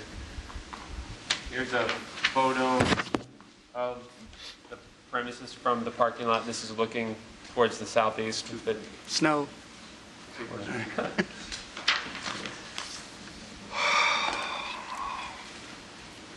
Well, this is looking, if it shows up, it just shows the fence along the south side of the parking lot. So the mobile home park is 170 feet on the other side of this fence. 170 feet beyond? 170 feet on the other, beyond the fence. This is looking east from Southeast 14th Street. This is the building here, the fence along the parking lot, and then you can see it slopes down. There's a wooded area, and the mobile home park is behind these trees here. Another similar photo. This is the building as it appears today. You can see it's kind of been an eyesore for a few years now. The former Loco Joe's Arcade. This is remote. Well, you just walked up with the remote, but you see, the business would be in 3 main sections. The south third of the business would have a dance floor with a stage on one end, so they would have amplified music. And then you would have a ramp up to the next section, which includes another dance floor with a seating area, and then some bar areas. And then the third area would have a seating area and more bars around the outside. So they would exclude the north 3,600 square feet, so it would be over 14,000 square feet of the building would be dedicated to the nightclub use. The consent map, the 2 cards I passed around were both in opposition, one from the mobile home park owner and then one from this property adjacent to the east. The site is zoned C2, which allows a tavern subject to the conditional use permit. We feel that it is an appropriate location for a tavern so long as they meet certain criteria and certain conditions. The fact that they want to have amplified music and being only 170 feet from the residential area to the south, that did concern staff. So as I go through the staff recommendation, I'll point out a couple things. One, we've recommended approval subject to these conditions. One, that they maintain that 6-foot tall fence along the south side of the parking lot. 2, they maintain the 170-foot wide buffer yard that's landscaped in accordance with the city's landscape policies. 3, any parking area provided for the use shall be illuminated with at least 1-foot candle of light. 4, and this is, number 4 is one that the applicant does not agree with entirely. The 4 is that the business shall create no noise or vibrations that can be heard or felt outside of the building. And they felt, in my discussions with them, they felt that this was an unfair condition being placed on them, that other businesses aren't being held to. They say they would conform with the noise ordinance, but still, in light of the mobile home park, we felt that this would be an appropriate condition. But let's stop right there. Why don't you say that the business shall create no noise outside of the fence? Isn't the fence between them and the mobile home park? Not entirely, because the building and the fence are the same distance from the mobile home park. Okay. So How about no noise that can be heard at the lot line? I mean, outside the building means outside the door. Right. That's not fair. Because you can hear the jukebox outside the door. We discussed that, but we thought it would be hard to enforce at 2 a.m. Sue Ann can walk down there at 2 a.m. Hey, can't you deputize us? I live down there. Yeah. A few bucks. Bert, is there a difference between sound versus noise? I mean, could we cut it in half of the city's noise ordinance at the property line or something to address that? Because if the door opens for even a second, you'll hear something. Yeah. Right. But like we had earlier today, people rattling dishes off walls and I can't sleep. Right. That's different. And the vibrations are something that concerns staff too, because those aren't really picked up by the Right. decibels. Just ask the West Des Moines place there, the Valair, yeah. So, Or the Waterbury residents. They provide litter and trash receptacles. 6, they have the necessary liquor license. 7, they comply with the building code. And 8, the conditional use permit shall be subject to amendment or revocation if it becomes a nuisance. Any questions? Thanks, Bert. Applicant, representative of the applicant?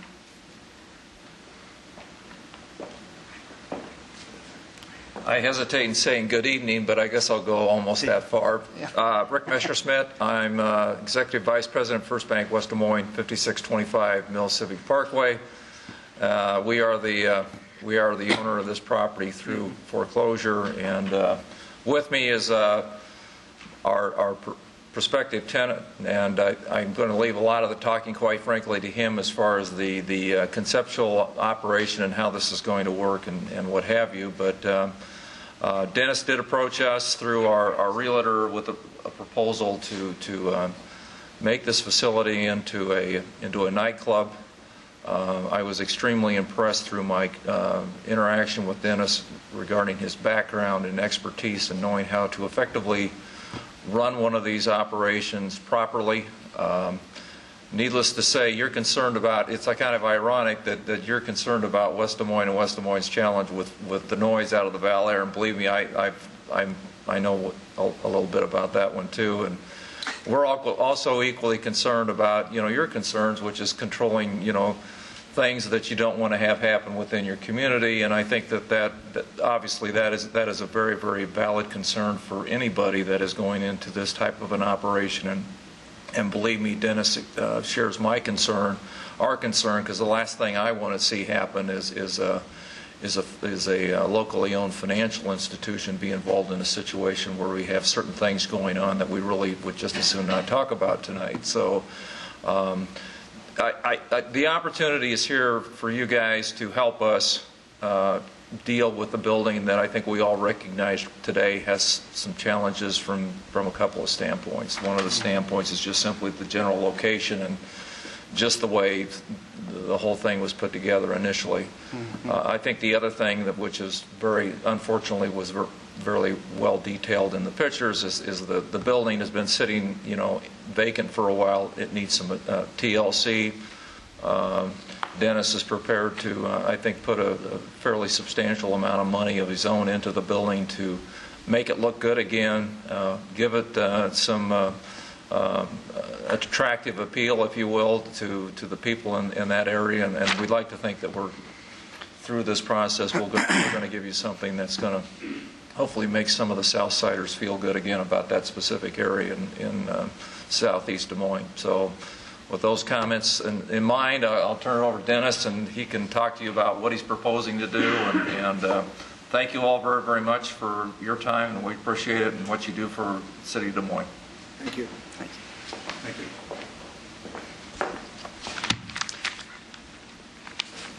Good evening.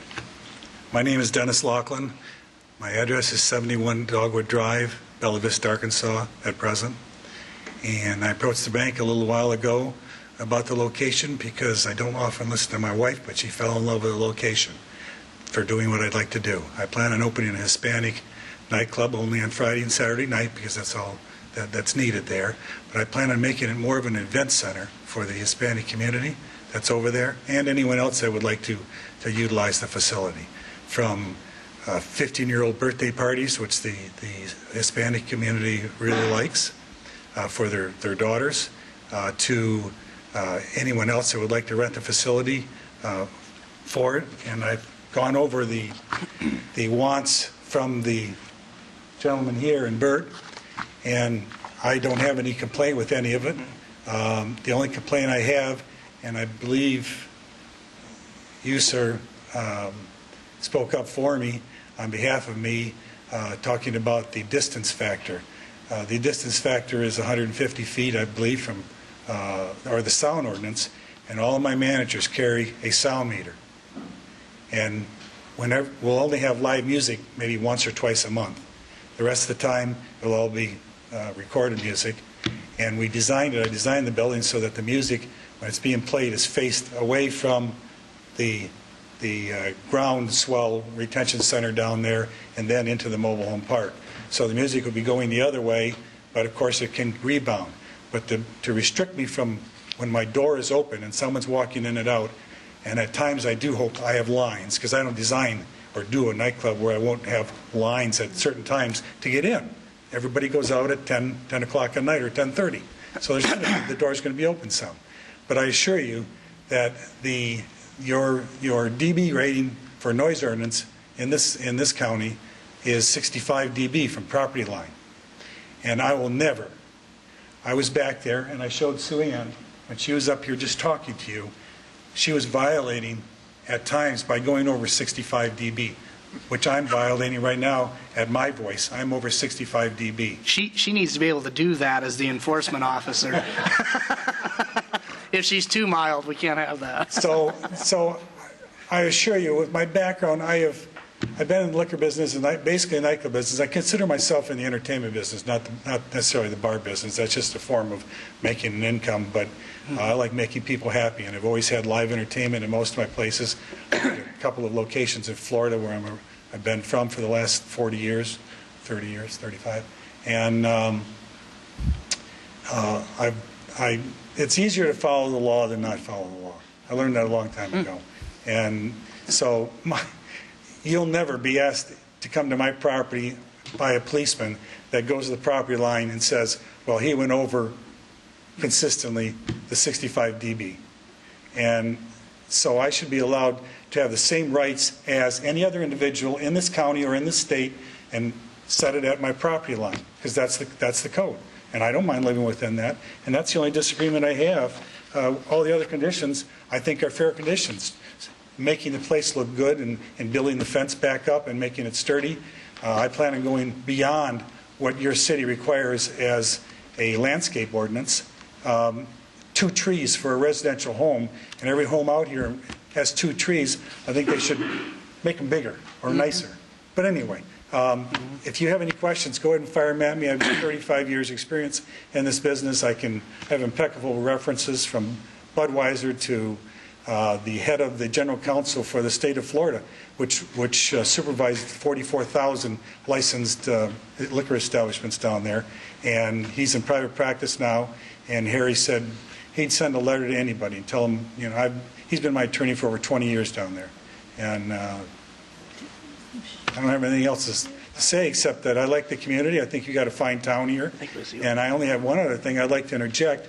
I've just been apprised of the fact that the new liquor laws with all of this liquor in the gas stations and stuff, I will say I think you have a real problem that's going to arise.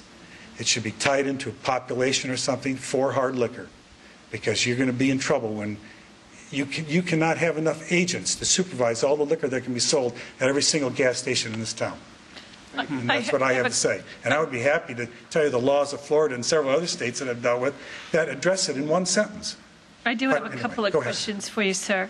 Well, and you said that you're from another state, so what brought you here? I mean, do you just open nightclubs throughout the country? No, I've been retired for a while.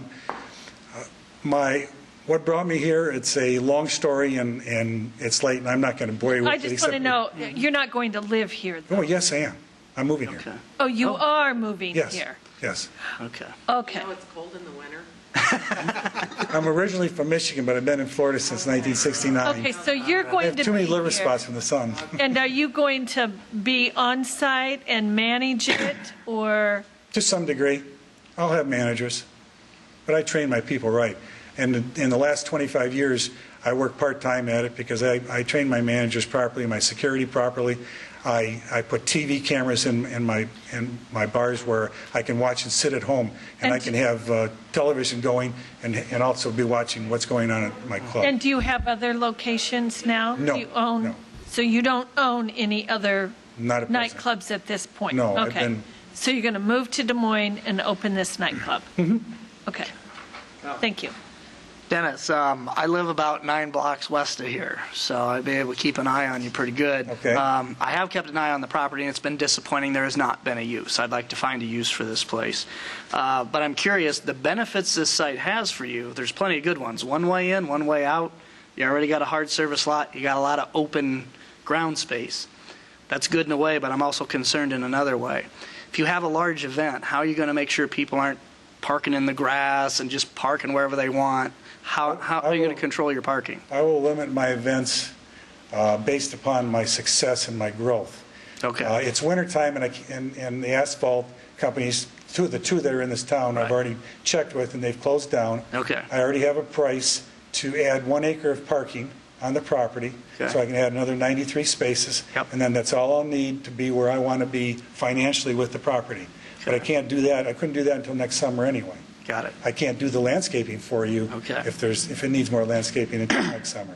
So, Okay. or And you'll spring. check with the city on permits for Done all paving that. and, It's all okay, done. good. And then as far as, do you plan any outdoor activities? We had some folks that without permits were starting to do rodeos in backyards and getting neighbors upset. Do you have any plans for No. any outdoor No. activities? Okay. If there's something that can be done on a large scale with Cinco de Mayo or something, then I would come and get a tent permit. Such I as don't even know your rules here on that. You might not even allow it. Okay, but, just as long as you know there are rules and you're prepared to deal No with those, problem. that's, okay. All right, thank you. Now, you do know you can't smoke in bars here, so you want to leave that outdoor area in your plan somewhere. I'm already thinking of it, but who wants to go outside when it's cold? I think everybody should quit. The diehard. I never have, so I don't know, but I'll tell you what, these people are diehards. They'll go out just about anything. State workers, they go across the street. Thank you. No other questions? Thank you very Anybody much. else here to speak in support? Quitting. Anybody here to speak in opposition? Here's what they're waiting for. He's got this very seasonal. It's just Mr. Chairperson, Board, my name is Renee Merritt. I'm a power of attorney for Francis Merritt, who lives at 6750 Bloomfield Road, straight east of the property in question.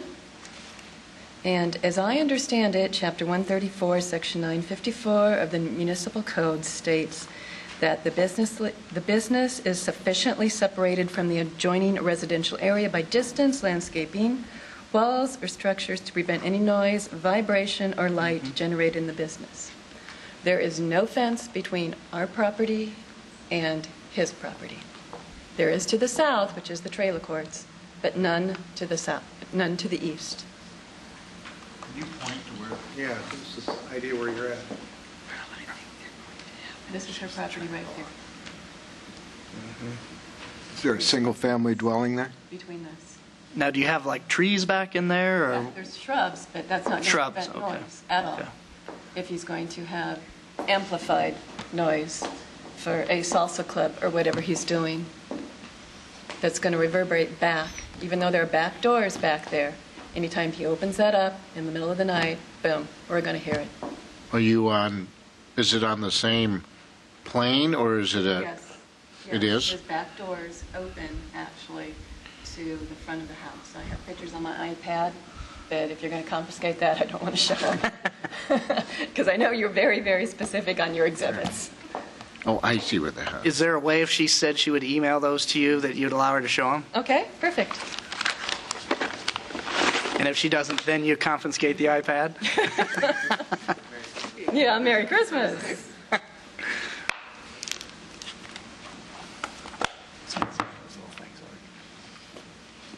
Is there a single-family dwelling on the property we're talking about? There are two single-family dwellings Can on you the point them property. out? There is 6750 No, no, and... no, on the map. Show us on the map. Oh, on the map? I'm Yeah. sorry. There's one right here, Okay, and there's one right here. okay. All right, so we're talking about two single-family dwellings Yes. that are owned by the Merritts. No, one is owned by the Merritts, the other one's owned by the Gredeman. George Jordan owns the trailer court. Okay, but you're appearing on behalf of Francis Merritt? Yes, Is that I'm her right? power of attorney. Yeah, okay, thank you. Okay. Yeah. Will this pick up? It should. Change that. You see on that monitor is what they see, so it's Okay. a little better than up here. Okay. That's looking on Bloomfield Road to the south. So you're at her property looking? Mm-mm. No, I'm on the No, road. you're on actually. Bloomfield Road. And this is, oh, poo. Adjust, okay. This is taken from the garage Mm-hmm. that faces like the bedrooms. You can see the garden, Mhm. and the property is straight eye level with the bedrooms. Mm-hmm. That's another view. Mm-hmm. And there's no fence, there's brush, and you can see it's wintertime, and we can see the back of the property. There's another view. You can see the trailer courts to the left of the screen there. And that's it. Question. Where are you when you're taking this picture?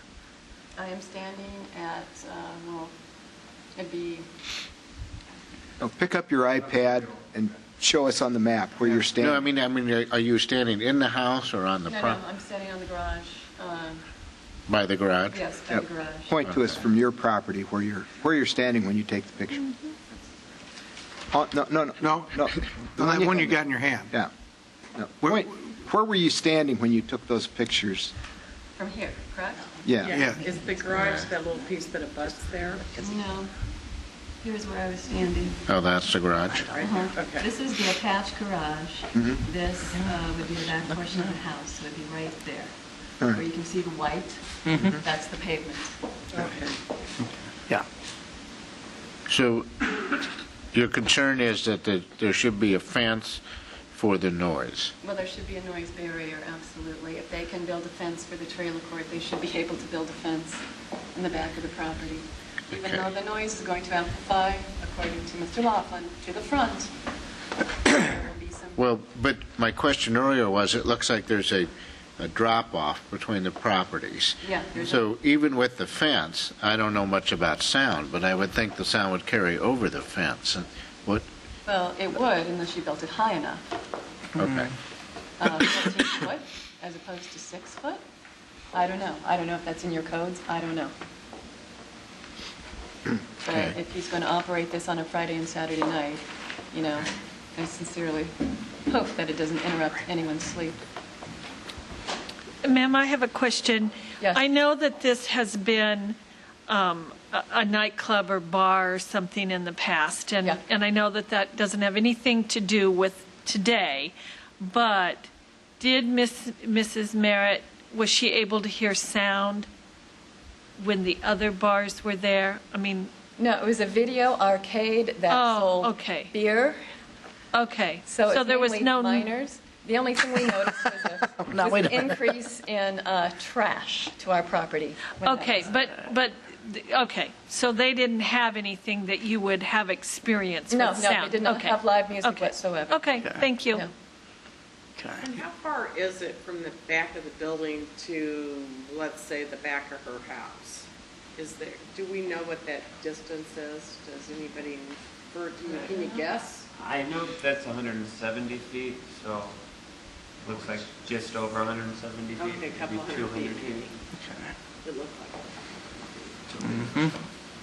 It's a big garden, it is. Big area. I know where to go. Plant your tomatoes. Any other questions? Thank you. Thank you. Anybody else here to speak in opposition?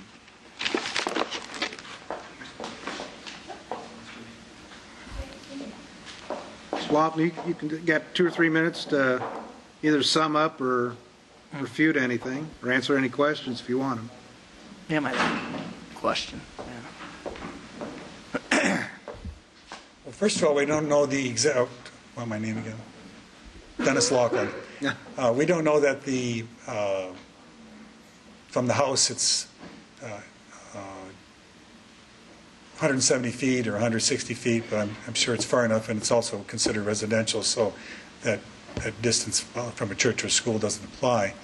But in reference to the fence, that other fence, I believe, was put in there originally back in 2000 because that area down there on the south side of the building is a retention area that collects all of the groundwater. So putting a fence in the back with having the experience that I have in the sound business is not going to stop sound from going over to her. But if it's the same distance at her house, again, I would be happy to go over there myself and do sound checks. And it's not going to be over 65 dB, which is what I'm talking to you right now. If you wanted to measure it, I can get my meter out, and we'd be at about 64 dB right now. Mm-hmm. So that is my rebuttal. I certainly will do the best I can as an owner to make sure that I don't infringe on their rights, and I don't think I should infringe on their rights. Mm-hmm. And I don't think I will. Dennis, quick question. That east facade that would face her, the long back side of your proposed building here, I don't see any sidewalks, loading docks. The doors that would be on the back, are those mostly fire exit doors? Yes, emergency exits. And So is the all idea along. that you would not plan to have doors open on the back side of the building during normal business hours, Never. would you? There's nobody allowed back there. Okay, all right. There'd be no loading in or out for guests and their decorations or anything from back there? Okay. So unless maybe you were cleaning the building and needed ventilation, you wouldn't have those doors open? Correct. Okay. All right. Any other questions? Thank you. Thank you. Any last questions for staff? Hearing none, we'll close the public portion and go to board decision. Well, it's been an empty building for a long time. I drive by it a lot. I used to go to Loco Joe's there, even as an adult. I guess I didn't keep it in business. I'd like to try something down here. I'd like to try something that will fit in and work. I think this will. It's a conditional use, so if there's a problem, just like another one, we can bring them back. So I'd move staff recommendations, or I'd move approval subject to the staff recommendations, but I'd like to make an amendment to item 4 and state that the business shall not create any noise that exceeds the sound ordinance for the relevant district it is in. Is that something that you guys can capture that thought, or is that something you could work with? Right, I mean, that's already the standard All under right, the ordinance. so But- we would just be regurgitating what already is in the law. Yeah, I mean, that's already in the standards also Okay. for the conditional use in the Okay. applicable. So then would we strike? Yeah, four? what he's suggesting to you is if that's All right. what you want, then just strike. All right, okay, yeah, so I'd move approval subject to staff recommendations minus item 4, then we'll just delete that.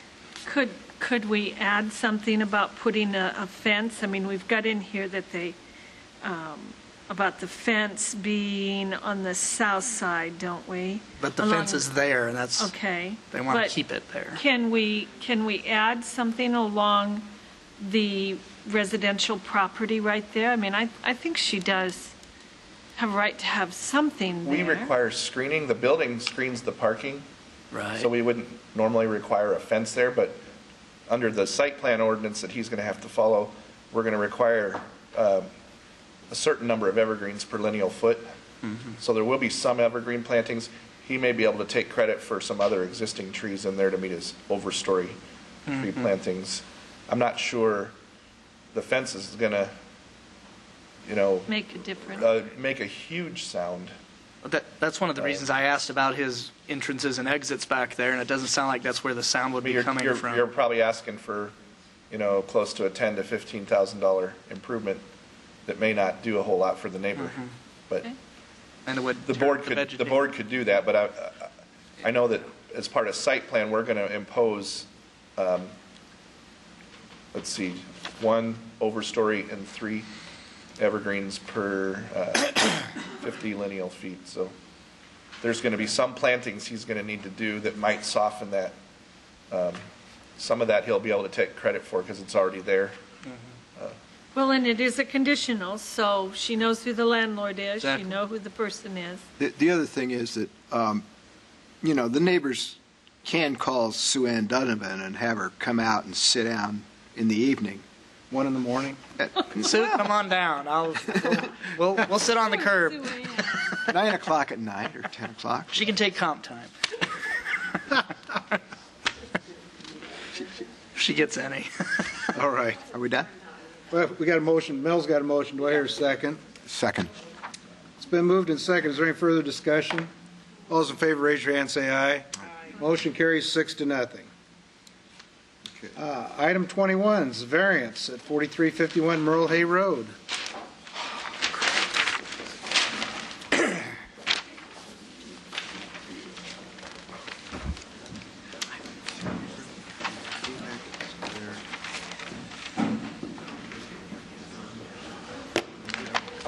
I'm going to try to make this as succinct as I can and simple, although there's a number of sign things going on here. And so Hey, what I'll try to do Mr. is... Chair, could I interrupt for a moment? Sure. Just a point of note. I need to leave at 6:15, Okay. so if we can get through this one at least. Yes, and then we have one more. Right. We're talking about the existing Famous Dave's, which is in the Haymarket Mall, as a tenant on an out pad towards Merle Hay. You can see, you have the Toyota of Des Moines just to the north, Carlos O'Kelly's, the building that contains Northern Tool Equipment, Big Lots, and the Nova Theaters. So does that give you a sense of where we're located? Drive it every day. Okay. Here's a photos looking south at the existing conditions from the entrance drive off of Merle Hay. This is actually looking back north from the east, or northwest from the southeast of the building. This is looking more directly south. You can see the Morris Kettle Tenney standpipe right here in the background. What's the name of it? Let's go briefly through the proposed signs. On the west facade of the building, they are proposing the 51.65 square foot Famous Dave's sign, which is this sign right here. On the east facade, and a to-go sign. Yeah. You want to go through that? Yeah, I've gone over this with Bob 3 or 4 times. I think Bert was there one time. The elevations are all mixed up on which side the sign is going on. That actually is going on the east. Well, do we have to re-notify it? Because if the notice doesn't have it properly, then we're wasting time. I don't know how many times we can re-notify. I mean, if I could just present my case, and if I waste my time, I waste my time. Okay, but I'm just saying, I'm going through as it's proposed in the notice. So This is what I handed off to Bob Knudsen. Okay. And what came out in the notice was not exactly what this is supposed to be and what Bob and I talked about and agreed upon. Okay, then we need to... Eric, why don't you take a look at what he has there, compare it to what you have and see if it does need to be renoticed. Do you want to take the next case? Yes. Yeah. And we'll refer back to this case. Well, Item 8 was the last one we had. Redo. The gentleman that got put to the end of the meeting. Yeah. Is he here? Yes. Oh, okay. Okay. Let's go out here and Yeah. we'll go over it too. Maybe we'll bring Jason They're going downstairs. Bert, you already gave the presentation. Yeah, I was just going to point out, I did have time to do the calculation. If you would grant the maximum exception, which will allow up to 45% of the rear yard, he would have to remove 330 square feet of the accessory building. So he'd be left with a 3,411 square foot. Any other questions for staff? Mr. Perriman wasn't here. Right. Bert, if you would I suppose probably. just quickly go through the highlights of the city's presentation on this thing. Yeah. Here's the aerial of what's there today. It's 3,700 plus square feet of accessory building. There were 2 building permits issued for portions of this building. Then at some time before 1994, there were some additions made to these buildings that combined them and exceeded the allowed area. Because this was all done before 1994, the zoning officer determined that we would hold them to the zoning requirement that was in place at that time, which allowed them to go up to 30% of the rear yard area. Back in July of 94, the ordinance was changed, so accessory buildings could no longer occupy 30%. It was changed to 20% with buildings being no greater than 1,000 square feet in area. So they are fortunate that they're held to that less restrictive standard. So staff's recommended denial of everything, which would allow them to keep only 2,274 square feet, which represents 30% of the rear yard. But as we were pointing out earlier, if you would grant the maximum exception level, which is 50% over that, that would allow them to have a 3,411 square foot garage, which would require the removal of 330 square feet. And regardless of the board's decision, whatever portion of this building remains that does have to comply with the building code, the 2 portions that were constructed with the building permits, those are probably grandfathered in with regards to the building code, but all other portions will have to be brought into conformance with the building code. Okay. So basically, if we were to grant the maximum exception, he would have to take care of or drop off 330 square feet. Exactly, yes. Is that right? Yeah. Okay. So he'd be... It's hard to tell by looking. Can you kind of show us what that actually looks like? I mean, is it the building's about 30 feet wide, so he would lose about 10 feet off one end. Yeah, the building as it is today covers 49% of the rear yard. Okay, thank you. With the trees and the shadows. Yes. It has a red roof. The sides are different colors, but the roof is red. This is probably the best picture right here that shows See what's how it happening? works its way Like down. topsy. It just kept growing.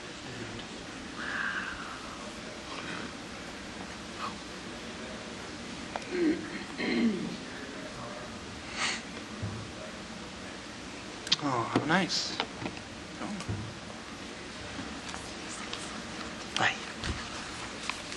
Any other questions? Any other questions for staff? Thanks, Bert. Perriman, you're front and center.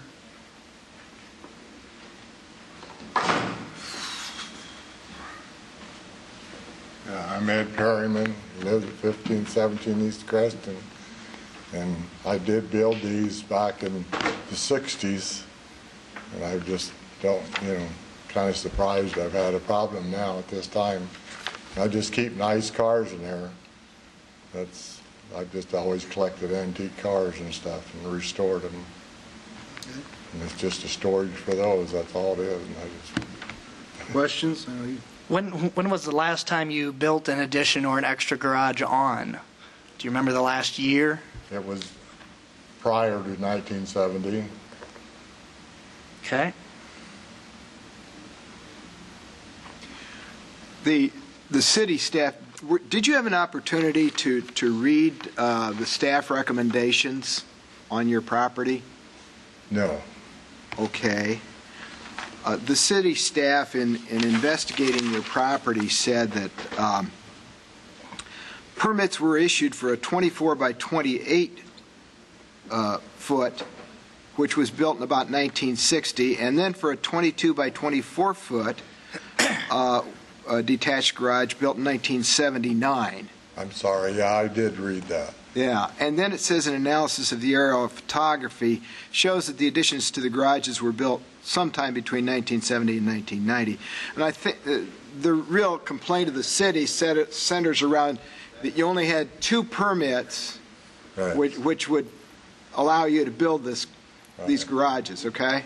And so the question really is before us, do you have to tear down everything that you don't have permits for, or is there some kind of a relief that we could allow you that wouldn't, take a substantial portion, but just take some of it? I don't understand the numbers on the permits because you can see the buildings where one was built and the other one was built several years later. Right. And they're both 40 foot long.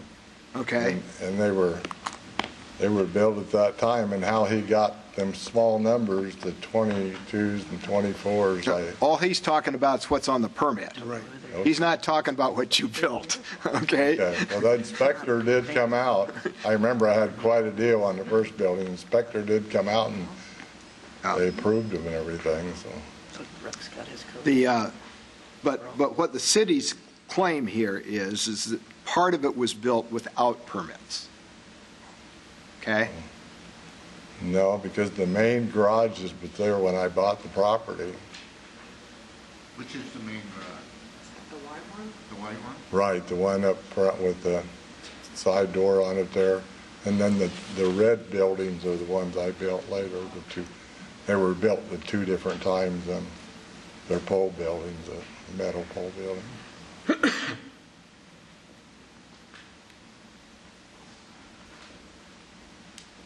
Any more questions? I think you're thinking, Tom, so. Mr. Perriman, you do understand that, that the board is confined to what we can legally grant you, okay? Yes. Right now, my thinking is that the most we can legally grant you is 50% more than you would have been permitted back in 1994. In 1994, you would have been able to fill up 30% of your rear yard with garages. Yes.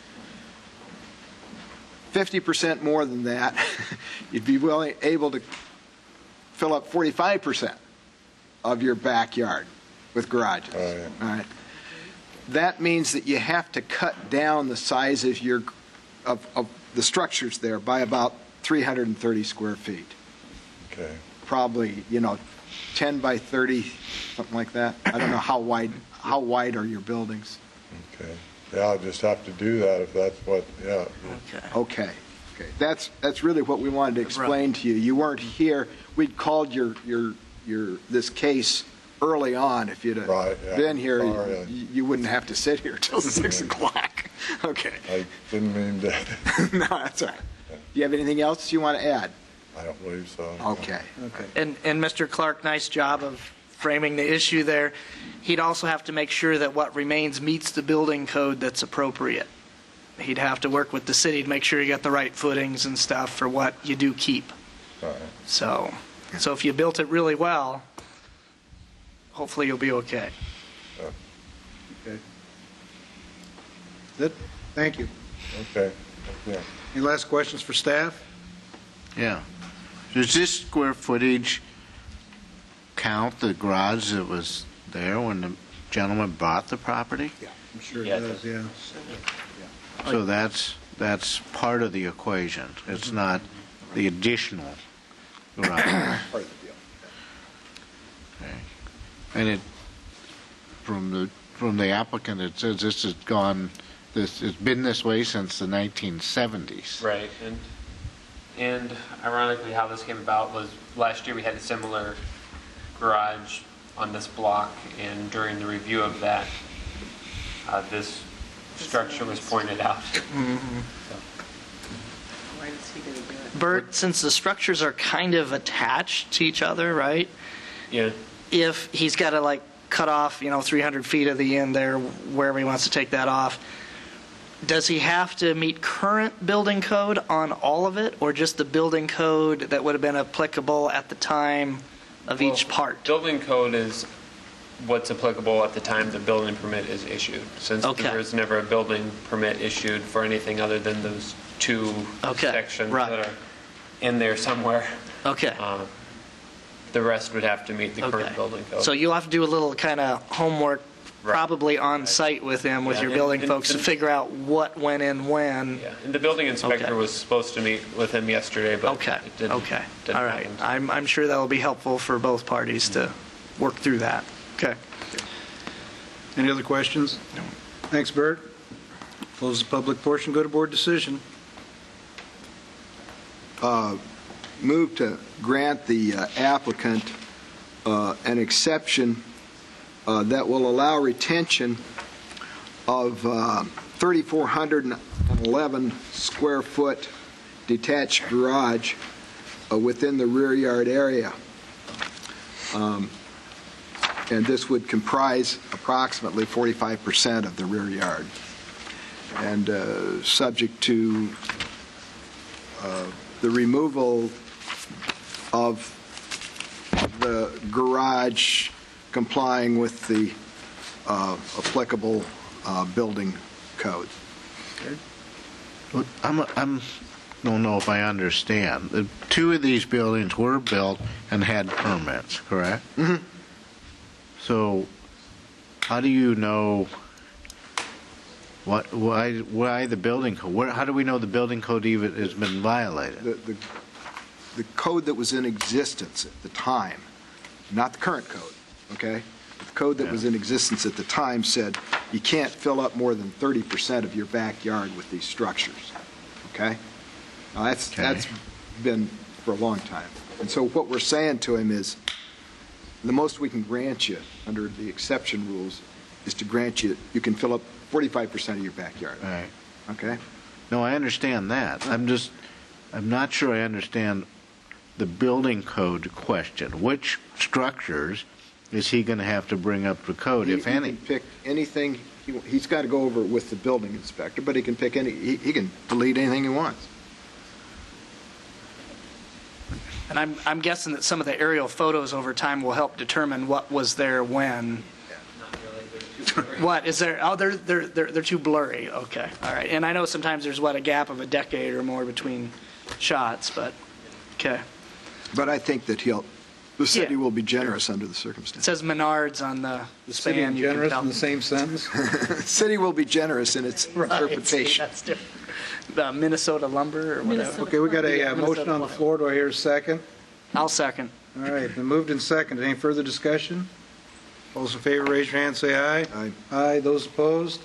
Motion carries 5-1. Mel, you going to try to stick through, or? I think I need to depart. I've Okay. got a visitation to go to, so Okay. I don't want to be late for that. That's fine. Thank you. And Eric, I assume we're going to hear this, or? Yeah, I think all the signs are listed in the proposal that are proposed. Mm-hmm. The square footages are correct. What happened is what was seen as front to them is the east facade. What we see as front is what faces the street. So the elevations labeled front were written up based on what was on the west side, and they see the front as the east side. So everything, if you read on the, what you want to do is flip north and south and east and west. And then the other thing that was noticed was that the flame branding on the south facade is actually 62 by 1.83, and the barbecue sign that exists is 17 by 1.86. Okay. So, and I'm just going to go through the elevation. Okay, before you do, Eric, Yeah. I want to bring, we're down to 5 members here. Okay? I just want to let them know, one of your representatives want to stop up. Here's what the situation is. We got 5 members here. You need 4 votes to get it. And I notice, I don't know, you're contesting the city's recommendation? Unless you go with city's recommendation, I mean, We're recommending not to go with variances, but exception level. right. And I guess what I'm asking, are you in agreement with that, or do you have an alternative you want to discuss? Well, my client would like to have all of the signage that was applied for, as far as the flame banding and the famous Dave's Pig and Ribs logo. And I agree. I think that's a good idea. But what I'm going to tell you is that you're going to have to get 4 out of the 5 votes. So you can proceed, we can make the decision today, or you can request a continuance until we have board members back in. Just Whichever. go ahead and proceed. Proceed? Okay. Go ahead, Eric. Thanks. So what's being proposed, and this is the east facade, which is away from Merle Hay. They were actually granted a permit for this to go. So there's actually 3 signs on the building currently. Is that in violation then, or? The zoning inspector issued the sign permit in calling this a directional sign. So Oh, okay. it just says to go. It's this sign right here. And there was nothing unique or branding about it. We wrote it at the time we took it in to make sure that if it was determined as a sign, that we were covered. Okay. So that actually is in existence. Then they would also propose to add this sign here. Then the west side, being the Merle Hay side, they would want to add the flame branding at this location. My understanding is this sign's already in existence. And is one of the signs they originally earned. Then on the south elevation, which as you're coming, you would be looking at it coming up Merle Hay, heading north. Mm-hmm. This flame branding would wrap around that front part of the building. And then this is this faces north and is an existing sign that says barbecue. That was, and you can see the side profile of the famous Dave's that faces Merle Hay. So this again is an existing sign and is not proposed. But in total then, there would be 8 signs. The to-go would be exempted in this case because it's been issued a permit as a directional sign. The flame branding on 4 sides, basically. Each one counts as a separate sign. Or as art, like we did with... barbecue sign, the existing... Building decoration. Yeah, the existing famous Dave sign. And then the new proposed rack of ribs with the pig and the flames. And again, the reason we said the flames were signs is because it ties into the branding of the main sign here.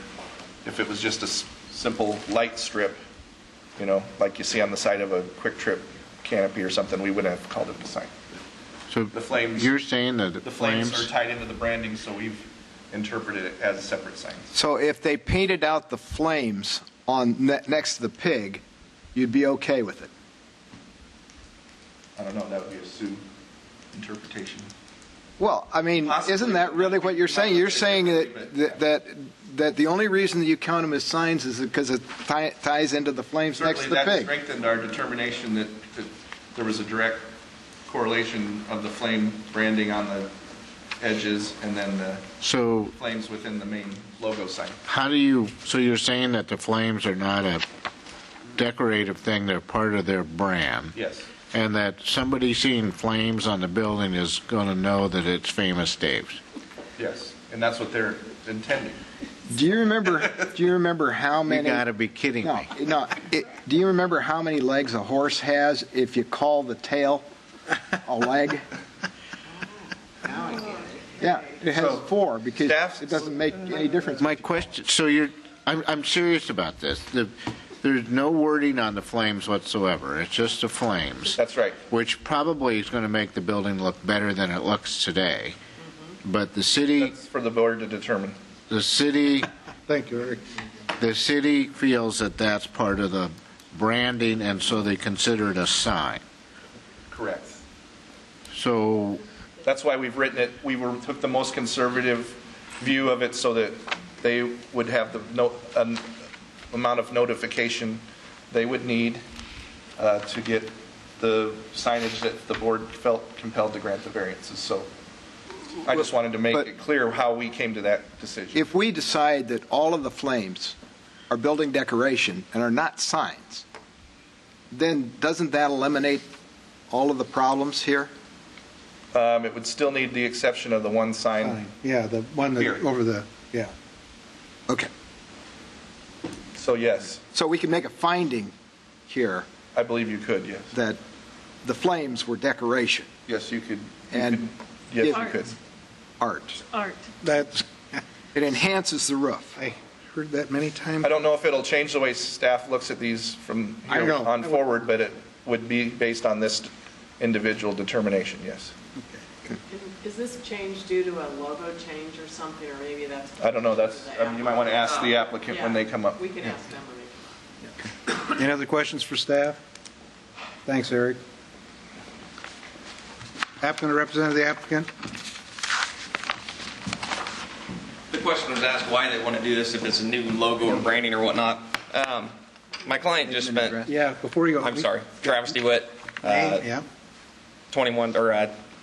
12869 Geneva Street, Indianola, on behalf of Famous Dave's. My client just spent quite a bit of money totally redoing the facade, the exterior of this building to make it look nice. As other people are leaving the strip mall, that's behind them, and some of the places are getting run down, they're investing money into their place and bringing stuff up to meet new expectations of what a business should look like. And like I said, they're just bringing more money into their area. Okay. So is this a new logo? Because it looks different than the sign that's up. And I know that restaurant's been there for a while. Yeah, the traditional, what they've had in the past is just Famous Dave's Barbecue, the existing signage they've had for like 17 years. This store was up for kind of a refab, and they wanted just to update the signage and make it look a little flashier and a little nicer. So is this the same, if they were to build a new restaurant, this is what they would put up? Yes. The same type of sign, so it's kind of a new logo look, if you will. The flame banding, everybody's going to LED lighting. And basically, if you look at the Sonics, how they had the neon banding around their canopies and whatnot, this is kind of the same idea. It's LED lighting, though, instead of neon. So they've got to come up with a way to dress it up a little bit. So they put these flames on there to, incorporate their image with a little bit of art. Are the flames lit? I mean, is it... Yes, there'll be red LEDs behind them, and what it does is it shines up, and at night it'll look like flames. So. Any other questions? Thank you. Thank you. Anybody else here to speak in support?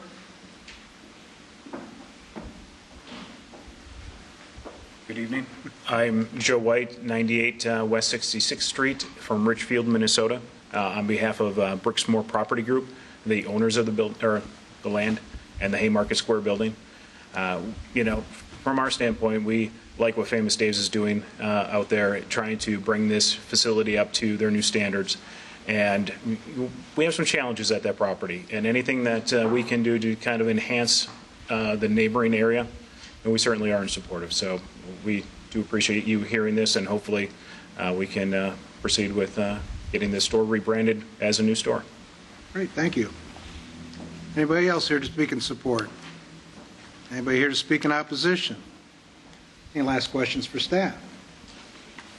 Hearing none, we'll close the public portion, go to board decision. Tom has a motion. Yeah, I think that we, in the motion, we want to be specific that we make a finding that all of the flames around the building, which have been previously characterized as signage, are in fact building decoration and are not to be counted as signs. And then I would move that we grant the applicant an exception of 3 wall-mounted signs over the maximum allowed 2 wall-mounted signs. 1 over the 2 for 3. For a total of 3. Total of 3. Right. I second. Been moved and second. Is there any further discussion? All those in favor, raise your hand, say aye. Aye. Motion carries 5-0. Sometimes it pays to be last, you know it? One last thing, minutes. Move the minutes.